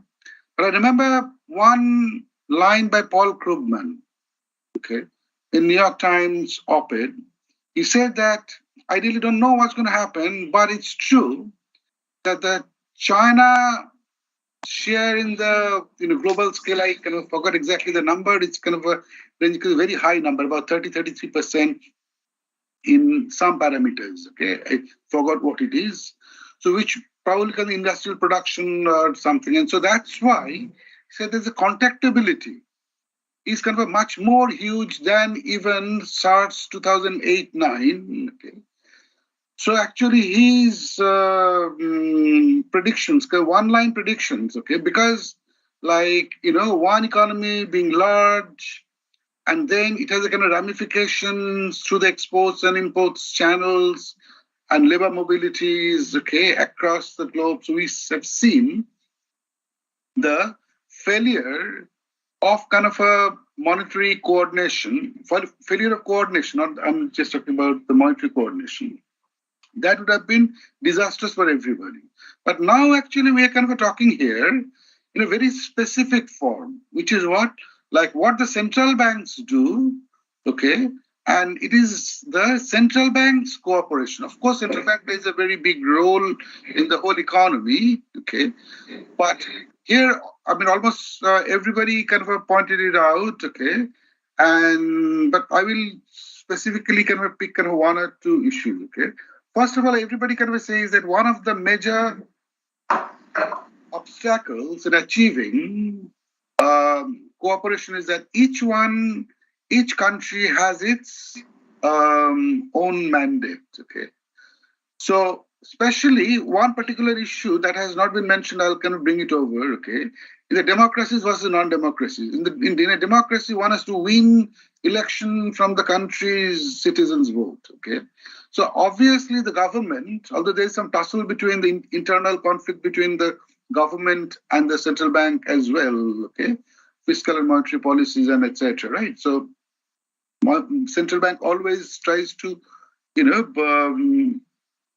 instigate sort of a discipline, okay? On the other hand, the politicians go for fiscal indisciplines in order to make reckless spending and etc. But barring aside those things, okay? So one particular point in the context of central bank coordination, okay, rather than cooperation, that is actually a very good point that has been made by the last speaker, is that like not only the objectives are different, the structure of the different countries are also kind of different as well, okay? Both historically, for example, I'll just give kind of one particular example which is of very relevance at this point. We all know that the US banking system is in turmoil. I'm saying the private banking system, okay? Now, why is it so? Because, well, there are experts that qualify me. So far I know that US has a kind of lots of small to medium to large medium banks across its 50 states. Many of them are kind of regional, okay? Yet kind of having some kind of global connections. So that controlling the banking structure in US is kind of much more difficult than say India or China. There are many kind of banks, but most of the big banks, okay, like in the State Bank of India and two, three other banks, they constitute kind of heavily. So here, there is a kind of, for example, one peculiar thing that US is facing, nobody else, okay? What is that specific problem in this kind of banking crisis, which is kind of heightening the problems of monetary coordination, is that the bank's portfolio consists of the government bonds, and so direct changes in the interest rates, okay, rise of the interest rates kind of leads to the fall in those prices, okay, so that in order to meet the depositors' claim, they have to issue kind of more liabilities, and that kind of produces a run. These sort of things we have never seen. We have seen run, but the response of the interest rate mechanism on bank runs. So obviously, the US's preoccupation in its monetary policy, central bank policy, would be much more to prevent from its own bank runs, okay, which is not kind of happening of this scale, okay, the link with any other economies, because US banks have kind of a lot, private banks, they're a lot more free to kind of hold their portfolios, where in India, it's very difficult for the banks to kind of hold different kinds of bonds and etc. This is an example. So, which means what I'm just trying to say, what I kind of in summing it up, there are many, many dimensions, but structurally, different countries are different, okay? And also, like that could lead to sort of the fragmentation, geoeconomic fragmentation, also kind of that together with the restrictions in labor mobility or the restrictions in the form of tariff and etc. Right? Any such, so that kind of amplifies. Any such of rigidities amplify the things. So now my questions to the speakers would be like, given this differences in structures as well as given the differences in the internal environment, so one has to prioritize. We cannot kind of have the cooperations in every dimension, right? So where the central banks would kind of start very practical aspects, okay, say where, so which ones are the agreeables and doables and which ones are not. So I could start with Mr. Pan, okay, you have any take on this, like, identifying the instruments and the places where the cooperation would be kind of most likely given the heterogeneity. I've given some examples of heterogeneity, but you can bring on your own as well. Yeah, so I think this is a point that also maybe Mr. Patnaik has raised. The first thing, obviously, is what we have also seen beyond 2008 is how swap arrangements have been used between various central banks in trying to contain any run of the currency. So that, I think, in terms of even Dr. Virmani's comments in terms of the cooperation, that is one thing that we need to carefully look at. From a central banking perspective and more in terms of India, the other factor, given the sort of very vitiated and uncertain financial markets globally, and with very little, how do I put it, very little empirical evidence or macro perspectives in trying to determine how asset markets move. These central banks around the world, especially emerging market economies, and here I'll typically talk about India, they have to be very clearly monitoring what is the type of hedged positions that the corporate sector has in India. Because we have seen instances in the past when if currency tends to depreciate at a fast rate, it creates a lot of havoc in the market and there's a lot of sentiment pressure in the market, which therefore leads to further depreciation and you start talking about a run on the currency and a speculative demand for the currency. Now, while I do not really expect the same sort of situation to happen today, as had happened during the taper tantrums and the type of open positions that we had, I think we are in a relatively better position. But I think given the fact that the currency is coming and stabilizing at a certain level, for India, it is about, say, an 82 to 82.50 or an 83 is the broad target that we are talking about. The focus of the Reserve Bank of India, and this is how they need to also sort of track the data, would be in terms of complacency from the corporate sector in hedging. And this may actually be an important factor that they may actually look at. Now, this is more country-centric. It's not really a cooperative structure that we are talking about. More on the, I think on the cooperation side, I think it may not be a purely a Reserve Bank structure or a central bank structure, but I think all governments should also once again try and figure out how cooperation between various economies in terms of FTAs and sort of the globalization structure that we had seen, how can we move back from the deglobalizing atmosphere back into a relatively more cooperative atmosphere in terms of economic development? And that may take off significantly some amount of risks that central banks face today at this point in time. On your very specific point in the US, where the Federal Reserve is possibly caught between the horns of a dilemma in terms of trying to protect the financial sector versus trying to bring down inflation. And by all admissions, they know very clearly that it is at this point in time, they don't really see inflation coming down to 2% levels. And therefore, the monetary policy needs to be relatively more restrictive than what it is currently. I think such a problem India doesn't really face at this point in time, simply because in terms of the structure of the banks, there is a mandated SLR requirement.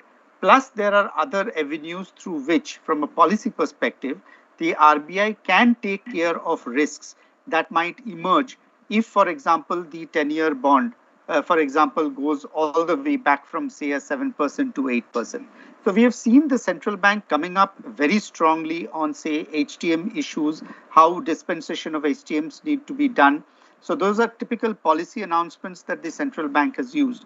Not only the HTM, but I remember they actually allowed an amortization of the losses in 2013 when there was a sledgehammer behavior of the central bank on the interest rate side. So those are some of the domestic side policies that we really need to be aware of. And we know that these are certain things that the RBI has an armory of. And therefore, to that extent, at least from a Central Bank of India's perspective, we possibly don't need this critical follow through of Fed's action with our own action.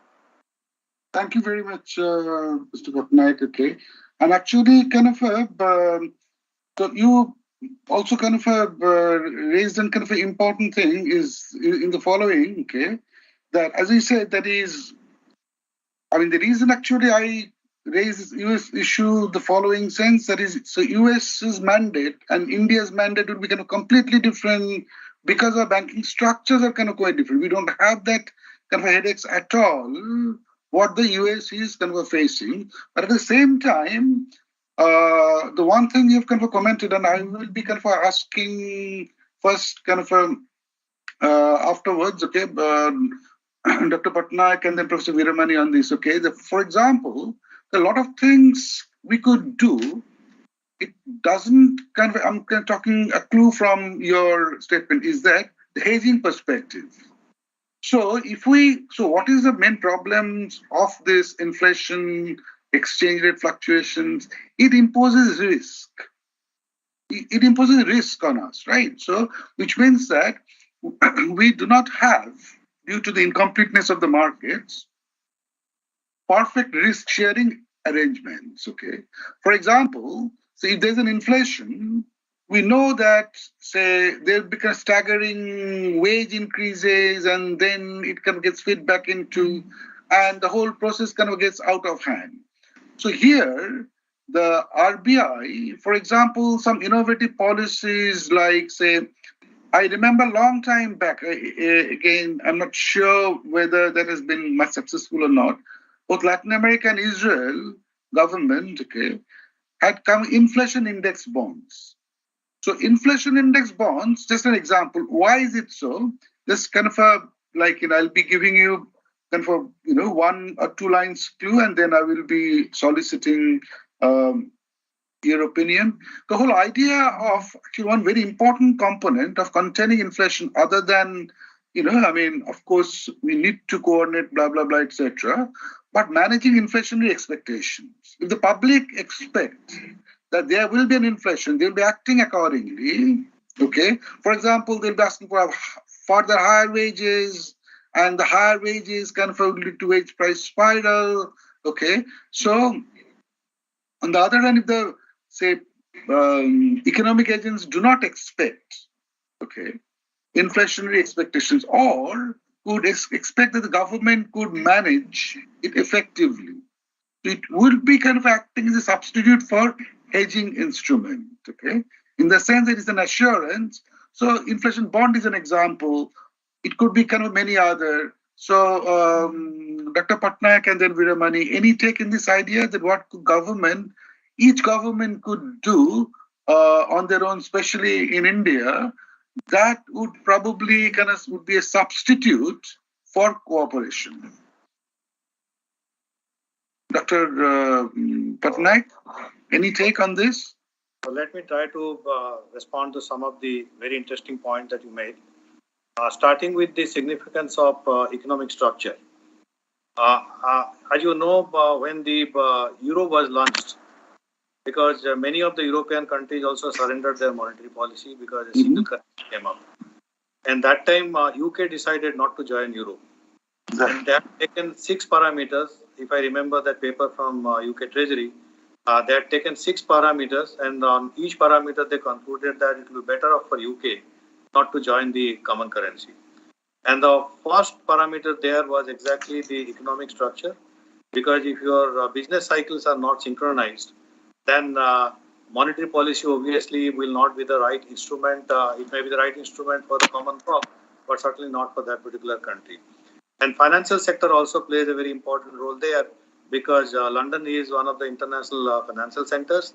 So the transmission mechanisms will be very different. What you get in UK vis-a-vis what you get in Europe.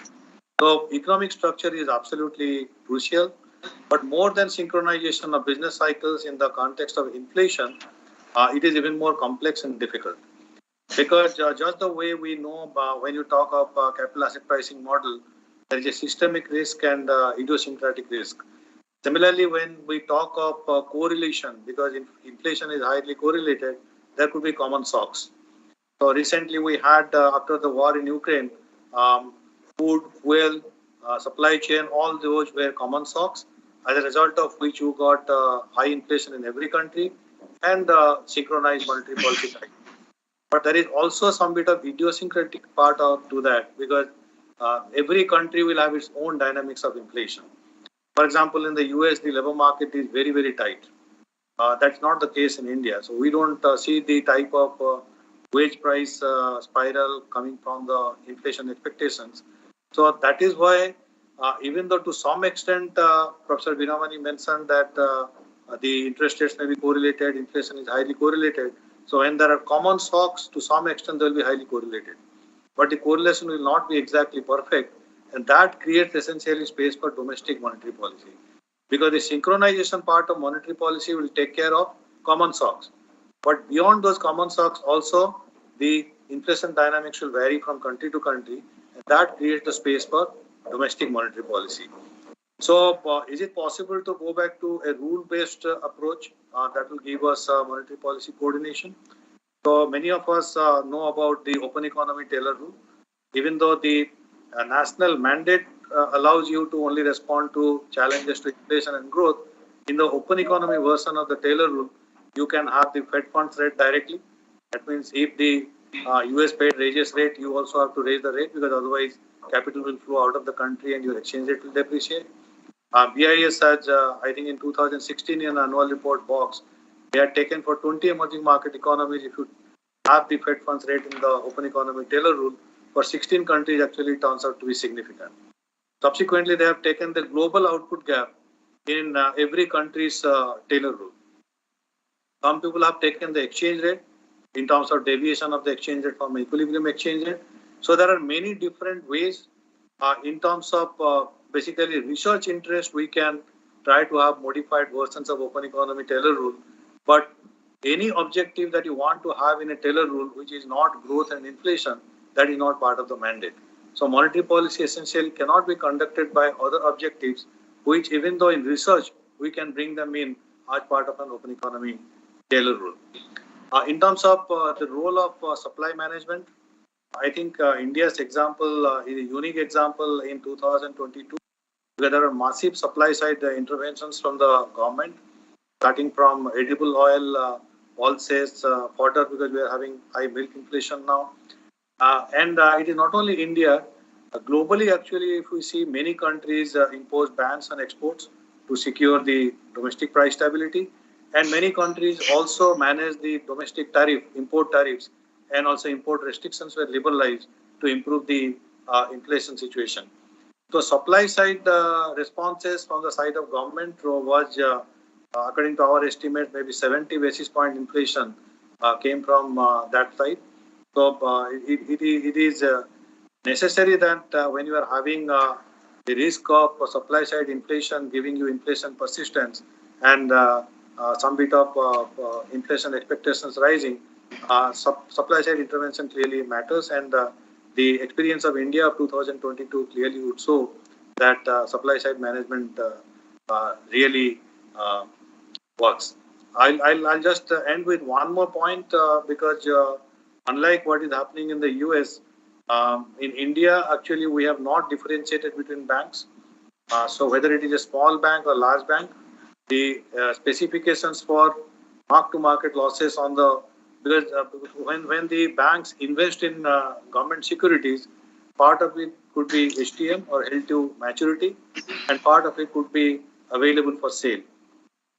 So what happened in US is in 2018, they amended some of their rules, as a result of which small banks up to 250 billion, even on the AFS portfolio, I think they were not marking to market. So when you are having a very tight interest rate cycle, naturally your government security or treasury bill prices will go down. So if you do it mark to market on a quarterly basis, then you are providing for it. So it is covered under capital. And in India, whether it is a small bank or large bank, MTM is done on the entire AFS book for the entire banking system. That was not happening in the US, and that is why some of the small regional banks are facing the problem now whenever the interest rate cycle has moved from near 0 to 5.25. I'll stop here. Thank you.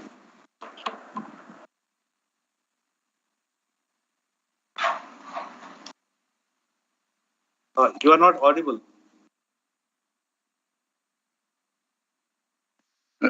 Yeah, Professor Veeramani, but do you have any take on this, especially the points that you just kind of raised about this, distinction between cooperation and coordination, and so what specific aspects, okay, given this interconnectedness of the asset markets that the previous speakers kind of just pointed it out, okay, so what should be like in the areas that should not be under the purview of coordination, and what areas, okay? For example, I just say that is, in fact, I mean, what Dr. Patnaik says that idiosyncratic risk, okay? So idiosyncratic risk could be kind of managed. So that means that, so the channel through the idiosyncratic shocks, okay, if, as I say, an example as a financial instrument like, inflation index bond and stuff like that. So anyway, in either any one of these, okay, so my questions to you would be, say, how to then embellish a government policy aiming at the idiosyncratic shocks that may not require heavy burden of coordination. Okay, thank you for some very excellent points. So basically, while it is not desirable to have a formal type of agreement on particular policy actions across countries, I don't think that is either feasible or desirable for any of the emerging market economies, because that basically means we are giving up our monetary policy autonomy and our own specific priorities and other structure difference, etc. So, but at the same time, there is enormous scope for cooperation. Now, what are the areas where those cooperation can be very beneficial, and there could be low-hanging fruits in that area? So, one of that could be like some kind of agreement among all central banks to have a rule-based policy making rather than discretion-based policies. So that would create havoc if any central bank all of a sudden gives surprises, deviating significantly from a rule-based policy and like a quantitative easing in a very large magnitude, etc. That will create a havoc all over the world. So if there can be kind of agreement among central banks that is such a policy will not be followed, and if at all followed, will be done with proper information and transparency, etc. So that would be one thing that I think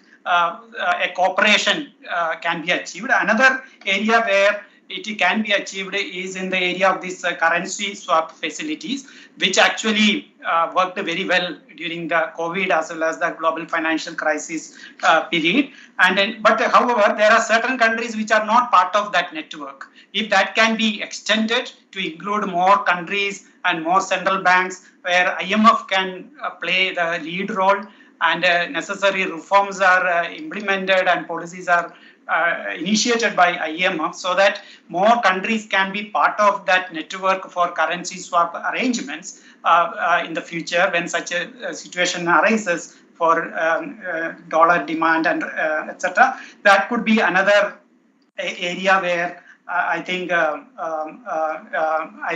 lot of benefits can be derived.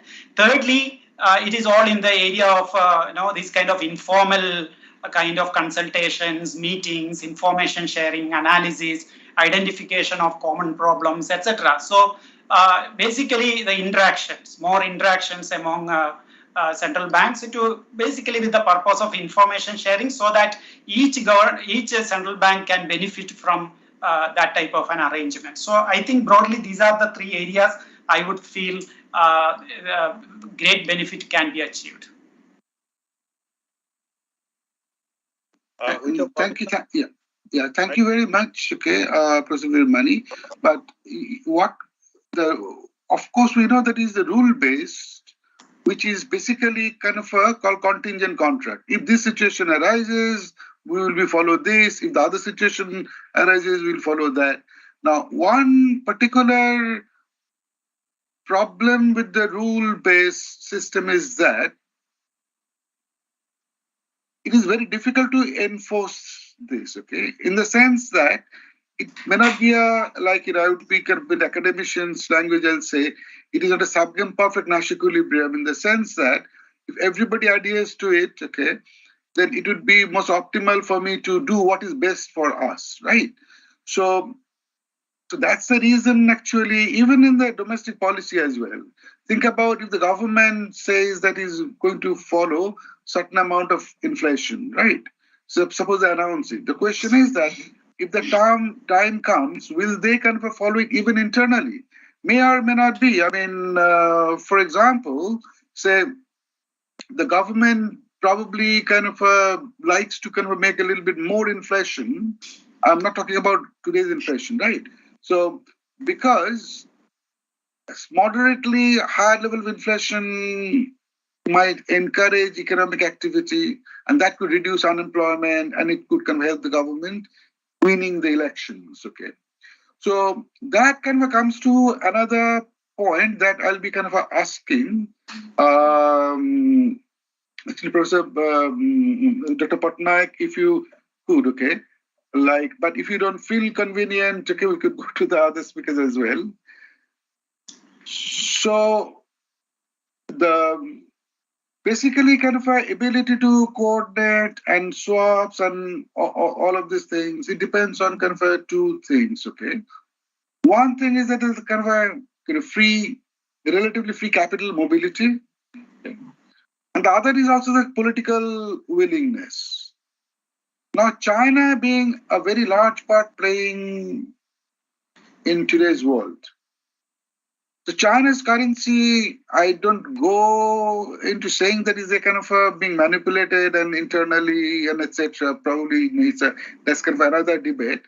But the fact is that, this whole sort of international transaction China does without making its currency kind of flexible, right? So so the point is that isn't it would be kind of a huge rigidities in the one sense that different others say in the US, Europe, and to some extent, not exactly like that. India also kind of follows at least what it was 20 years before, a relatively free kind of exchange rate, but China is completely kind of controlled by the government and God knows, what is their objectives are.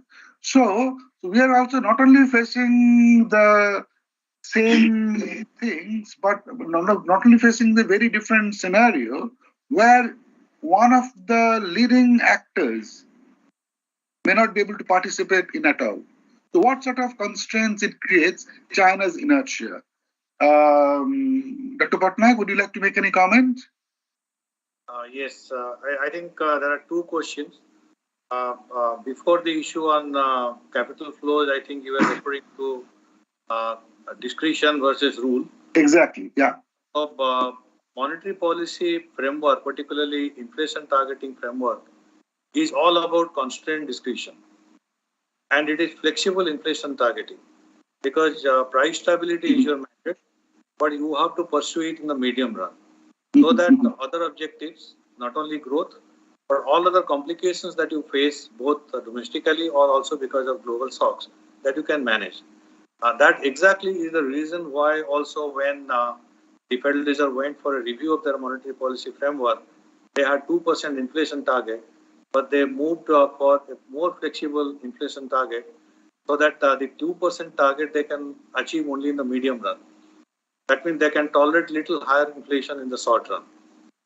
And that is exactly the way possibly you can reduce the growth sacrifice, because if your short-term inflation is coming because of supply shocks, if you accommodate that in the short run and tolerate little higher inflation than 2%, then maybe your inflation expectations are anchored because you have delivered price stability linked to the 2% target. So your price stability is in the medium run coming through anchored inflation expectations, whereas the short run deviation of inflation because of supply shocks is giving you some bit of space to accommodate that shock and minimize the growth sacrifice.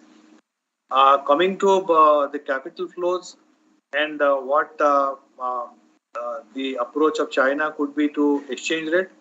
As we all know, when China went for a devaluation in 2000, I think some year there maybe 2015-16, that time the got impacted. So that means it is not only that the monetary policy of a systemically important country like Federal Reserve can create spillover risk, but the exchange rate policy also of a large economy can pose spillover risks. So capital flow is absolutely crucial for any monetary policy assessment in emerging market economies in particular. So that is why the monetary policy framework itself, besides having the IS curve, then the Taylor rule and the Phillips curve, the model they have the uncovered interest rate parity condition. And so they closely monitor the interest rate differential as also the time varying risk premium. So what exactly the reasons why the risk premium may be moving, it is very important to know. For example, when massive surplus liquidity was available globally, all the emerging market economies were getting large capital inflows. So they were adding to that reserves because if you don't intervene and add to your reserves, your exchange rate would appreciate, which has growth implications because your exports would suffer. But when the taper discussion started, they also faced massive outflows. So the difference between what happened before taper and after taper announcement is that the risk premium was completely favoring flows to emerging market economy. As a result of which risk premium remained very low and emerging market economies got massive capital inflows. Whereas when the taper announcement happened because of the safe haven flight of capital, risk premium suddenly increased. And that is also the time to contest the increase in risk premium. RBI in its history, I think one shot it went for a 300 basis point increase in interest rate, one shot. Because if you monitor the risk premium very well and you know that the exchange rate is getting driven by this time varying risk premium, then you have to also look for a particular instrument which can deliver the result. But now that we have adopted the inflation targeting regime, exchange rate is not an objective of monetary policy anymore. As a result of which, there should be other instruments available to deal with the issue of exchange rate. But monetary policy is primarily guided by what happens to growth and inflation. So if there is an exchange rate shock or a capital flow shock, its impact on inflation and growth has to be assessed. If exchange rate has depreciated through pass-through of exchange rate, your inflation may go up.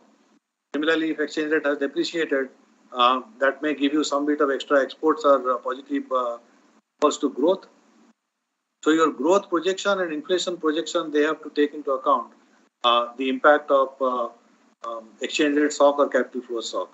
But explicitly, monetary policy cannot respond anymore to anything that happens on the side of capital flows and exchange rate. And you are right that whatever China may be doing on the exchange rate front, it has implications for its competitors.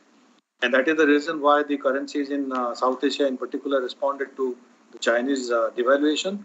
But we also must know that India has other major trading partners, particularly US, and they monitor the exchange rate policies of different countries, and they classify countries as currency manipulators. So if you are benefiting from a global economy, then the benefit of from the global economy also comes with some bit of responsibility. So if you manipulate the currency to get any extra advantage, then that possibly also the international community will respond.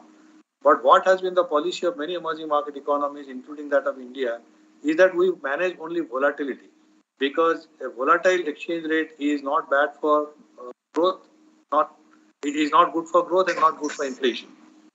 But we don't pursue any specific level of the exchange rate. We don't target, whether in real terms or in nominal terms, any specific level of the exchange rate. So that is the reason why I think India and many of the emerging market economies, they have flexible exchange rate regimes as per the classification of the IMF, but they do intervene in the foreign exchange market because they are exposed to capital flow shocks. So there could be surges and certain outflows. So to deal with that situation, domestic safety net is necessary, because when you are operating in a global environment, when global safety nets are very strong, domestic safety net is required. So the interventions to have reserves solves that particular objective, but it is not necessarily about managing the exchange rate level. Thank you. Thank you. Which means basically what we kind of just said to have we kind of from these discussions is that the monetary policy coordination, it kind of requires, and there are trade-offs associated with that. There are costs and benefits one has to be designed, but it's also like, although it is not the mandate of the central bank to kind of deal with probably the currency management, but still even over there we cannot, in the days of kind of international risk premium and the capital mobility, so one cannot be insular and has to be careful on multiple dimensions. Now I will kind of very soon go to the audience for questions, and answers. Now, before just doing that, Mr. Pan, do you have any sort of your take on the last points, whichever you take, either rules versus discretion or the exchange rate risk? Not much. I think Mr. Patnaik and Mr. Virmani, Dr. Virmani has made the things quite clear.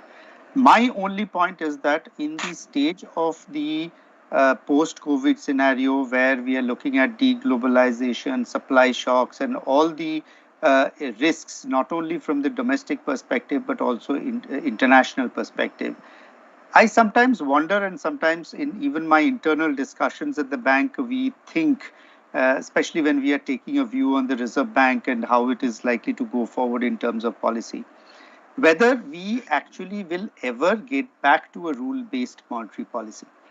Simply because we were talking about a quantitative tightening, say for example the Federal Reserves, as they were coming out of the COVID-related policies and tightening their own federal funds rate, they were also talking about quantitative tightening.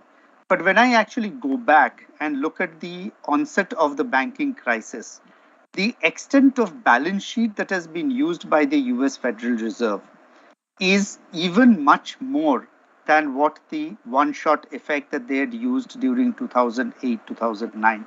So I don't think there is any clear answer to this, but I'll leave it a thought whether actually at any point in time in the future, or at least the foreseeable future, we are likely to get back to a rule-based policy. That's number one. Maybe linked to it, and this is a debate that is sort of going around in the world and can have a lot of implications for monetary policy globally, whether the hegemony of the US dollar is likely to be ending, because we have seen the the volumes of trade under the US dollar coming down to almost about 45% now, compared to a 70-75%, say about 10 years back. So that may also be a very relevant perspective in terms of the rule-based versus the discretionary-based monetary policy. That's all that I can put forth at this point in time. Professor Vidmani, do you want to add anything before we go to the audience?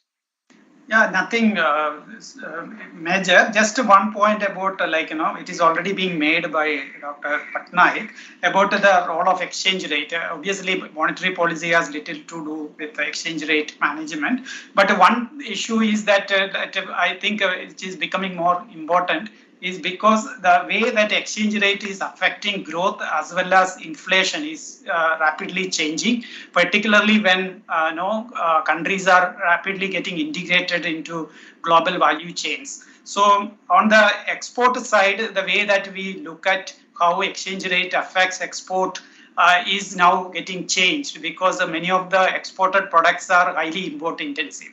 So, at one level, exchange rate depreciation positively affect your exchange export through increased competitiveness, but then it makes import costly also. So that way, how exchange rate is affecting exports is now changed, and it has become much more weak. The relationship between exchange rate and export has become much more weak because of the import intensity going up in many of the industries. And in India, we have seen in recent times the electronics industry, for example, their export has gone up significantly in recent time, but they are also highly import intensive.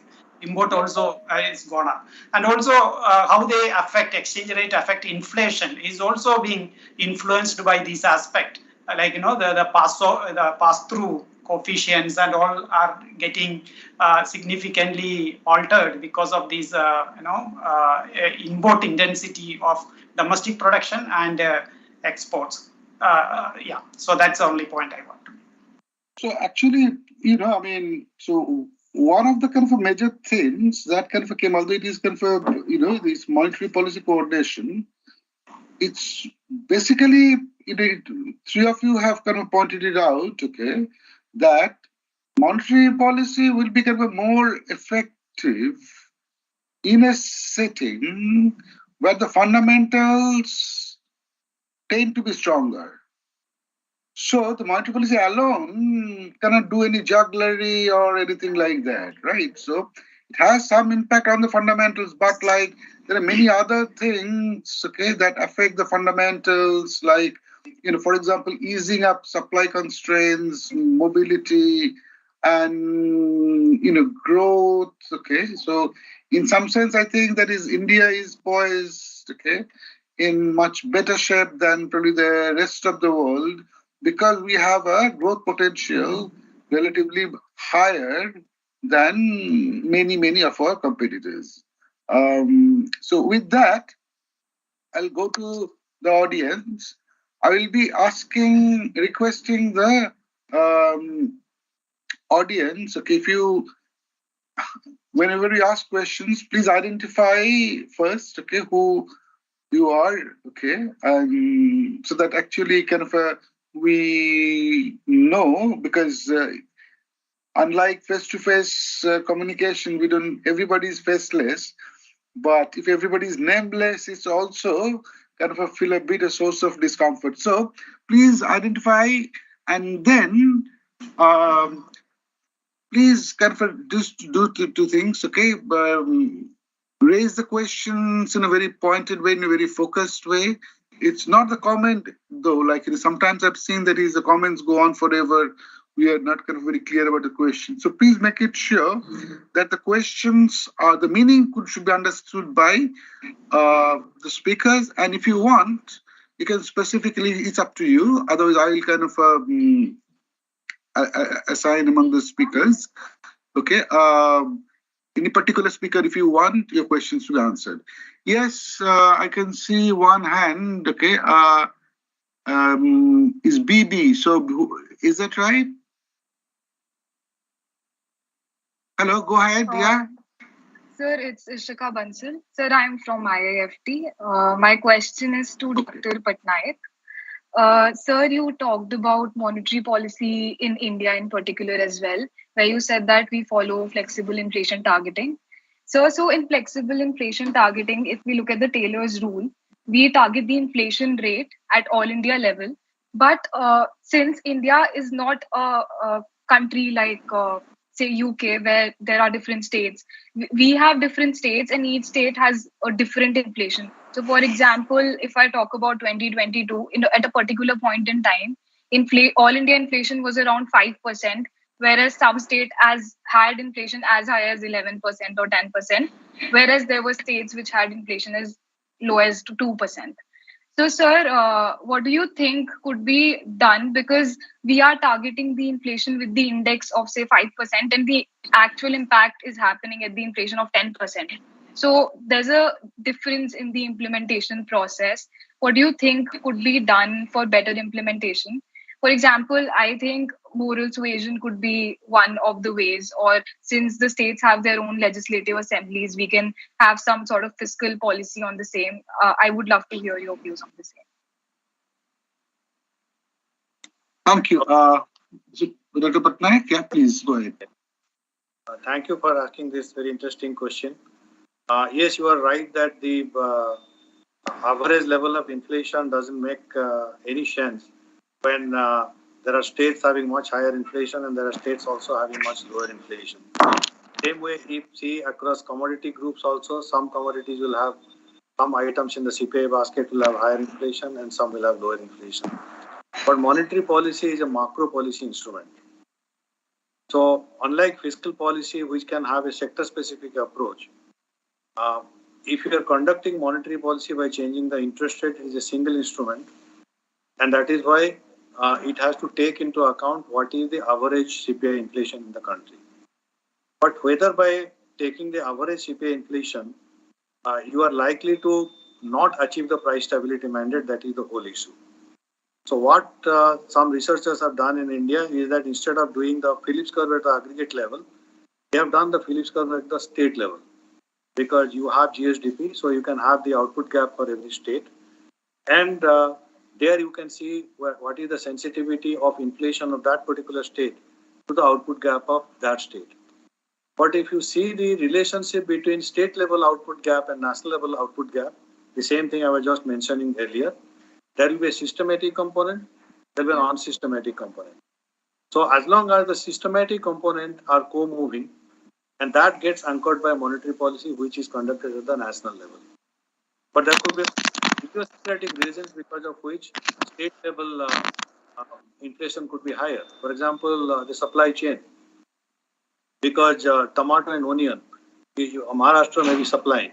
Suppose it has to involve huge transportation cost and it has to reach the northeastern part. So you know the reason why possibly the price of tomato or onion little far from Maharashtra could be higher. But that is the reason why I think government has come out with a new logistics policy. They are trying to reduce the logistics cost. So if your infrastructure is good, then you know that the extra cost that gets added to the wholesale price, that possibly also will reduce over a period of time. Second one also, if you can have a national level market, some people have done research as to whether GST has contributed to having a common market, and that also is reducing the margins or markups. But if you see that from the standpoint of agricultural products, if you are having ENAM and the volumes have started picking up in the last 1 or 2 years, then possibly there will be even better price discovery and there will be scope for reducing the markups. And there was a study from RBI, I think last year, where they have studied the convergence and divergence pattern of state level inflation vis-a-vis national average inflation. So what is happening over time is that since the adoption of the inflation targeting framework, actually there is much greater convergence. That means the inflation of states are converging to the national average. So that also provides some bit of justification as to why the single target for the country as a whole is relevant to the objective of price stability. I hope that helps in answering the question. Yes, sir. Thank you, sir. You're on mute, Mr. Sanjay. You're on mute. Yeah. An excellent point. Okay, both question as well as the Dr. Patnaik's reply. I see another hand. Can you please identify the owner of the hand? Good evening, sir. So my name is Ahana, and my question would be to anybody. Like, if we see that how much of the sovereignty of a country gets affected if they eventually go for a monetary policy coordination. So, like we have seen that there are some powerful nations which might or might not implicate or use diktats to control other smaller nations to go with what they have to say. So how do we deal with that? So majorly dealing with sovereignty of a country and in their decision making of their policy. Thank you. Okay. Anyone? May I take that? Sure, please. Okay. Thank you again for another very interesting question. I was earlier giving the example of what happened in Europe. Because when you are going to join a common currency, obviously you are surrendering your national sovereignty on the conduct of monetary policy. But Europe also, they had the Growth and Stability Pact. And when you know that the cross-border trade within Europe is very high, so you are likely to benefit more because if you go by the comparative advantage of nations, a single country cannot produce everything. But if you can have not only free trade, but also free movement of labor, then you are going to benefit from the comparative advantage of multiple nations. And that can give you ability to deal with certain shocks that individually possibly a country cannot manage. So if you are going for a common currency, you clearly surrender your monetary policy, but you benefit the overall stability of a larger bloc in terms of having access to more resources instead of having comparative advantage many items, and in terms of because they moved from free trade area to common market and then finally to the common currency. But if you are not having, particularly for a large economy like India or China, maybe US, so large economies would not be having that type of openness because China, for a different reason, of course, its openness may be higher, but otherwise it is very difficult to find a large economy which is open. You take whether it is trade openness or financial openness. As a result of which the domestic economy clearly dominates in shaping the prospects of the economy in the near term and in the medium run. In that sense, retaining monetary policy independence is absolutely important, and the only way possibly you can have monetary policy independence in a globalized world if your exchange rate is more flexible. Thank you. Anyone else want to address this question here? Okay. Okay. So, well, I see kind of another hand. Okay. Yes, sir. Please. Yes, sir. Okay. Go ahead. Sir, Mr. Patnaik mentioned in his initial comments that globalization has helped keep inflation low. I would request, sir, if he can further elaborate that. Can you identify yourself before? Yes, sir. I am Preksha Jain and I am from IIFT, Kolkata. Okay, very good. Yes. Okay, thank you. So globalization actually has been a strong force of disinflation everywhere in the world.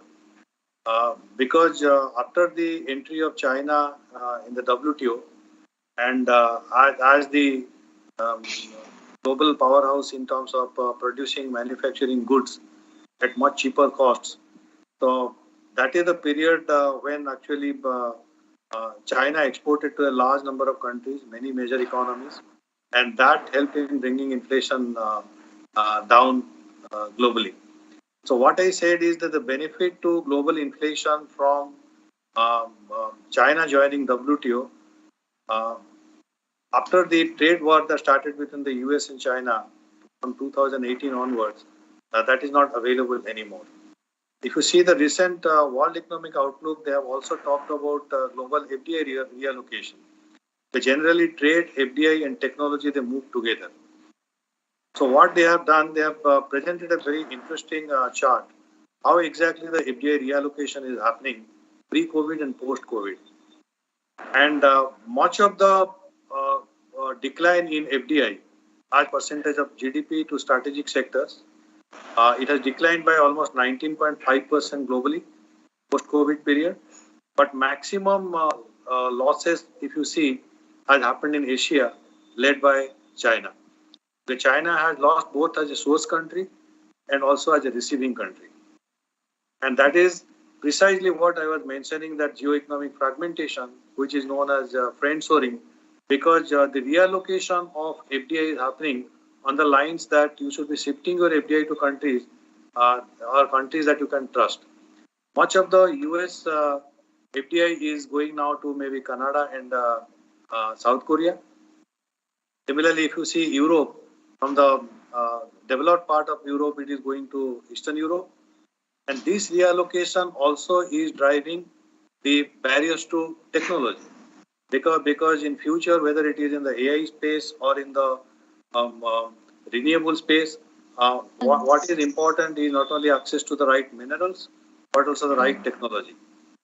And so trade, FDI, and technology, the way the reallocation is happening based on reshoring or friendshoring of these three important drivers of future growth, that will shape the inflation path in future. Because if all the Ukraine war-related shocks are dissipated, whether it is food inflation, whether it is fuel inflation, or even supply chain, but still inflation is projected to remain high in 2023 and 24. That means a major disinflationary force, which is globalization, that's not available now. That is the reason why most of the countries may have to struggle with high inflation, at least in the medium run. I'll stop here. Thank you. Thank you. Any other questions? Yes, Nivea, right? So anyway, introduce yourself and then question. Oh, yes. So my name is Nivea and I'm from IST Kolkata campus. And my question is for Indranil sir. Sir, there have been forecasts regarding strong interest rate cuts by RBI in upcoming quarters.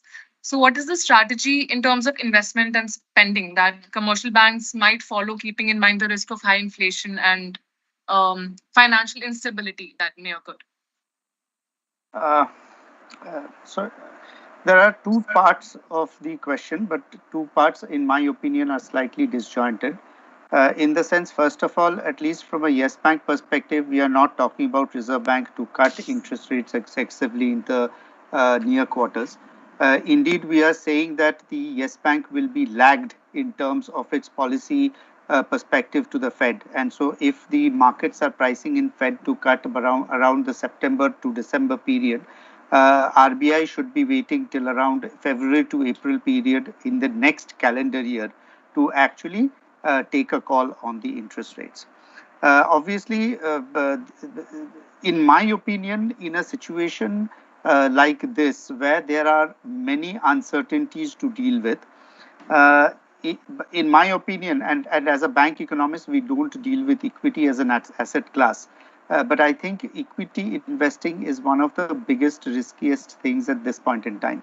You would possibly be safer in terms of longer term fixed deposit instruments or even the small savings instruments of the government. There are good products in terms of, for example, the RBI government bonds that are there, which I think is offering a 7.35% at this point in time. Of course, they are not risk-free. Of course, they are not tax-free, but at least it will have assured you in terms of the safety of your capital. The other option, obviously, is rather than directly moving into the equity, you have a whole lot of mutual funds which deal with specific segments, which deal with the diversification in terms of the investment strategy. But you really, as a student, I think you really need to study these hard before you actually step into it. So if it is your own hard-earned money at this point in time, I would rather prefer you put it in the fixed instruments and be safe till you actually get out of the education mode and start earning yourself, and therefore is able to take a bit of risk on your own capital. Thank you very much. Okay. Thank you. Right. Any other question? Yes, I see a hand. Ishika, right? Yes. Okay. I have another question to Sure. Professor Viramani. Sir, so in this year we have a heavy emphasis on climate, green investment and everything, and with COP27 and SDGs.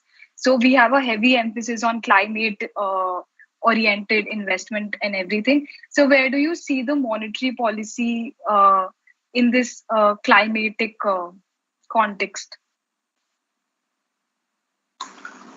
Yeah, so I'm not very sure how, monetary policy objectives can take into account environment-related objectives. But going forward, I think this may become an important issue because, this environment is a global concern. So that is where an area where some kind of coordination among countries also would be required. But then I think rather than addressing this issue through monetary policy, I think it is more efficient and appropriate to address environmental related issues through other platforms, through other type of agreements. So because once you bring in other considerations into the picture of monetary, into the consideration of monetary policy, then it basically lacks the credibility, right? And also becomes, there are very few instruments and you cannot objective multiple objectives only with, very limited instruments. So I think it is in the best interest of all countries not to, though environmental concerns are very serious and need to be addressed at the global level, it's in the best interest of all countries not to integrate or incorporate such objectives into the monetary policy, but address it separately through other mechanisms where countries can agree upon. So just to add to Dr. Virmani, there's a very interesting sort of document from the Reserve Bank of India, the latest currency in finance, actually deals wholly and solely with climate change issues and how macro and growth and inflation is likely to get affected. So if you are interested, you can actually go to the website and read certain portions of it. Okay. Sure, sir. Thank you, sir. Okay, just only thing I will be adding here is the following. Okay, and I'll ask, Dr. Patnaik afterwards if he wants to say anything. Reserve Bank of India. The thing is that, in the so let me kind of add one thing, and then I'll ask you to kind of comment on this about this ESG related stuff, right? So, in this particular context, okay, because ESG is a kind of a big thing, but again, there's a huge kind of controversies. The developed nations are not kind of following their commitments. Okay, they're asking. So, it's all kinds of things, right? So. The question is that to what extent, say, the inflation risk that will be affecting or that is affecting the portfolio allocation as, because it will be affecting inflation by definition. It's a kind of not idiosyncratic, but it's kind of a global risk. Question is that, I think your answer will be kind of depending on answer to your question will be depending on whether it has any kind of a additional dimension of risk to the kind of a ESG related instrument stocks. Okay, I mean, for example, say I could say that is researchers have found out that there are places where the sea level have kind of risen. Okay, so those places the sea levels have the reason, okay, that will be kind of would be more exposed to ESG kind of a risk.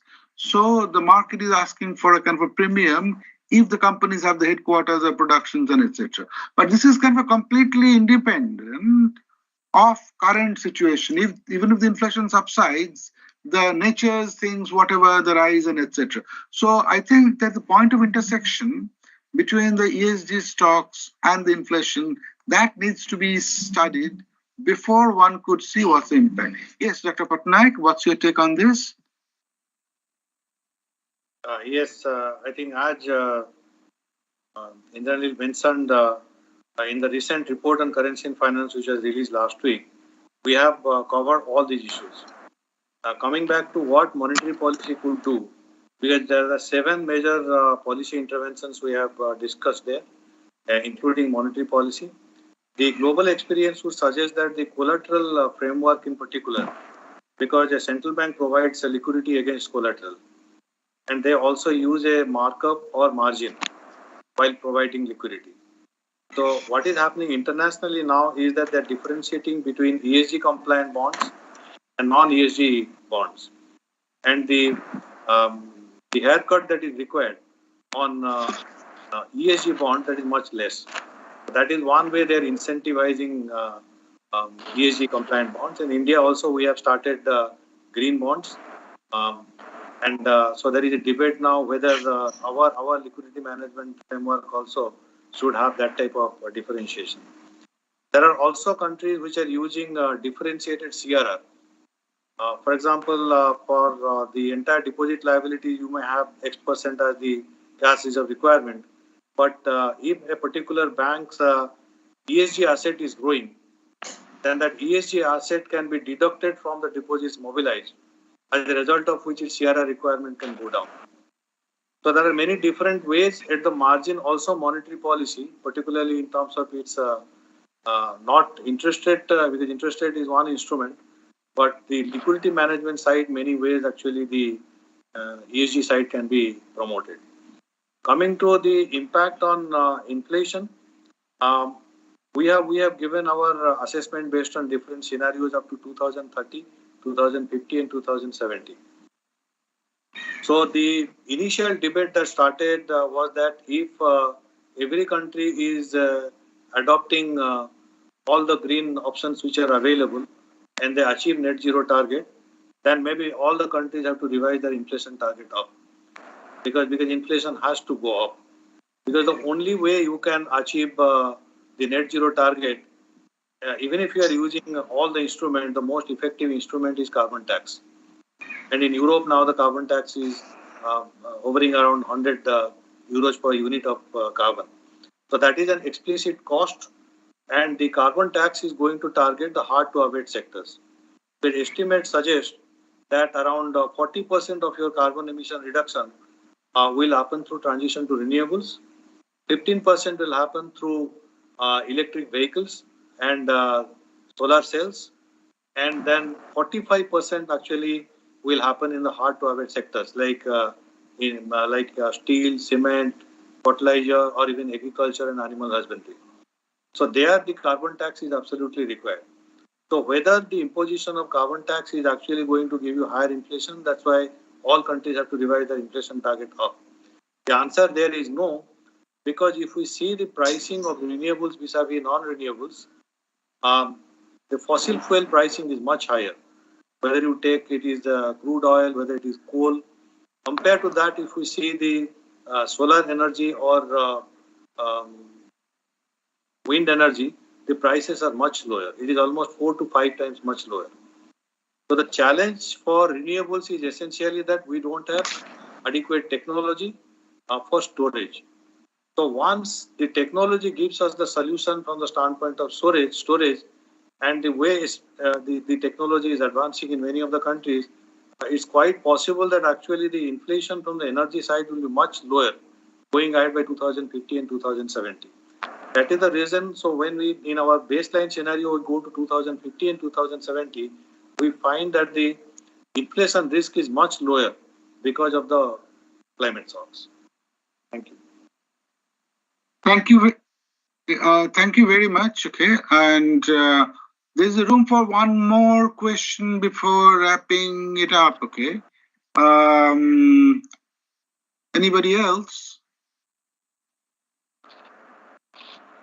Yes, Nivea, right? Yes, go ahead, please, yeah? Sorry, who are you? Please identify yourself first. So this is Pooja from IIFT Kolkata. My question is for Dr. Veeramani.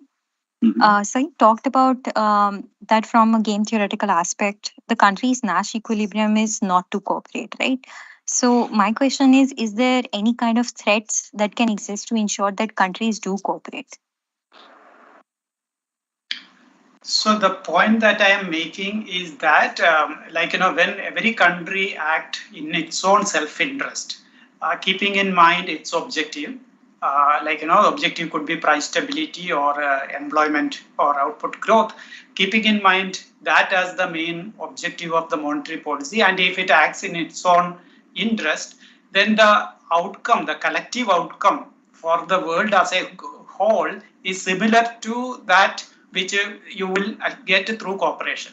So there is no need for separate cooperation, and you don't get anything more from cooperation if every country act in its own interest and choose optimal policies to maximize its objective. So that is the point. So if that is the case, there is no additional gain that you get through any explicit formal kind of cooperation on policy goals. So that is the point. So that is a theoretical result, and also empirically we find also that this kind of formal cooperation do not work, but all kind of informal kind of consultation and knowledge sharing and all those kind of thing actually work. And the one thing that worked very well in recent time is this currency swap kind of system in international cooperation. So that's the point that I made. Thank you. I will kind of add just only one point here is that, so when you just talk about threat, you're talking about the dynamic cooperation, right? So which means that not Nash equilibrium is really can be referred to here is the one shot, but the dynamic considerations, the threat depends on the punishment, ability to inflict punishment, right? Now, that actually unlikely in this monetary policy case, it will be very kind of unlikely that the countries will have a punishment mechanism for those who will not be obeying the rule, right? Because every different country has a different currencies, right? So, because typically the international cooperation happens if there is sort of a political considerations. That is, for example, there'll be trade embargo, right? Still, even it's very difficult to implement that. So to answer your question is that it is kind of a very harder to achieve international cooperation because the instruments of threats, people know that will not be carried out in equilibrium. Anyway, I think I'll stop, and it's a very, as I kind of said that we are kind of looking for a next 1.5 hours with an animating discussions. In fact, I will say it is more than animating discussions, okay? It's, and I indeed kind of learned a lot from the different takes of three eminent speakers, and I definitely congratulate Mr. Pan, Professor Veeramani, and Dr. Patnaik, okay? So you basically brought in the table huge kind of a knowledge. Can I simply try to aggregate them, but it is a very hard task for me because if your knowledge has been so vast and you kind of illuminated so many angles, starting from the cooperation, coordination to the financial markets role, as well as to geo-economic fragmentation. So hopefully kind of in India, I think that is, we can just conclude that we are kind of looking for a better future, partly because two things, okay? It is kind of not much related to the current inflation or current thing though. That is, first of all, that is our younger population, okay, so far has been kind of much larger than the West or in China, and that's a huge asset, humongous assets, okay. And if we could kind of translate them through some judicious government policies of developing human capital, okay, there has to be labor mobility. For example, we have just seen, say, like, we have invested in science and technology in the 50s and 60s. As a result, IITs kind of grown up, and then the whole world moved to the online and new digital technology and stuff like that. Bangalore, Hyderabad became a hub. Okay, so the AI or whatever, etc., is coming. It will be hugely human capital based. Okay, so and we have kind of, I guess, so far as the kind of good news, all we kind of need to see lowering the frictions within us. If that is the case, world may kind of be unhappy and fighting and with the discords. Okay, but we'll probably through that have a safe launching pad from the impending crisis. Okay, back to the organizers. Good evening, sir. Mr. Banerjee has summarized in the discussion very well in what all the nuances that we, the panelists, touched upon. And I'm sure that all our audience will agree that it has been an illuminating and enlightening discussion. So, on behalf of the organizing committee, I would like to extend my warm gratitude to all the panelists who have graced us with their presence, and our moderator, to Mr. Banerjee, who has joined us despite the time zone differences, for this illuminating discussion. And I hope to see all of you on our campus someday for the next conclave. So, thank you so much, sir. Thank you very much. Bye. Okay, have a very nice day and weekend. Okay. Thanks.